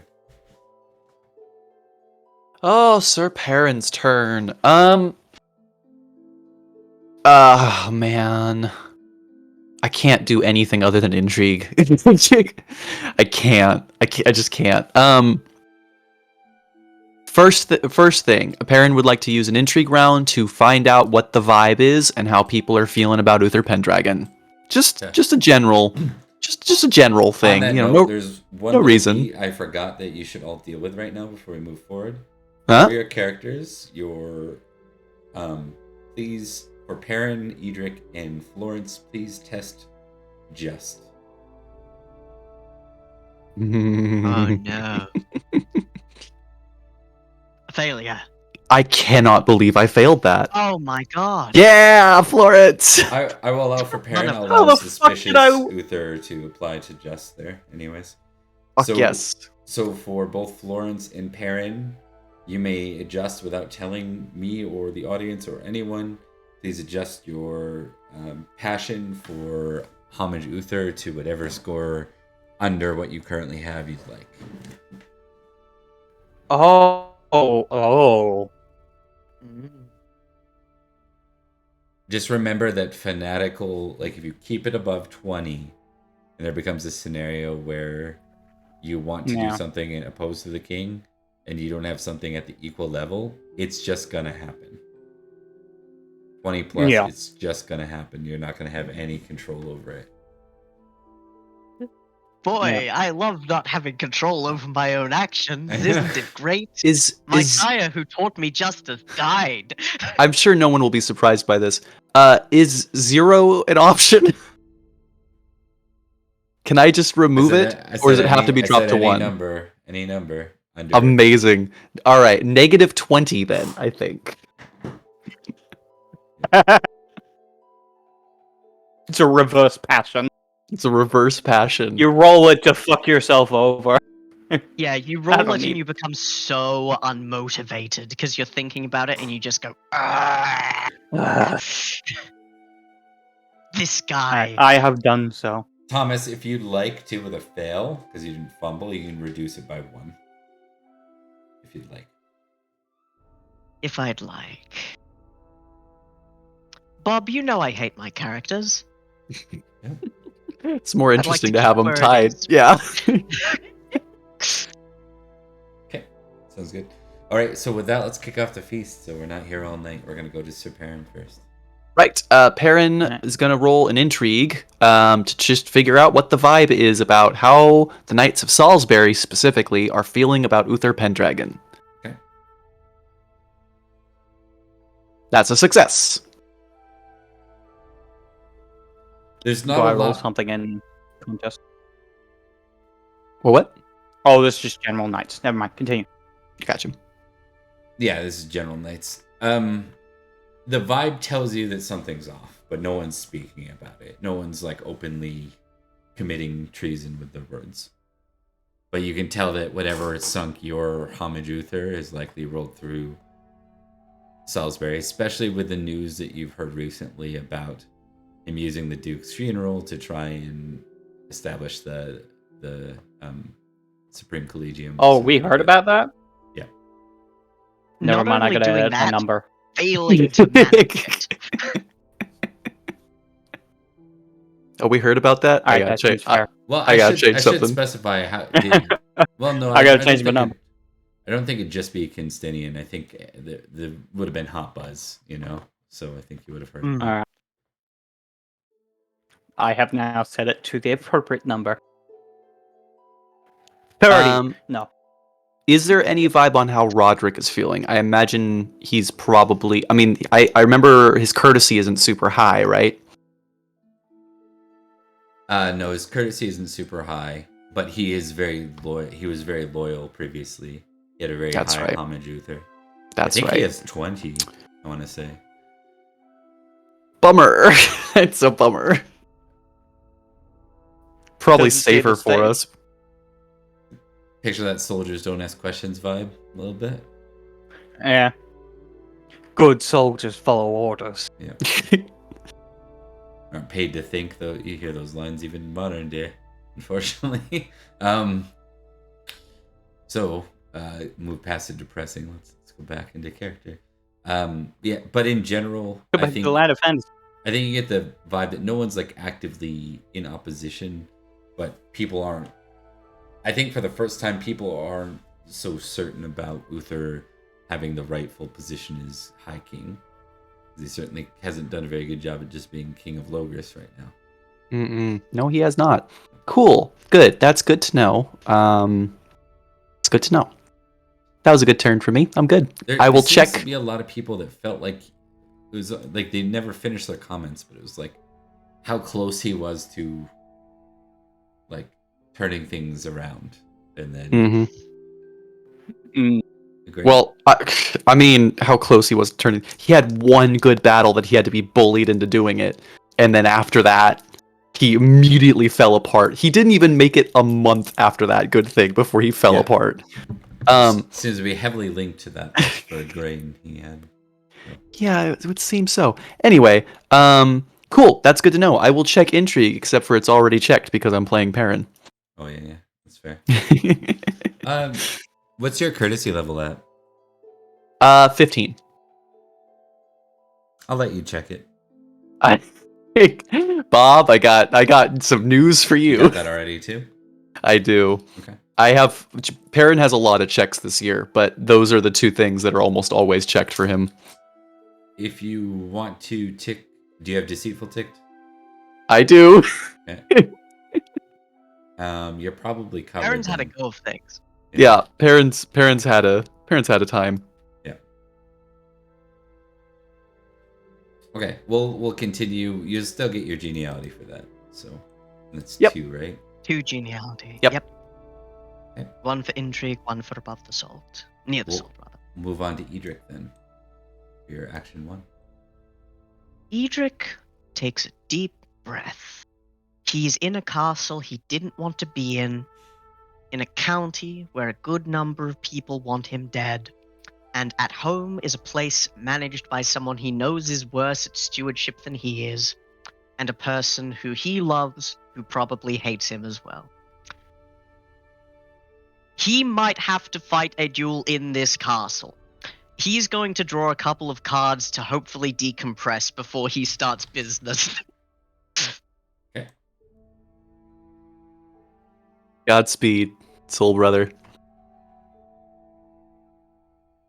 Biggest mistake. Okay, let me look on my laptop because it will be. My biggest mistake. If I had to pick my biggest mistake, it would probably be when I gave the Sword of Victory to Uther Pendragon. When I was born, I find it difficult. Okay, so overindulgence, you've had too much to drink, your stomach is uneasy, and your head is spinning. I roll Constitution, and on a failure, I miss the next round. On a fumble, I vomit in the hall, embarrass myself, miss the next round, and get -4 geniality. Wow. There's a different card, which I might take, and it's called You think? Biggest Mistake. I think. It is orate. Several knights talk merrily about their greatest gaffes. They ask you to share your biggest mistake. I roll orate, and on a success, my humorous anecdote is well received. I gain 5 glory and tick modest. On a failure, they mock me, and I roll proud. On a success, I challenge one of them to a duel. Let's do it, baby. What is your biggest mistake? I'm going to go with being born. From the moment I first drew breath, I knew there was something ahead You of me. can't do that. That something wasn't really an active choice, and you weren't a knight at the time. Come on, man. Very well.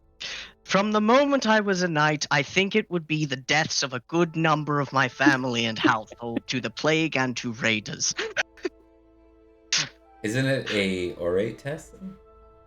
It is an orate test, so it's mostly It is. Edrich funny when when like telling everyone about the awful things that happened to him. Okay, go ahead. It sounds like a horrible, just awful thing, and then everyone's Close. like, No cigar. great joke. Yes. And then after that, when being hit in the face with an axe and a scar you can see to this day, I was held captive and met a very nice lady who happened to be a Saxon, and from there it charted the course for the rest of my life. You're a mistress, cursed. right? Go ahead and give me a pride roll. You would all see him like take that active breath. Let me roll proud. Now, Edrich is more modest than proud. Oh, You would hear silence. Silence for a good 10 seconds. So I have Terran contained Odds. my rage. Yes, Terran of Oddstock. I have Well, that contained fits. my rage for as long as possible. I am afraid to look down, because if I see what's beneath me, I know. I know that it's bottomless. And I see people like you looking at the thread at which I walk on, and then delighting in testing the waters. What is your name? Sir Terrant of Oddstock. Terran of Oddstock, I challenge you to a duel. There's kind of like a... I have contained my rage for as long as possible, but I will contain it no longer. I have had a hell of a fucking year. Guys, I think the Sword of Victory might have snapped. I think all of us Only are one fucked person up. has snapped. Yeah, 100%. This person is this guy that I'm fighting is cruel and hates Saxons, so I think it's perfect that he'd mentioned that. oh yeah. Yeah, 100%. Saxon lover. Look at you. Yeah. What have you done with your life besides suddenly pop into mine, being somewhat irritating and odious? Let's find out. Let's see if what you bleed is something worth any mention. So I think And yes, I think I we'll settle like- that through some rolls outside of like, because it's not gonna happen right here, No. right? It would be scheduled. absolutely. No, Oh, you exactly. mean- Edric's not leaping on him. Oh, Bob, you mean we're not going to spend 12 episodes of runtime building up to a man throwing his helmet down and leaving? Yeah, right. Hey, If there don't get is me a wrong. time for him to, if there is a time for him to throw his helmet down and leave, it is this very second as Edric looks like he is ready to strangle him.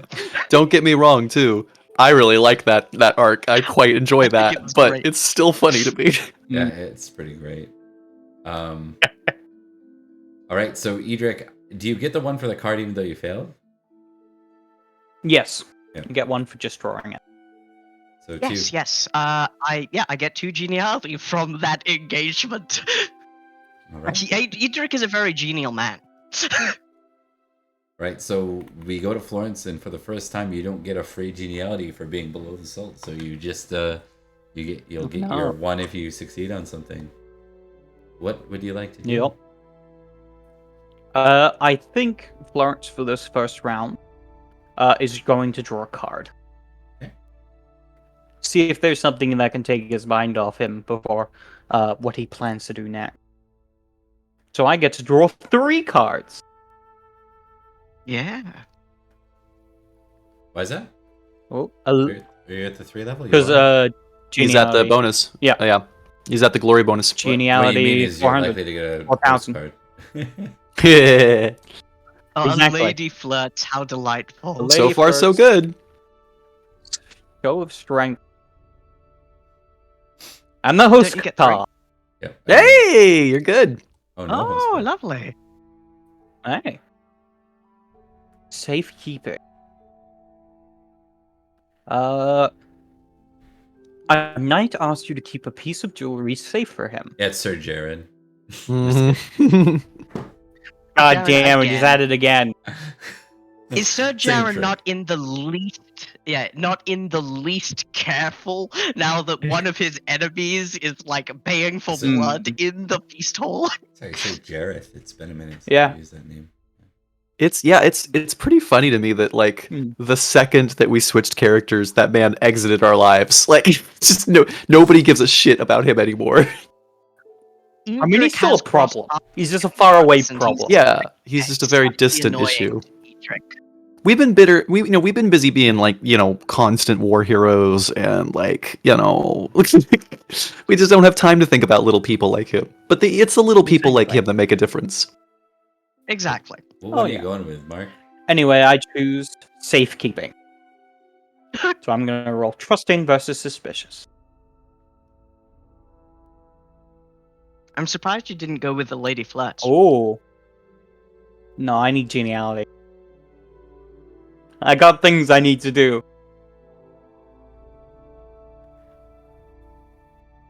Oh. Both are failures.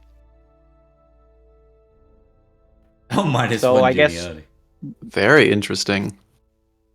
Well, that's if suspicious wins, and I roll courtesy. Okay. Gotcha. So just nothing that you 'Cause just of how get your it's one worded. geniality, right? He asked me to safekeep it, and I just kind of like stare at him for a moment. So you get one for the card. We and are that's it. so dysfunctional at the moment. It's delightful. It's a broken. broken. I don't think he gets -1 geniality for that. No, he gets one geniality for it. He gets one. Yeah, okay, Yeah. gotcha. for I picking misheard. the card. No, good. If you guys want to clear your cards, I think I moved yours up top there, Thomas. Right? Yeah. Let me put it below. There we go. Just move him into a pile. Cool. Gotta put it in the trash. In the trash. All right. In the Let's see. trash. It's been forever since I've drawn a feast card. I have 3,800. That's 2 cards still. 2 cards Mhm. still. At Yep. 4,000 it changes. A game of dice and alms. Alms. A monk Yes. is asking guests to donate to the church. Test spiritual. Ooh, that's a lot of geniality. I'm It's a lot gonna of geniality. I'm gonna pause for a sec there, Mm-hmm. and just in case this changes your mind. Mm-hmm. Sir Cador and the daughters of Gorlois arrive. Kind of a surprise guest thing. Does it change your Oh mind? god. Possibly. Not Igraine, but Morgan, Elaine, and Margaz are here as well as Cador. Possibly. The game of dice does not make me enough money to be worth picking, so I'm doing alms no matter what. The question might have been, would you pick arms or would you interact with the people? Yeah, that's what I was. Oh, Did you want No, I also need geniality for next. I might interact with somebody next round, but Okay. yeah. Yeah, understood. All right, I'm doing alms. I'm rolling spiritual, Dropping alms on him. dropping them alms. Come on. Hell yeah, that's a fail.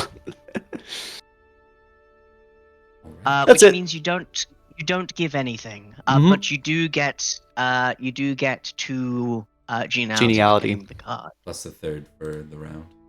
I look at a monk, For being and he makes me feel more There. pleasant. Genial. Yeah. Yes. Hmm. You hear the voice of Goratrix within your mind. It's that guy. I mean, you're like, yes, I'm not gonna pay you shit. Alms. Okay. Hello, Father. Arms. It's okay. I don't need to donate. My brother's a priest. Yeah, right. We've donated it.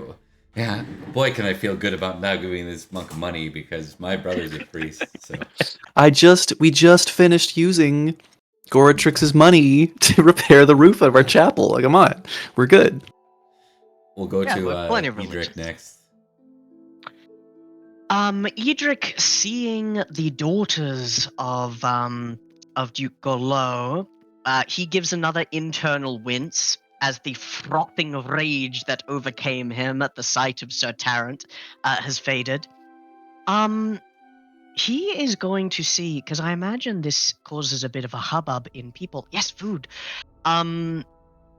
Edrich is going to try and make an intrigue roll to try and ascertain why Sir Cador and the daughters are here, as he eats some roasted coney.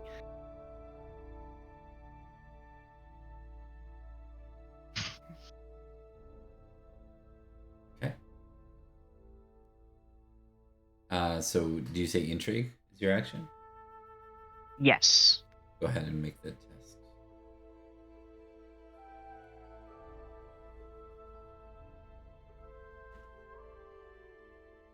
Critical. There you go. And what was your approach to go to Cador directly or ask around? Gossip. Asking around first. Edrich is, at his core, quite an awkward person.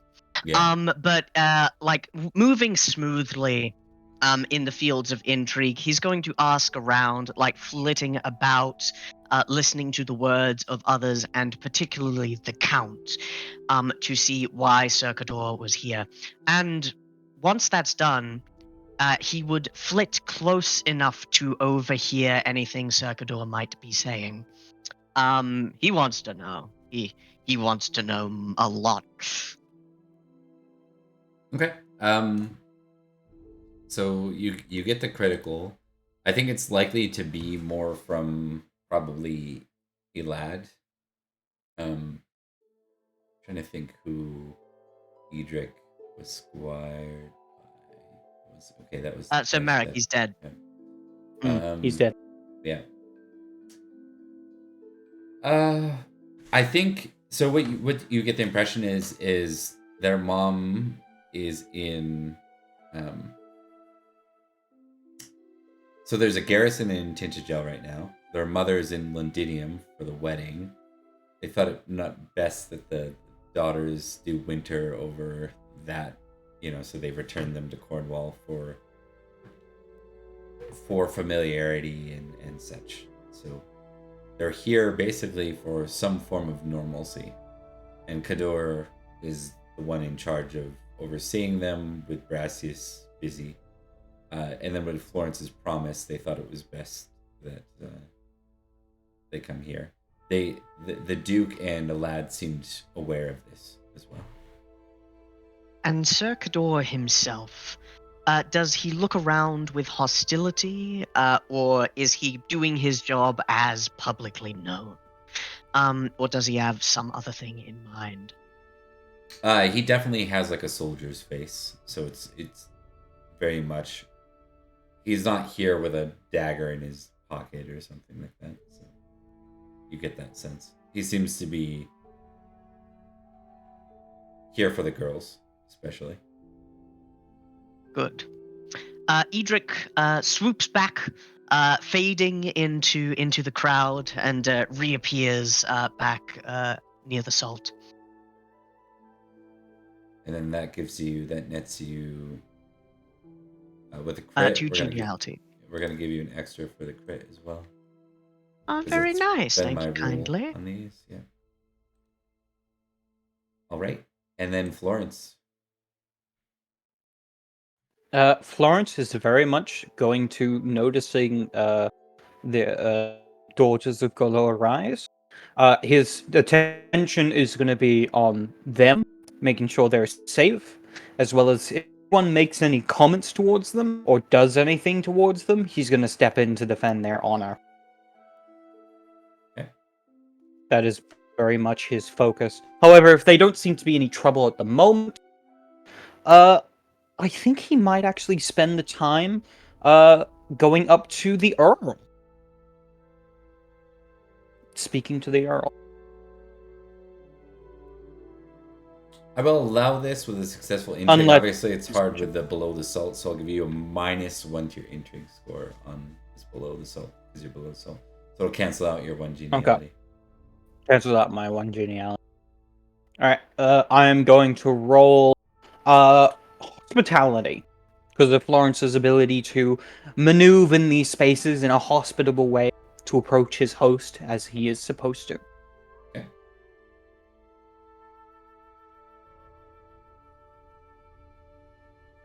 Success. So I get a +5 to this. Yeah, you're from. I mean, this is your. You guys are getting up there, like with a 4,000 glory plus. You're well known. Like you're one of the higher ones in Salisbury at this point.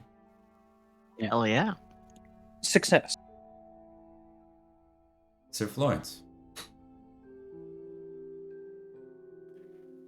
Earl Roderick. I suppose that is how I am to refer to you now. Indeed, I'm still He getting gives a used brief to it. kind of smile to it. I'm sure it will be an adjustment for all of us. But a welcome one, I must say. You truly deserve such an honor. You offer kind words. He I do seems the to best be I can in even times more like these. businesses than usual, right? Like he's not doing well with the niceties right now. Yeah. I think with that, Florence would kind of look around and then kind of drop the usual kind of niceties as he goes. So, I hope things have actually been well, despite some of the awkwardness of being in this location.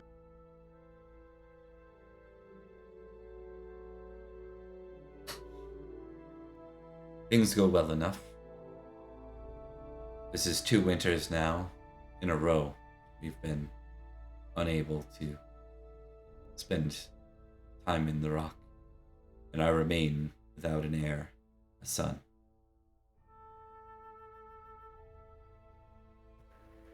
I understand.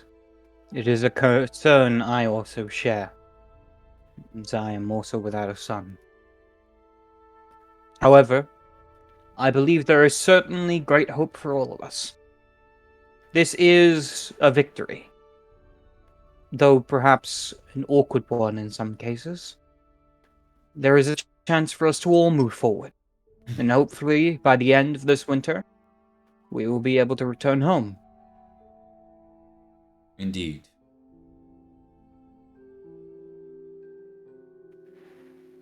Is there something I can I help just you want with, you Sir to- Florence?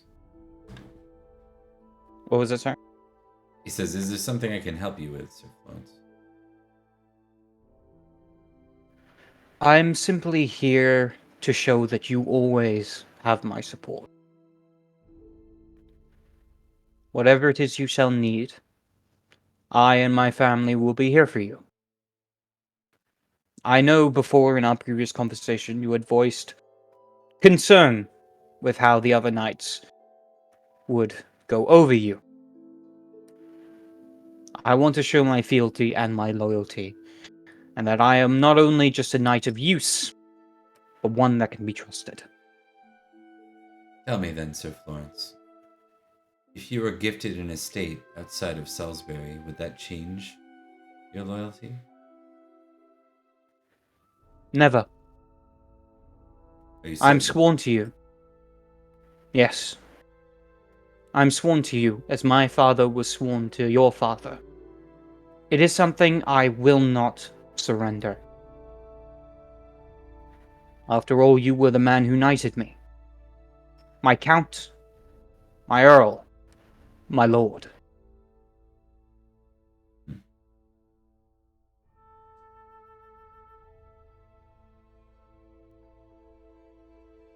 He nods to you.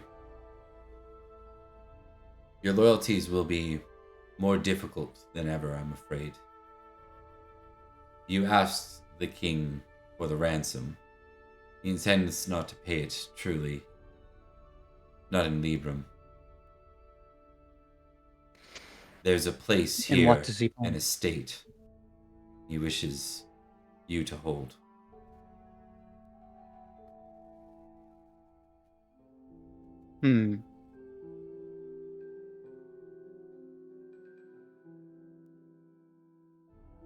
I'm waiting for official An estate. details.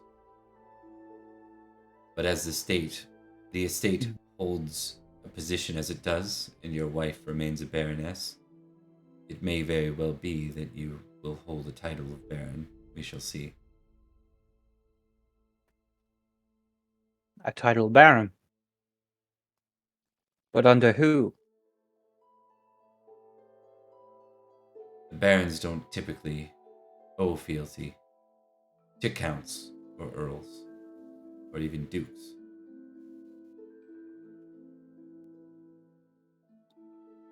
Then that is something I will make a change to.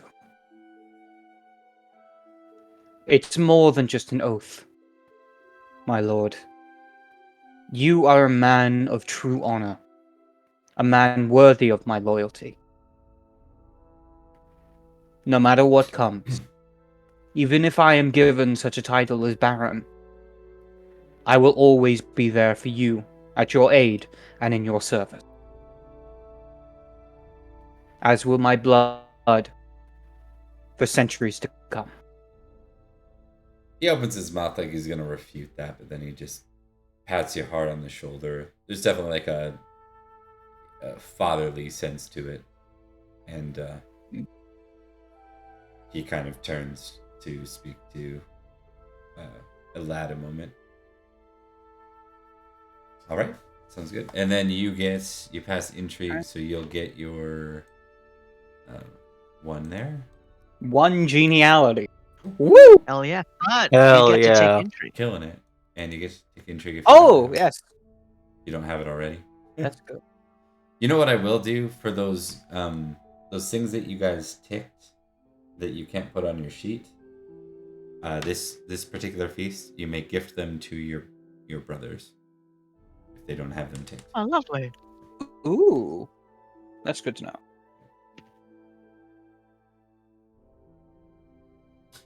Okay, so right, continue rocking back down the list. We're at round 3, but before we go into round 3, we're gonna let the three of you start to mingle if you need to. If you don't need to, let me know. All right. I think right after Edrich swoops back from like kind of spying on Kador and the others, he appears at the table, now being stocked with imported or baked fruits, and says, I think I lost my cool there for a moment. I think I'm going to become a baron. I'm still miserable. Edrich, yes, you did. If you'd like, I can try to sort that out for you. Don't worry about it. It has to be done at least once to establish what I'd like to call a credible act of violence. Very well. Just don't let that credible act of violence be one that results in your death. Oh, I hope it wouldn't be. That would be embarrassing. But I admit the far more noteworthy statement here is yours, Sir Florence. That is very good. I'm surprised as anyone is. Apparently, word is from the Earl. The King plans to hand me one of the manors of these lands and make me a baron. You served him well, and you did capture one of the Saxon kings. Didn't he already give you a boatload of money? But not a king's ransom. He had said more was coming. I thought he simply meant he did not have the librum to pay me of that year, but I did not expect something like this. You've earned it, Florence. There's no one here that's more deserving. Indeed so. I imagine You it will say be a such, Cornwall barony. But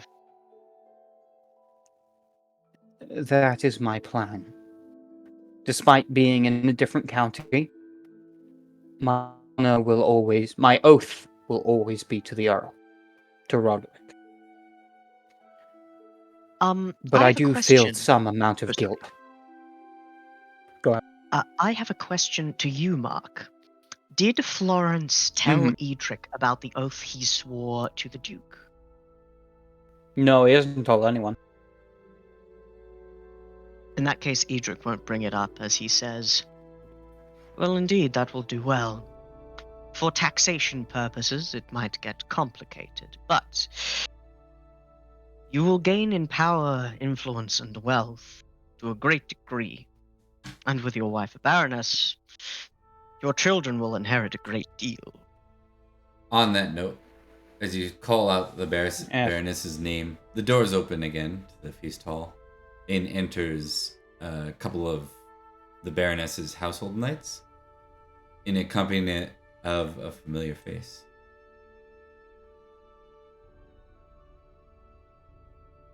Oh! Edrich goes straight from intrigue mode to yes, here's how you can bring it to your advantage to hide me. He says without like breaking tone. He says hide me. When she goes, what? Oh, you're and then on turns me. and goes, oh, shit. Who's that? My god, she's massive. Perin! He is Oh! Oh, you meant like that. What? Sorry. Nothing. She doesn't look like any yeah. Kimrick woman I've seen. Thomas laughs. Edrich does not, as he says, that is Oslav. That's Oslav? Yes. My god, she's twice your size, man. You speak with hyperbole, but yes, that is her. I had hoped for this conversation to never happen, which is why I must ask you to hide me. I am going to throw myself out of a window. Don't do that. What conversation? What's happening? Well, I tell her that she is free, and then from there the fates will fall as they may. Are You you didn't certain there arrange is this, nothing? by the way, Edrich. Yeah, Edrich, this is a No. surprise for Edrich, and Edrich does not like it. Tell you what, I might start the duel with Tarant now. I feel... Edric, do you love her? Maybe if he kills me, I won't have to deal with this situation. Yes, Edric, do you love her? I think I do. Then I know I do. Then don't tell her that she's free. Ask her to marry you and let her know that she's free to walk either way. You won't get another chance like this. Take it. Take it. Edrich, if anyone deserves love here, it is you. You are a good man. Take an opportunity when it happens. As Perrin said, you may not get another. I do not know if it is true that I deserve it, but it is also possibly true that I may not get another. Yes, we will see how it goes. And like, he stops trying to psychically summon Sir Tarant with his mind and sheer force of hatred, and just looks towards Oslav. You see, as she enters, she kind of falls in with the Baroness and some of the ladies of the court that are with her, and the escort that are with them. The Baroness just kind of turns your way, but we'll go to Perin first for his next action.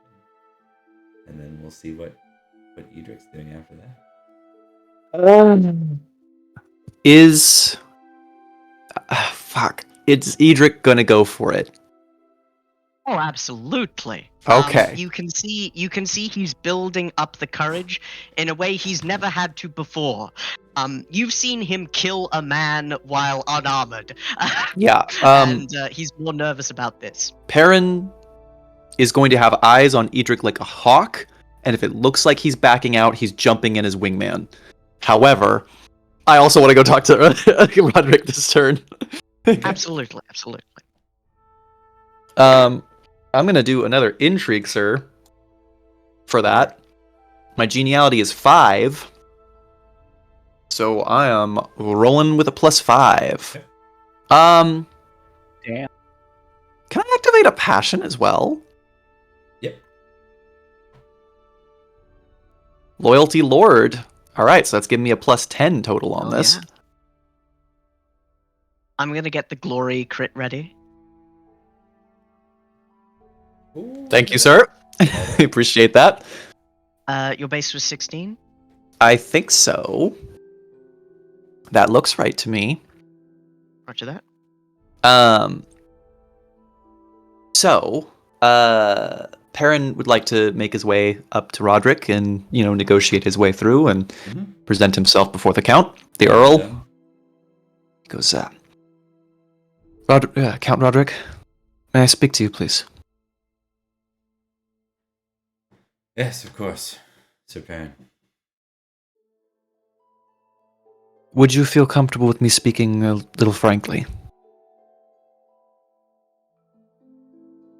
Yes, I suppose so. Yeah. I sense your hesitation, but I promise you it won't be anything that'll make you too uncomfortable, but perhaps just a little.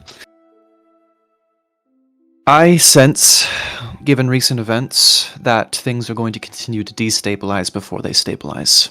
It's going to take time for Salisbury to be in a position that I feel truly comfortable with it being safe. So, if you're willing, I would like you to be willing to call upon me and the Sword of Victory a little bit, the Knights of the Sword specifically, a little bit more actively to shore up issues in Salisbury, resolving difficulties between manor lords, ensuring that we're as strong as possible should the worst come or should our king need us. In essence, I would like to offer my services even more, myself and my comrades' services even more plainly than they already are.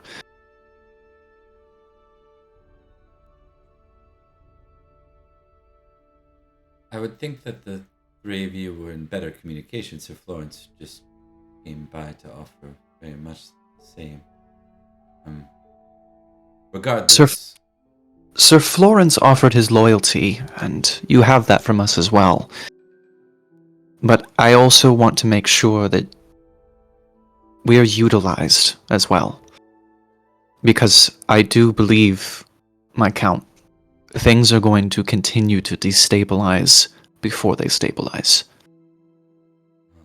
Then I'm afraid you've put yourself in a position, being one of the king's high guests at his table.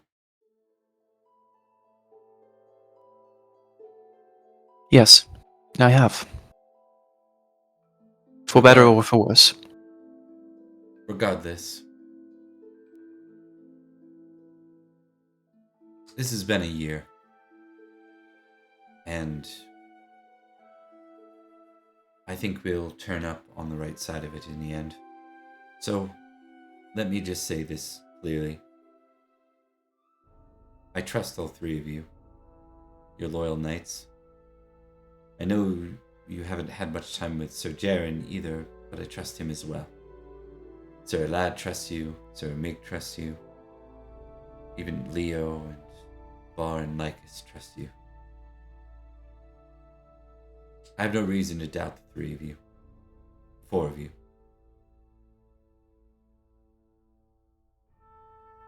I'm sure you see the lay of the land for what it is, and I'm not certain whether that means we'll be marching upon the Saxons or Mellowhut or wherever next.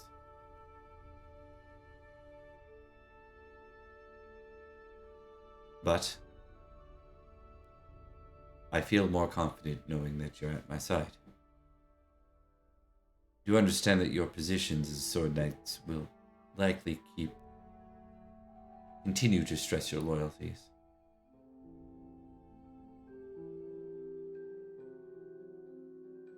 For me, my Count, it's not about loyalties. I'm loyal to Salisbury. I was born here, my family is here. You are my Count. But beyond that, I want Salisbury safe. And if you think of anything, any word or whisper that comes your way, even if you're uncertain of it, that might help lead to a safer, stronger Salisbury. I'd like you to share it with us if you can. We'll do what we can. You can trust us to do what we can. It's been a long time since Uther's and Aurelius's father was High King. So let me just say this. When it comes to the stability of the realm, when things are stable, you say it's not a matter of fealty, but when things are stable, you love your family, you serve your lord, and you owe homage to the king. But what happens in an unstable realm, where the love of your family puts you at ends with the loyalty of your lord, where the loyalty of your lord interrupts your homage to your king? That is the times and the stories that my grandfather shared with me before the High King came.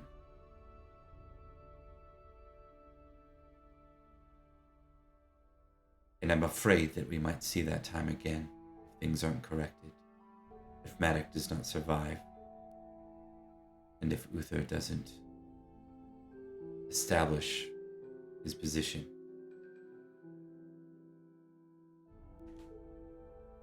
Oh, you're on mute? I tried to unmute myself, but I muted myself instead. I'm afraid, my count, we're already there. It's too late to think about preparing for the future. We need to prepare for the present.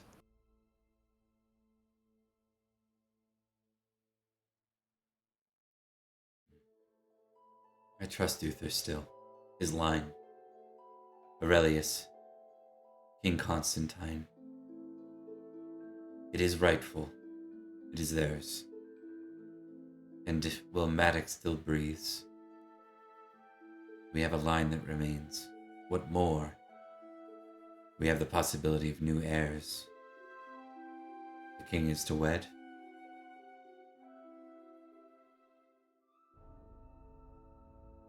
Let's pray that is enough, then. And Perin will nod and goes, think about what I said, if you may. I won't be far if you need me. It is best for now to fortify what we have. Even with Uther's potential for stability, the Saxons have grown. I agree. I've already started to make moves for that kind of thing to happen. Shoring up household defenses and alliances, that sort of thing. If you'd be willing to make it Salisbury policy as well, even quietly, I'd be happy to help enforce that. Oversee it, at the very least. Do not have the finances to make it policy, but you are welcome to meet with those on the river along with you. Perhaps there will be others that are equally as supportive.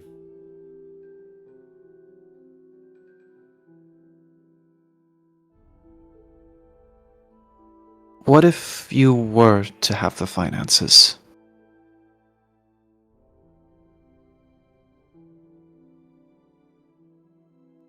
Fortified manors are always desired. I have yet to find a county that is filled with them, though. They're meant for baronesses and rich vassals. Indeed. Have a good feast, Count Roderick. You know, you can tell that's not a no.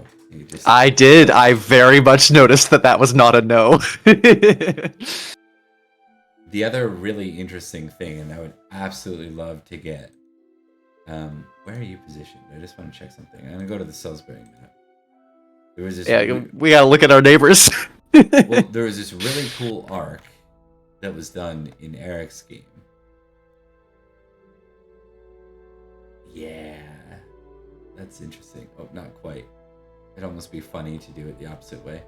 So there's the Bourne River, which is what Idmiston's on, and the two of the players were on that, where And they, during Anarchy, they had the Born Pact. They had where like a number of knights got together, kind of like in a federated fashion to, like they led like a confederacy of knights. It was pretty cool. Anyways, I was just seeing if we could emulate that because I'm still trying to get If you'll him over here. If you'll note the positioning of the Winterbourne Stoke, the Idmiston, and the Durnford Manors, it's a neat little triangle. Yeah. It's a neat The little Triangle triangle Alliance. with possible stability. Sure. And we're deep in the heart too, like right by pretty close to the capital too. It's a pretty dope formation. All we have to do is kill and kill and kill again.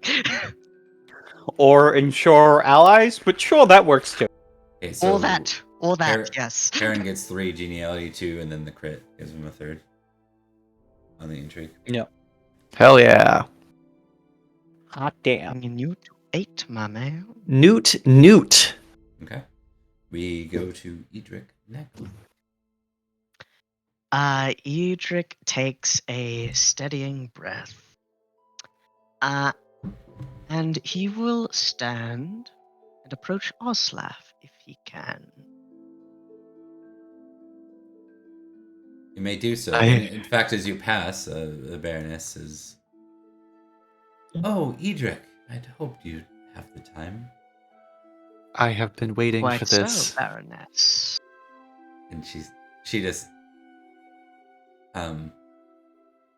she leans in and says,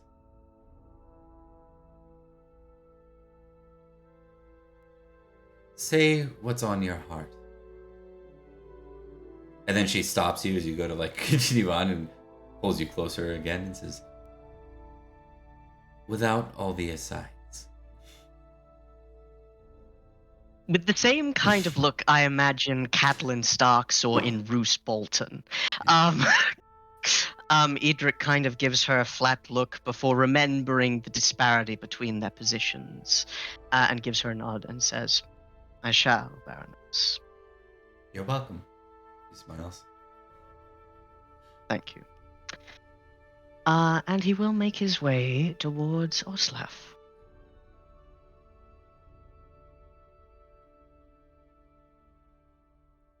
She's standing awkwardly, like this is like a she's been at the minor feasts, right? Like your little tiny winter feasts of your family, but never like this. She's got to hear about the big god of Gortrix, but that's about it. Yeah, exactly. Well, there's a lot of smaller gods. Right. But it's the big one that those guys like. But yes, Edrich will approach Oslaf and kind of awkwardly as well go, Oslaf, my lady. She turns like it almost like startles her because she's just not in like she's got like an intrigue of 0, right? Like well maybe not, but with the penalty for this kind of atmosphere, she has no idea what the hell she's doing. Edrich is very sneaky at the best of times, so yeah. She kind of looks startled, and then she doesn't look surprised to see you or like disappointed. In fact, yeah, it seems like a warmer. Well, you can test intrigue real quick. And this doesn't have to be. This doesn't have to be related to your like. I don't know what the hell you're aiming to do this round exactly. Other than say something, we'll figure that out. Success. It seems to be a more warm response than you've gotten ever since you held her captive. Which even if you released her, wouldn't necessarily make her do this. So it seems like, I mean, you're intrigued. You have an intrigue enough. Someone's primed her. Someone's sweetened the pot for her or made her feel more comfortable. Something's happened. Yeah.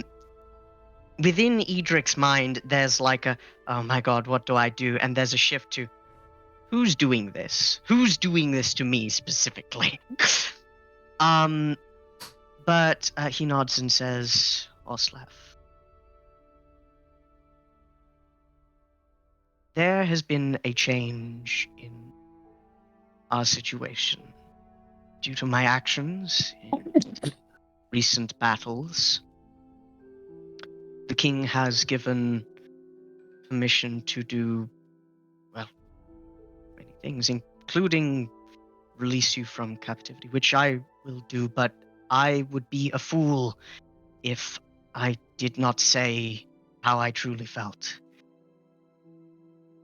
Ever since I saw you, I felt a connection when we spoke, when we spent time together underneath the stars, and I would ask you to marry me, and if you do not wish to, that is fine, and you are free to go, wherever you wish, and you will go with all the best. I just would be remiss if I did not tell you how I felt. How the color of your hair when it reflects the sun reminds me of the ocean where we first met, and how your strength, thought of it, gives me strength in turn. I want you to give me a romance test. Now you can add your geniality to this. You can also add a mysterious +5 to this. I would love to do one more thing. Yeah. I would like to roll my love of family. Oh my god. I will say this. No, not for romance. Okay. I will allow you, however, to, if you want to test your feelings. My for her, amour Oslaf? you may do so. Okay, so there's a 20% chance this ends quite badly. Okay. So, 5 from geniality, 5 from mysterious stuff, which Edrich will be uncovering later, and 5 from my passion. Yeah. My romance is not bad. My romance is much better than my flirting at 10.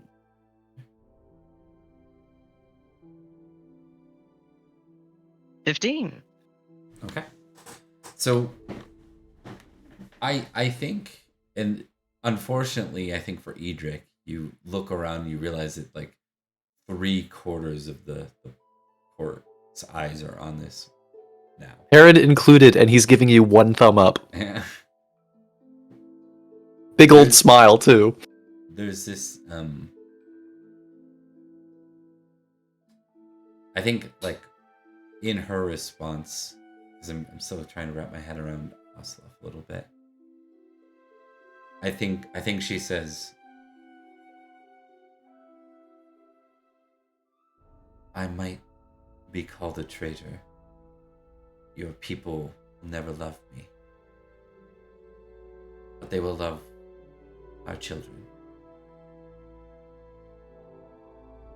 She says, Edrich will step closer and offer his hands to hold hers, both muscled with hard work and war. And Edrich will say, I have challenged a man to a duel to the death this very day. you Not didn't challenge 10 her to the minutes ago death, for did you? insulting.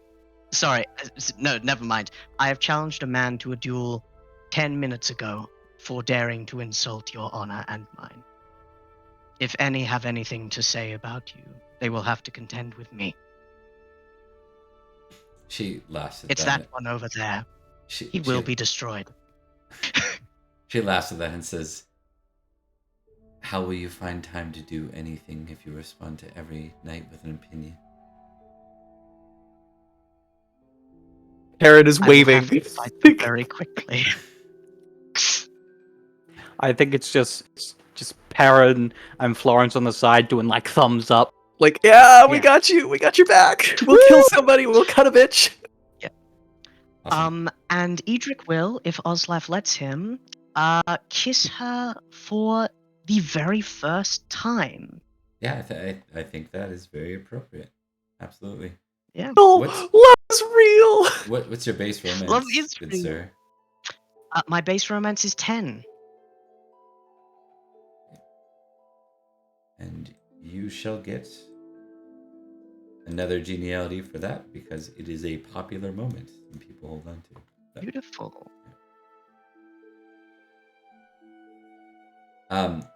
when I say popular, I mean it's well viewed. Mm. There's definitely a split of opinions on this Yeah. one. Yeah. And Sneers, jeers, and everything in between. yeah. I will say Oh, this if is a there are any wonderful thing. jeers, sorry, you go. Yeah. I would say this is a wonderful thing. But boy, have you made things a lot more complicated for your next character. Oh, absolutely. But if there are any jeers, like Edrich won't break the kiss for it because he cares too much about Oslaf. But as soon as they like part and they look soulfully into each other's eyes, still holding hands, Edrich's head is just going to, like an owl, whip around and glare at the people who are even slightly less than approving. It's fucking Tarrant at it again. Right? Tarrant, our new Jareth. Yeah. He won't last long enough to become our new Jaren. I will end the line of. Hold on. I will end the Oddstock. line of Oddstock. That's like never liked those best. Where are they from? I never liked them anyways. Yeah.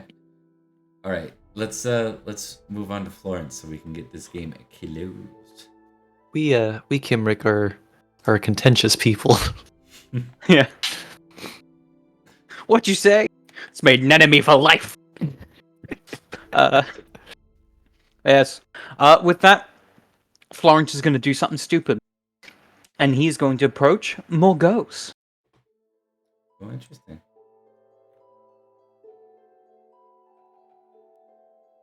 Oh no. Uh-oh.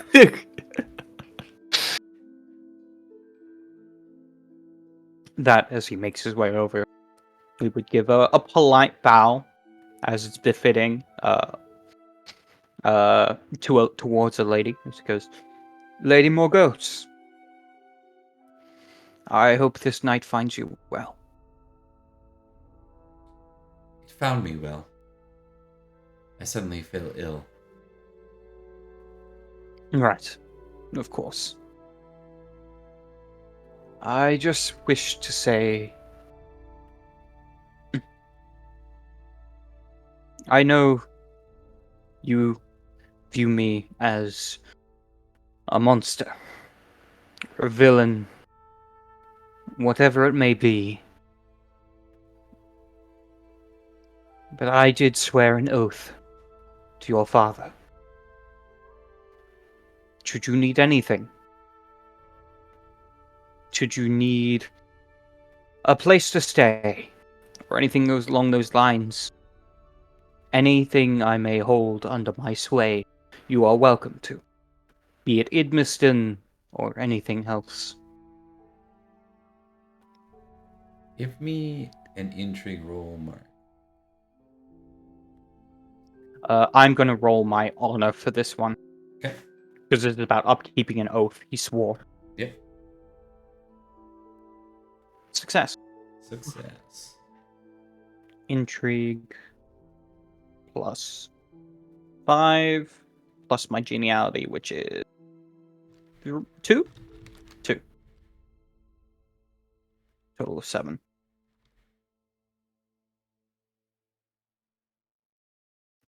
Success. Okay. Close. She looks at you a moment and she nods. Very well, Sir Knight. I will keep that in mind. But that is a much cleaner set of words than you expected, given her facial, like just her overall disposition towards you when you approached. I think with that, Florence would simply nod and I look to call the that other a two small sisters. victory. A small victory. Yeah. And he would look over to the two sisters and go, I hope the night has reached you both as well. The middle one says, very well, Sir Knight. And the younger one said, I have a question for you, Sir Knight. Of course. What is it you would like to ask?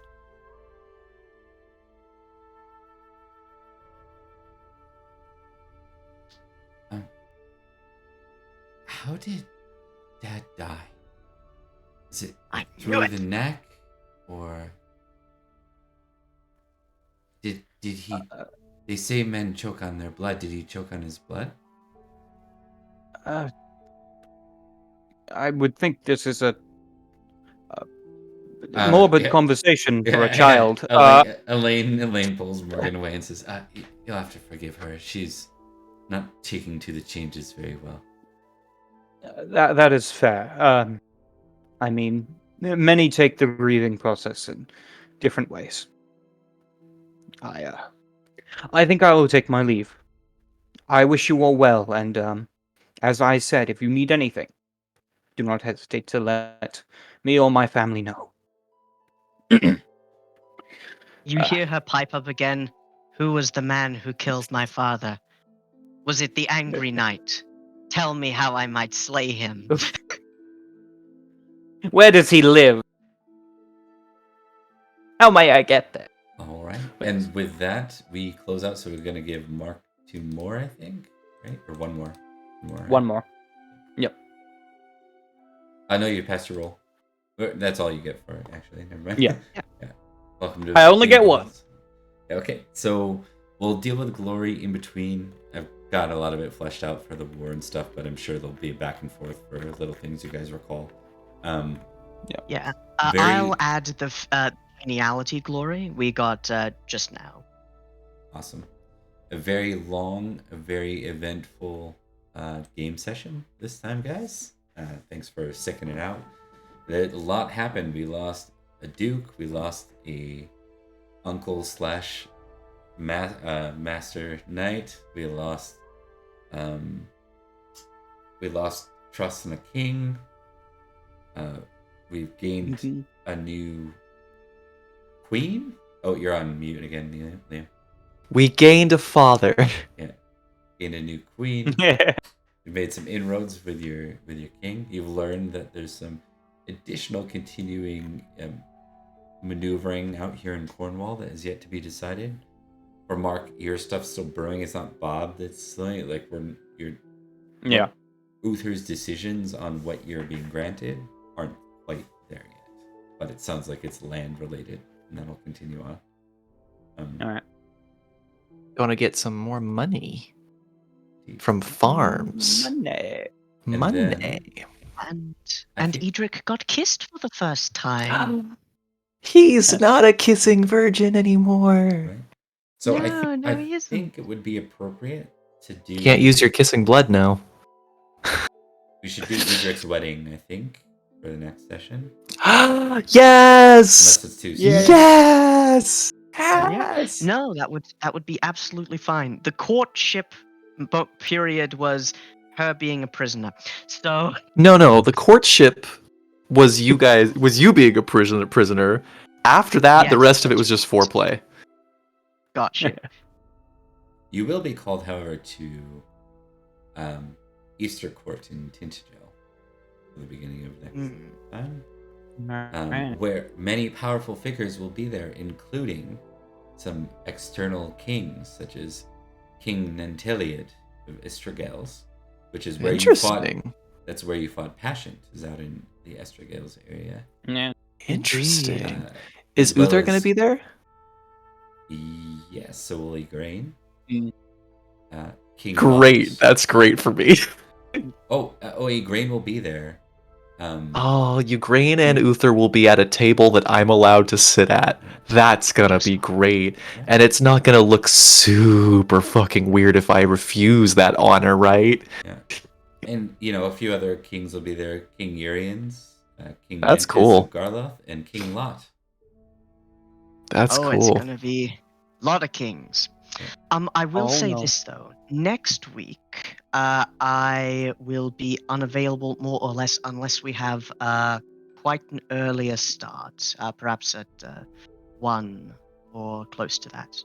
For you or for because, us? For me, which Was would about be an hour earlier.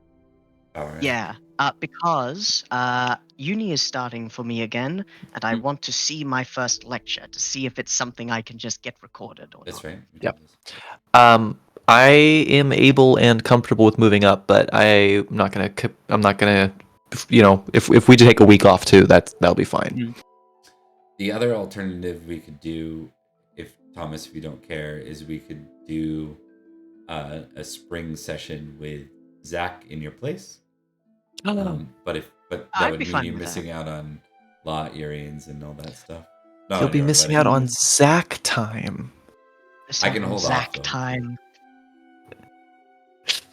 We can talk about Let's it talk more about it. Let's talk because we have we've got about 5 days. Let's not wait till Friday to until talk about it, but let's talk about Yeah. it. Yeah. So, You got it.